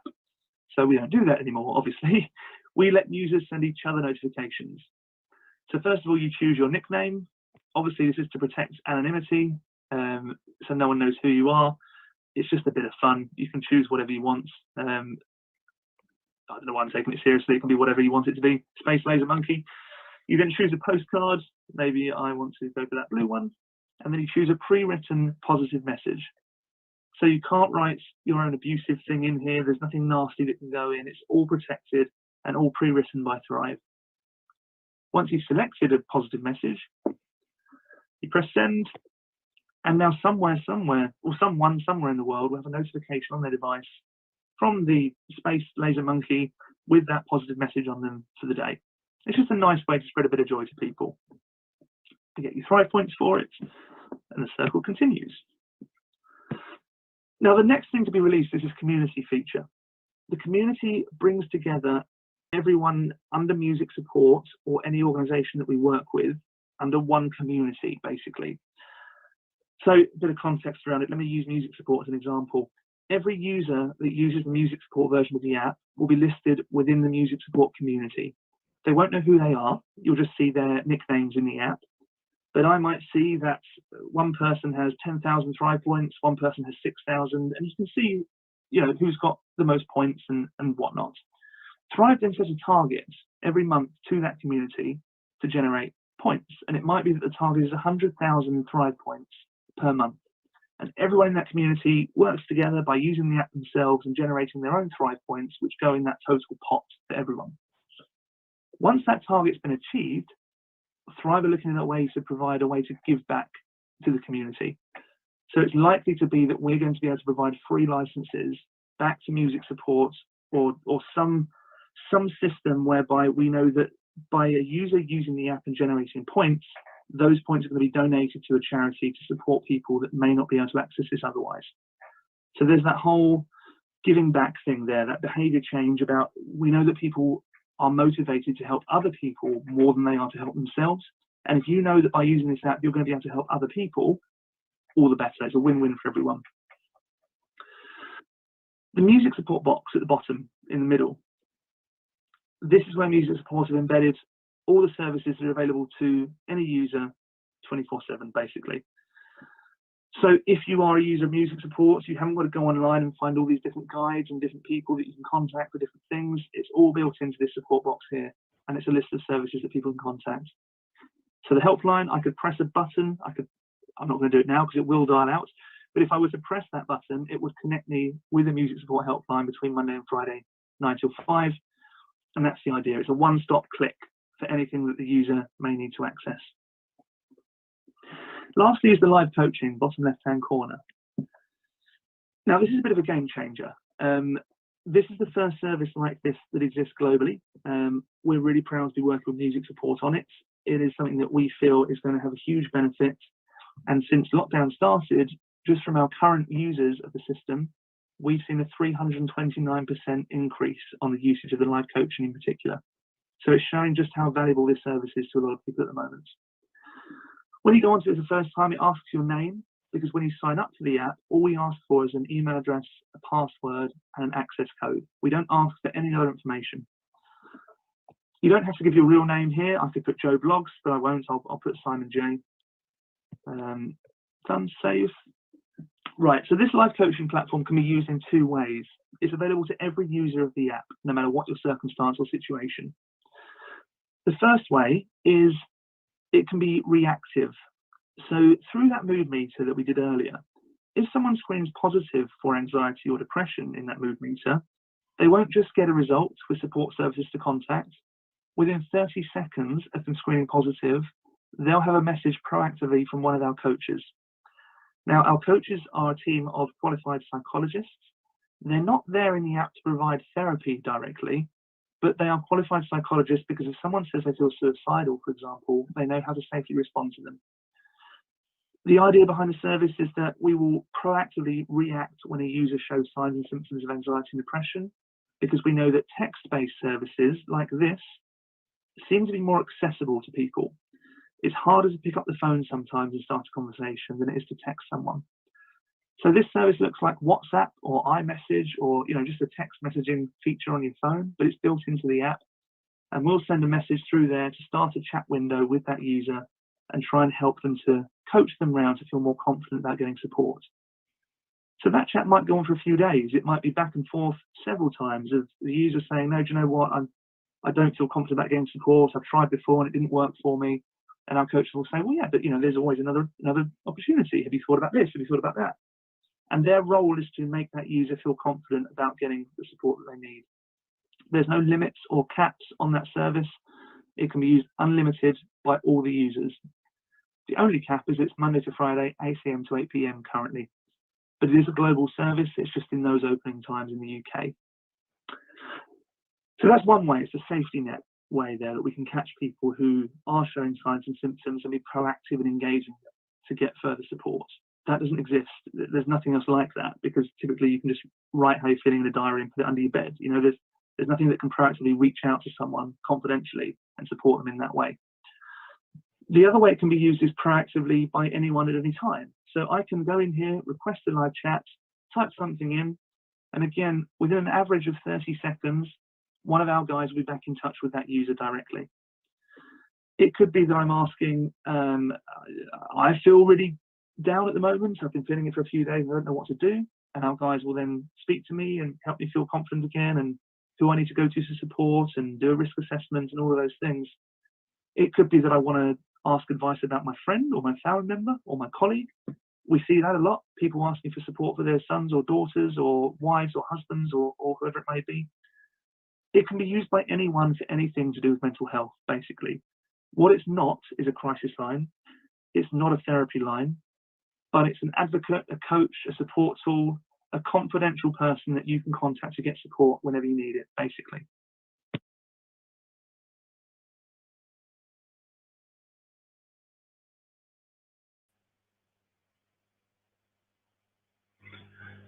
Hello again, and thank you for listening.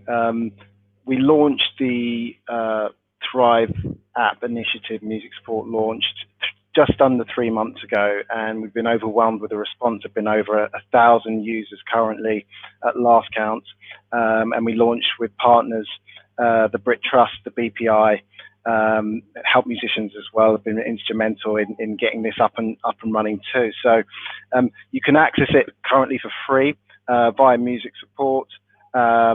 If you visit your Android store or Google Android store or Apple store, you need a unique code to do that, which is music20. But we'll circulate during the course of this afternoon information about that. But it's as simple as going to your store and downloading the app and then typing in a code, and you can get free access. And that's access to the version which comes with coaching, text-based coaching, and is live for 12 months. Free access for a limited time. So between now and September, we're able to do that to support people. So does anybody have any questions?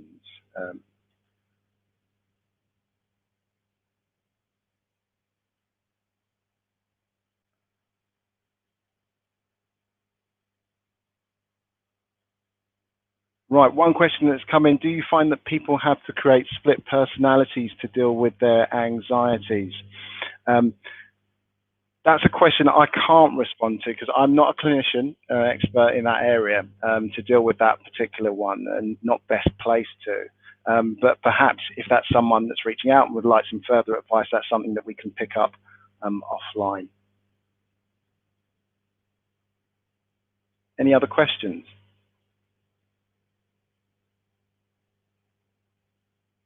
Okay. If there are no immediate questions now, then perhaps there might be things that come up in the Q&A. So thank you for listening, and I'll hand back over to Aidan. Thanks, Eric. That was great. I'm one of those 3.1 million worldwide users, and I do recommend it to a lot of people. It's a really fantastic app. We're now going across to Claire Cordeau from BAPAM, who's going to talk a little bit more about where you can access help. Hi, everybody. Yes, I'm just going to put some slides up so that we can talk through this. So bear with me while I work out how to do it. Here we go.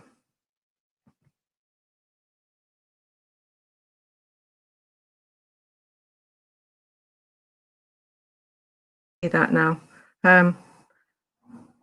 Is that all right? Can everyone see? Can somebody tell me, because I can't. I can only see the slides now. Okay, so well, I was blown away actually by the app and also by Ellis's presentation on using imagery. Both of those techniques seem to me to be incredibly helpful for supporting well-being and mental health, and it's brilliant to know that I'm pleased to have taken away some of those techniques, and the app sounds fantastic, so I really recommend people take that away. What I wanted to do is just to summarize really some of the services that are available to the industry and people working in the industry and performers around well-being and mental health, mostly from our 3 different organisations, but of course there are a number of other organisations who can support as well. And I think the first thing I wanted to say is that as I think we've alluded to, mental health is a cyclical thing. It's not a disease you catch and then you cure it and that's off, although it can be. But it's something that very often we live with. Mental health can be a positive thing, it can be a negative thing, but there are different phases to it and different services and different support mechanisms we might need as we move through those different phases. And people listening who've had mental health issues will know about that. So I've tried to describe that in terms of cogs, and that you can spend a lot of your life keeping mentally well, and that's really great. But sometimes you move into this process where you recognize that you have a problem and you really need to seek help at that point, and you need some services. But following using services, using some of the apps that are available, some of the techniques that you've learned, you can then move back into keeping mentally well. So I've wanted to use that as a sort of vision, if you like, of how we want to think about the services that are available at each point. So first of all, thinking about keeping mentally well, we advocate learning a mental health practice and using it very specifically. But of course, there are lots of things that help you keep mentally well. Physical activity, getting sleep, good diet, keeping socially connected, paying attention to your environment, developing new skills. You probably know a lot of these things. They are very general. This is general advice about keeping mentally well. But of course, in this industry, there are some very specific things. And I think Ellis's practice was particularly speaking to that. So that was very helpful. And if you want to access more support around that, then BAPAM offers free online workshops. These are webinars to understand how to keep mentally well. You can access them through our website. There are also a number of different fact sheets and resources.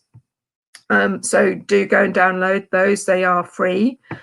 The Thrive app we've heard about, fantastic. And also Music Support offer mental health first aid. And I think that's particularly helpful for people who and organisations who are looking at not just trying to keep individuals healthy, but also looking after each other. So spotting when there is a problem and helping people to take action. And Music Support offer those courses. They are generically available, but the courses that Music Support offer are very specifically targeted to musicians and people working in the industry.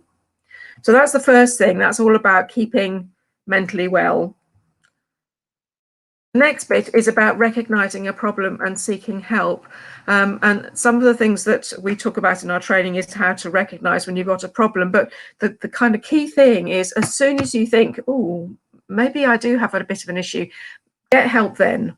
Don't wait until it's got really, really bad. Don't think, well, perhaps I haven't really. Maybe it'll go away. Go and get some help as soon as you can. And if it's a crisis matter, or you think 10 o'clock at night, you're thinking, wow, I really do need some help now. Then Music Minds Matter is a 24/7 helpline. You can phone that number, talk to somebody at the end of the phone who will help you through that moment and then get you thinking about what you're going to do next. Music Support is the same, 9 to 5 helpline. And BAPAM also offers free clinical consultations. So if you get to the point where you think, I really need to talk to somebody about this issue, I've tried various things myself, but I want to talk to a clinician, we can offer a free clinical consultation with clinicians who have a background in treating performing artists, in working with performing artists. Many of them are themselves performing artists, so they understand the sector. And you can call that number, or you can email info@bapam in order to get access to that. And that, again, gets you on the road to knowing what to do. And then when you need to use services, there is the BAPAM Directory of Practitioners. That's a group of practitioners, there's over 200 of them now, who specialise in working with people in the industry. And so there's information about them, their phone numbers, what sort of things that they do. Help Musicians can also offer funding support, and there are other organisations that will help with funding support if you know you need to go independently to use those services. And also Music Support offer online 12-step support, particularly around addictions. So there's a lot of help out there, but what I haven't mentioned, of course, is the NHS. The NHS is our main health provider, and don't ignore it. I know it's been a bit hard to access at the moment, but it is there. Services are available. I would advocate using the well-being services to keep yourself well, but also making sure that when you do access support, if it's private support, which you've managed to find funding for, that you use it as complementary to the NHS. Because if you do have a mental health problem that is likely to reoccur in your life at some point, it's very helpful to have somebody from your GP who has a record of what's going on for you, and will be able to step in and help also when there's a crisis. So I think the key message that we wanted to give to everyone is about doing your best to keep mentally well. It's a really challenging time, as Aidan pointed out and described so well at the beginning. If you can use some of the resources available to keep mentally well, then I think that will be really helpful, and it will help you going forward. But if you do have a problem, these organisations are here to help you. Okay, thanks very much indeed for listening to that. I'll pass back to Aidan now, who will be able to lead a Q&A. Thanks, Claire. I'm sure that everyone listening right now would have found that really useful. I think we've got the whole panel back, almost back. Hi, everyone. Look at this. This is great. We've got a few questions that have come in through the course of the session, which I'll ask now. We have got a little bit of time, and maybe a little bit more than I expected. So if you're watching and you've got any questions that you want to ask, then pop them in the comments and they'll come through to us. The first one I've got here has come through from Jeff, and I'm going to direct it to you, if that's all right, Alice. Oh, look at that. We've got it on the screen and everything. Excellent. What a day. Okay, so do you find that people have to create split personalities to deal with their anxieties? Great. Thanks a lot, Aidan. And thank you, Jeffrey, for that question, because it's a very, very relevant question that I know a lot of performers struggle with. So I'm going to answer it from different facets, because it's actually touching on a huge underlying topic. First of all, it relies on people thinking of themselves as one set block of personality, and then their persona as something completely different, something they just came up with, and they're going to act and behave like they're something disingenuous to themselves. And really, there's no such thing, really. So if you look into the theories of things like self-concept theory, they essentially say we're always running a self-script. I'm now showing you the self-script of Ellis doing a webinar. I'm not behaving the way I behaved if my friends came in with, pizza and we were going to watch Netflix. I'm going to start behaving differently because the context changes.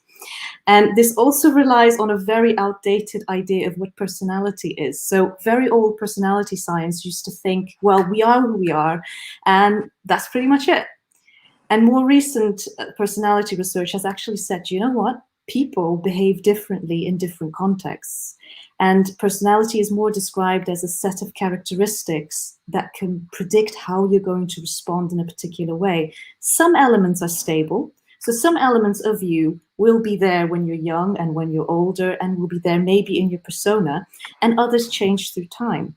So when it comes specifically to performers, I've always been very fascinated with self-concept, because, for example, what can happen is this can be so deeply rooted that they say to me, I can't play this bar for the life of me. I'm stuck. I don't have the technique to play this bar. That's just what it is. I'm crap. I can't do this. And if I do an imagery technique with them where they have to pretend that they are their idol, I just say, okay, do you know what? You're cast as another person. You are your idol in a documentary.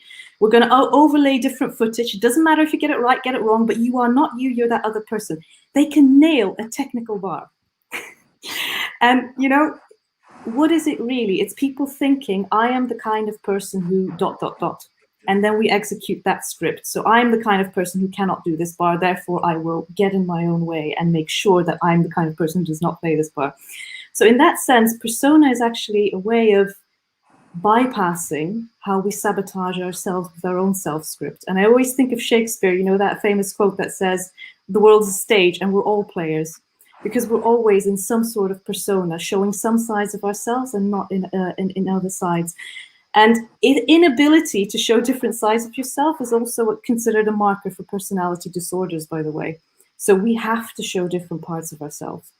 And I want to finish my rant here, because I could go on for hours about this. I'm clearly very excited about this whole persona. I have never seen a single performer who is not in some way linked to that persona. And I'm going to quote a comedian that did an amazing, it really changed my mind about this quite early on. He said, we think of persona as something different, but that's not what it is. He said, you find the bit of yourself that is most suitable for this art, and then you amplify it. And that completely, I think that hit the nail on the head. So he used himself as an example to me. He said, look, for example, me, I'm not an arrogant jerk, but my humor is very arrogant jerk humor. So he said, I find the bit in myself, I find that little arrogant jerkiness, and I just make it big. So I feel like I'm a part of me, but it's not really me. And those personas work the best anyway, because they feel authentic. It really is a part of that person, but it's never the whole person, because we're never the whole person anyway. It would be really awkward to always be the full spectrum of personality in all contexts.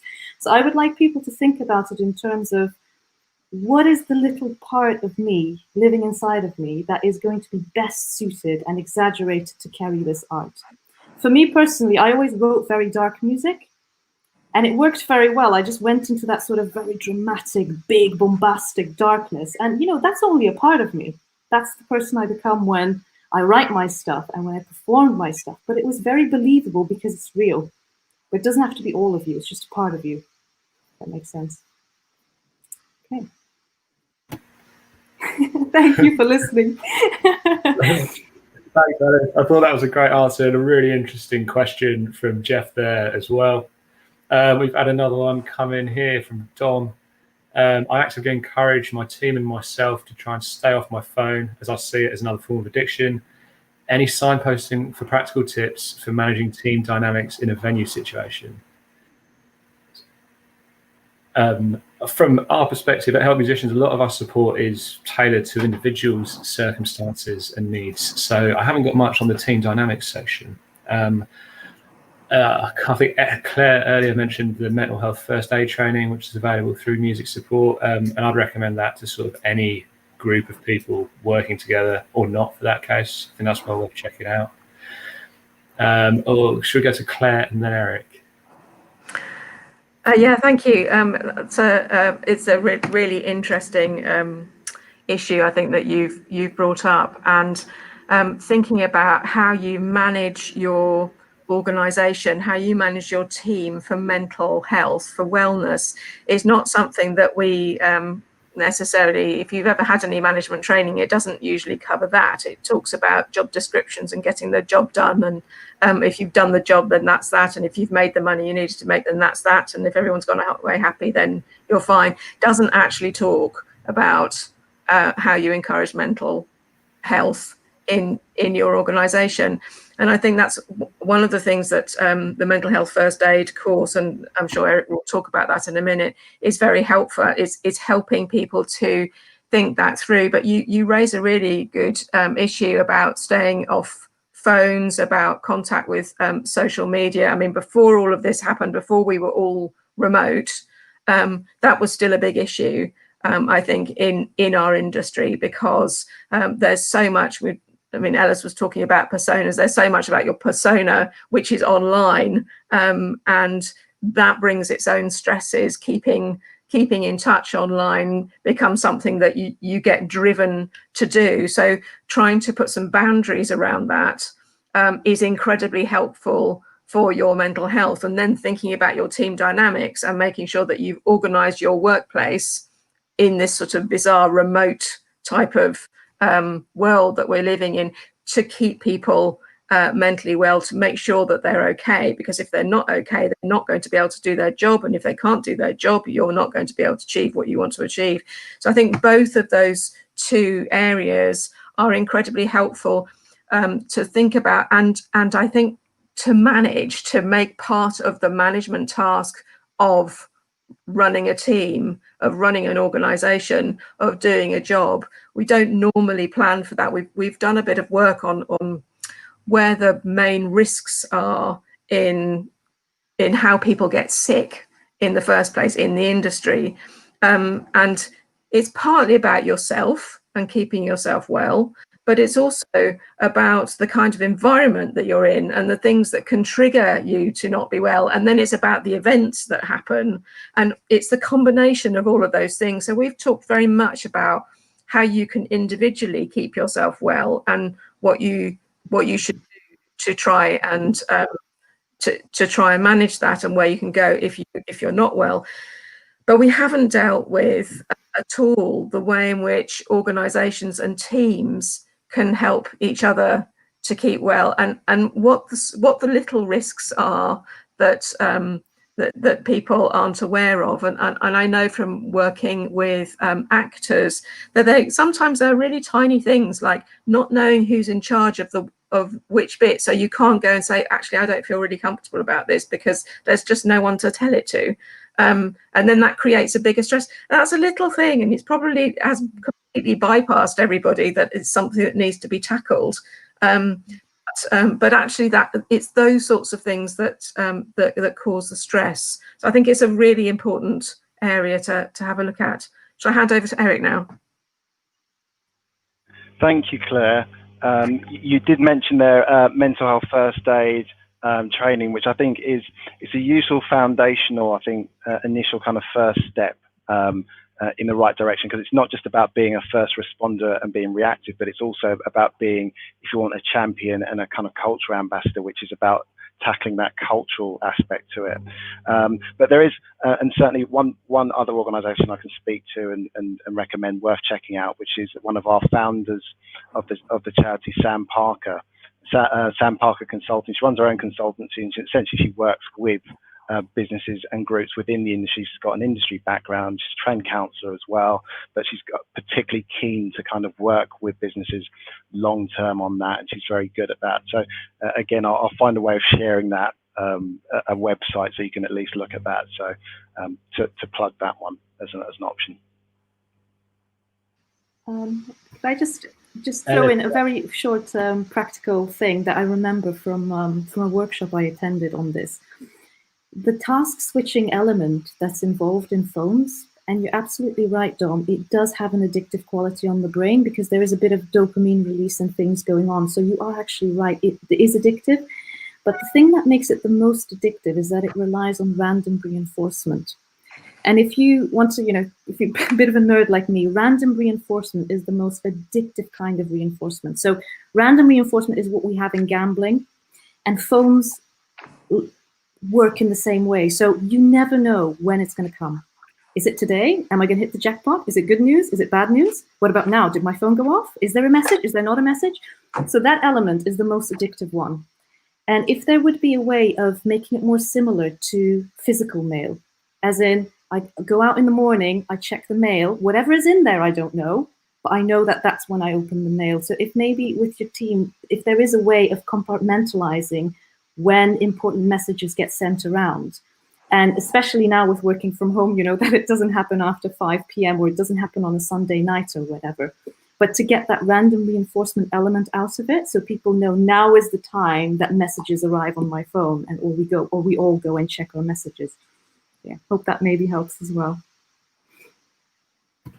That sounds good. The only other thing that sprang to mind for me are those sort of apps where you can limit the time that you're sort of able to use your screen and stuff like that. I haven't got much experience with those. I don't know if other people do. Yeah, Eric's a big fan by the looks of it. So yeah, might be worth something to check out there as well. It's just the general principle of actually, which is being empowered to turn off the screen for a while, or to actually put an out of office and say, I'm only checking emails between these hours. And you know, it's modeling what you want to see other people do. And it's difficult because it's a hard road, because the reality of it is we're in an industry where you're on call all the time usually.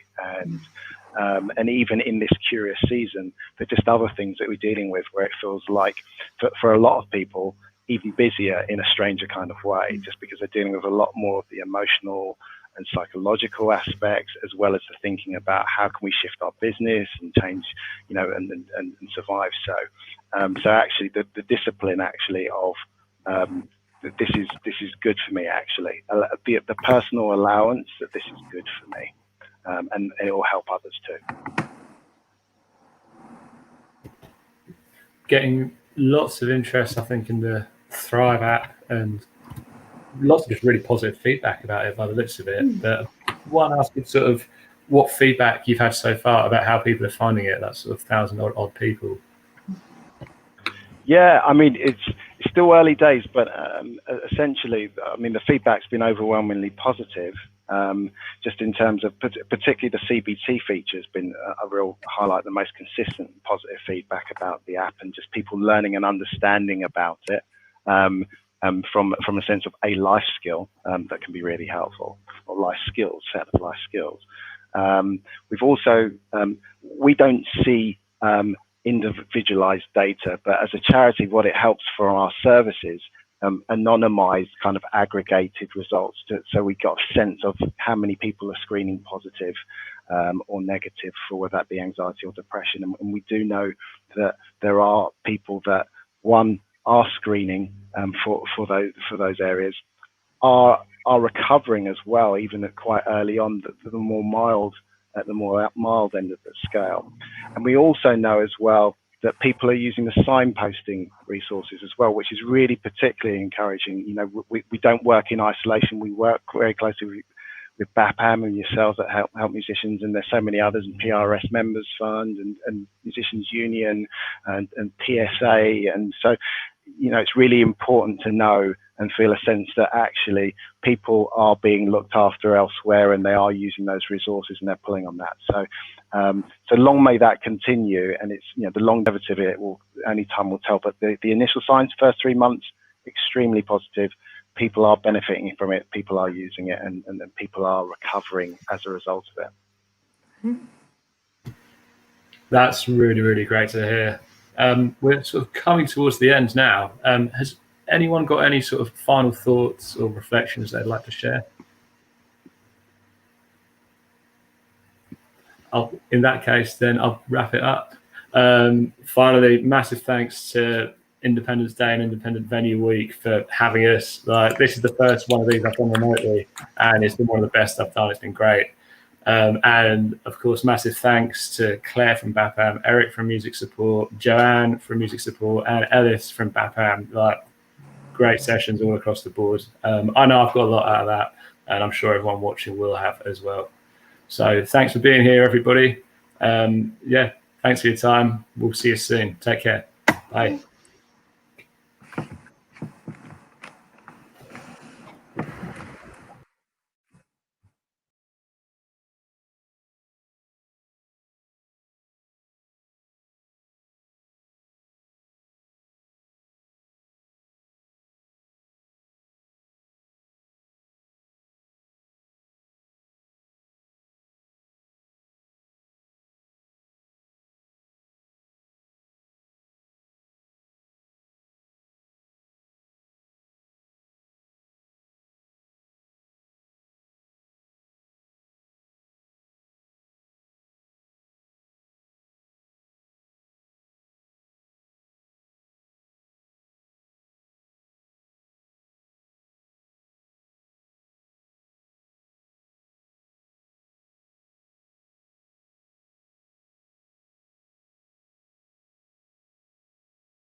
know the new one.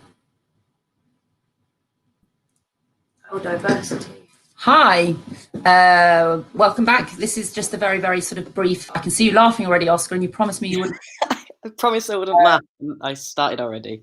Yeah, I know, I can see. Thank you all, everybody who took part in this Independence Day. Thank you to everybody who was a speaker, a panelist, who did the afternoon sessions, the one-to-one sessions. I don't really know what we thought we might expect from the 2 days, but I think we've been really overwhelmed with the responses and the comments and the viewers. So thank you all to everybody, a great deal for everything that you've done. We'll just have a very quick recap of the day today. We started with the Diversity and Inclusion Panel, Actions for the Grassroots Independent Community. We changed the name of that panel on the advice of the panelists, and I think we all have a lot to learn about intersectionality, and I think it's going to be really interesting to see how things progress. It's a panel that we shouldn't really be having to have, but it appears that we still do, and I thought it was really telling to hear Angel talking about when she went to a youth club and how using the space during the day opens up opportunities for people who wouldn't necessarily go to venues and recognise that they can go and they do belong. And I think it reiterates something that Chris Halpin said yesterday along the lines of, if you can see it, you can be it. And I think that's really important. And certainly for our Yes We Can programme, that is the goal of that whole programme, is to get people who fall out of the mainstream or don't get mainstream opportunities to bring them in and encourage and support them to have careers in live music. So I thought that was a really great panel. And then second up, we had venue sustainability, which was moderated by Liz from The Shed.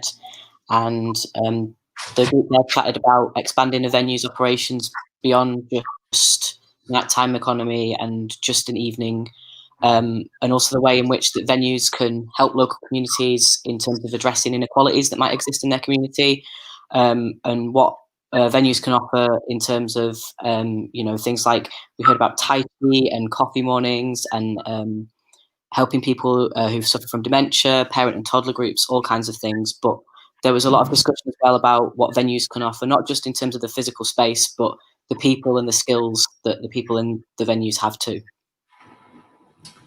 We were then, that was followed by the streaming panel. Unfortunately, Joe from PRS couldn't join us. We had a few technical difficulties there. But of course, streaming is something that has become like the norm for a lot of venues. They just had to kind of embrace it quite quickly. Some of the stats, of course, that are coming in on viewing figures are, extraordinary. There's a lot of, I guess, learning to be done there on how licensing can be done. I personally thought, there's things that you don't even consider, like declaring tax tickets depending on where the viewers are in the world. Of course, will there be the option for streams to be on demand, later down the line? Who knows? It's also a good thing to build brand awareness for venues as well. So yeah, it's a really interesting topic. Of course, we then have the mental health panel, and thank you to Help Musicians and Music Support for that. Of course, it's an incredibly testing time for everyone at the minute, and musicians and artists and venue owners and operators. No one knows what's happening at the minute, so it's very important that we're all kind of checking in on each other. Our one-to-one sessions today were with the National Grant Funders, so thank you very much to the relationship managers from Arts Council England and Creative Wales. As hopefully you have seen, to our Scottish friends, we are in the process of working out when the one-to-one sessions can take place with our venues and promoters in Scotland and Creative Wales. They just need to find out a bit more, from the government, and I'll be in touch as soon as we know when they'll be. Yeah, that's it. I think that's kind of the wrap up now for the day. We will be putting all of the sessions online on the on-air section of the website. And oh my God, Chloe, what have you done? Sam, have you seen this? Come and look at this. I can't believe you've done that. Joe, can you just knock our video out for a minute? We can't be live for this. Hi Chloe, heard you're getting married and we wanted to send our congratulations and best wishes because we love you dearly. We consider you one of the great things to come out of London this century. We love the way you come up to Hull and spend all your time laughing and smiling and partying, which is what happens here, which should happen here. This is very different to a lot of people in London who won't come near the place and spend all their time slagging it off. Good luck with everything you do in the future. As I say, we love you very much and look forward to seeing you the next time. Thank you. Hi Chloe, Joe here from the Smokehouse in Ipswich. As you can see, just wishing you all the best for your wedding on the 8th of August. I know you will have an amazing time, and congratulations and best of luck for your lives together with Sam. And yeah, myself, everyone at the Smokehouse, and even my ever-expanding forehead wishes you all the best. Good luck. Have a great time. Hi there, Chloe. Charlie and I, this Charlie, not your Charlie, just wanted to wish you all the best on your marriage to Colin. I might have got confused there, but yes, I want to wish you all the best for a wonderful wedding day and say thank you for your wonderful work that you do. It's been lovely to work with you. Charlie's going now. All the best. Hey Chloe, hey Sam, heard about the news, congratulations, it's Tim here at the Windmill. We're getting ready to do some things, there's flashing lights going on. I hope it's going to be a great day on your wedding day and you have a good party. Hopefully see you soon, all the best, bye. Hi Sam and Chloe, congratulations, we miss you both. Hope you have an amazing day and we'll be thinking of you. And remember Sam, happy wife, happy life. Mostly. What's your Chloe? Just wanted to say congratulations to you and Sam on your upcoming marriage. I can't think really of two nicer people, really, and two people who are more suited. And although it's in strange circumstances and it's sad that you're not going to have the occasion that you probably wanted, I still think it's a fantastic thing, and I'm looking forward so much to seeing you both when this is all over back down here so we can all have a get together and a few beers to celebrate. Much love to you both. I hope your day runs perfectly, as I'm sure it will. Take care and much love, both of you. Hello, my sweetest angels. Happy almost wedding. I am so chuffed for you, so excited for you. We've obviously all been looking forward to this for so long. I think in some ways it's going to be super nice and cute and intimate and scale back, and then we can all celebrate properly next year, / probably next week or the week after. You both are very well loved and have a big community of people who think the world of you. So I really hope you have an amazing day, and I can't wait to see all the photos. Congratulations, Chloe, and it's the same too, of course. Haven't met you, but pretty sure if you're dating Chloe and she agreed to marry you, that you must be great. I hope you guys have a beautiful day next week. Hi, Chloe and Sam. It's Moose. You might remember me from when you were allowed to leave your homes, or when you went outdoors, or when there were concerts. And it's the same me. Scruffier this, longer this, but otherwise identical. I wish I could be there to congratulate you guys in person. This video is going to have to do. I'm very happy for both of you. I look forward to seeing both of you in the future. A wonderful blessing that the future is going to bring to all of us. But for you guys in particular, I'm really happy that you have each other, and I wish you all the best. Congratulations. Hey, Chloe. Hey, Sam.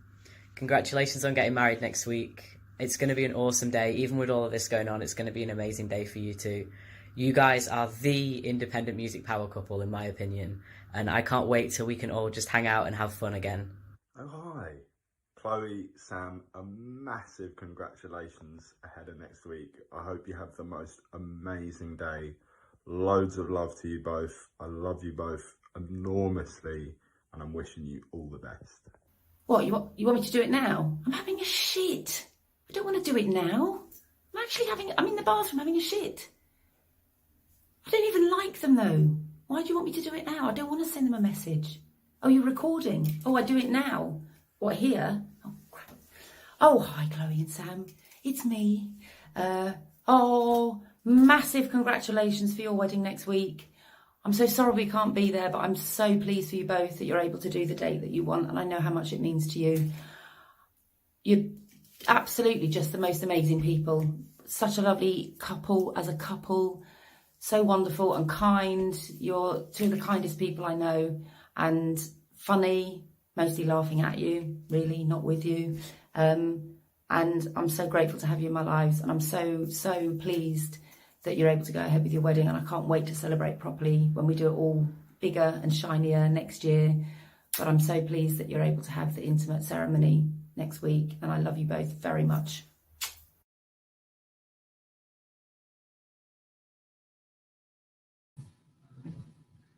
That's amazing. I think we're back. That was a bit of a surprise. So we did manage to get Sam to turn up. Thank you, guys. So nearly shit herself when we did that. So thank you all, everybody. I just want to wish them both well for next week. We're so pleased they're able to go ahead. That was amazing. Thank you. Thank you very much. You're very welcome. There's a few cheers here, but that doesn't happen us. I'm just going to do a final little wrap up work-wise, because I feel we just should say thank you. A massive thank you to Harman and Arts Council England for their support of Independent Venue Week, Independence Day, and the sector as a whole. Thank you to Loading, Marshall and Tysers. Thank you to Arts Council Northern Ireland, Creative Wales and Creative Scotland, to PRS Foundation and Youth Music, as well as Help Musicians, BAPAM, Music Support, Attitude is Everything and Lord Off Robbins, who we work with closely. And huge thank you to Nate, Joe, Adam and Sam at the Brudenell, who have basically been mission control for this whole 2 days of presentations. Couldn't have done it without you. And thank you to everybody that's tuned in and watched. We'll be putting all of the videos up, as I said, as separate videos for each session next week. But thank you all for tuning in, and go support your venues. Thank you very much. Thank you. Thank you.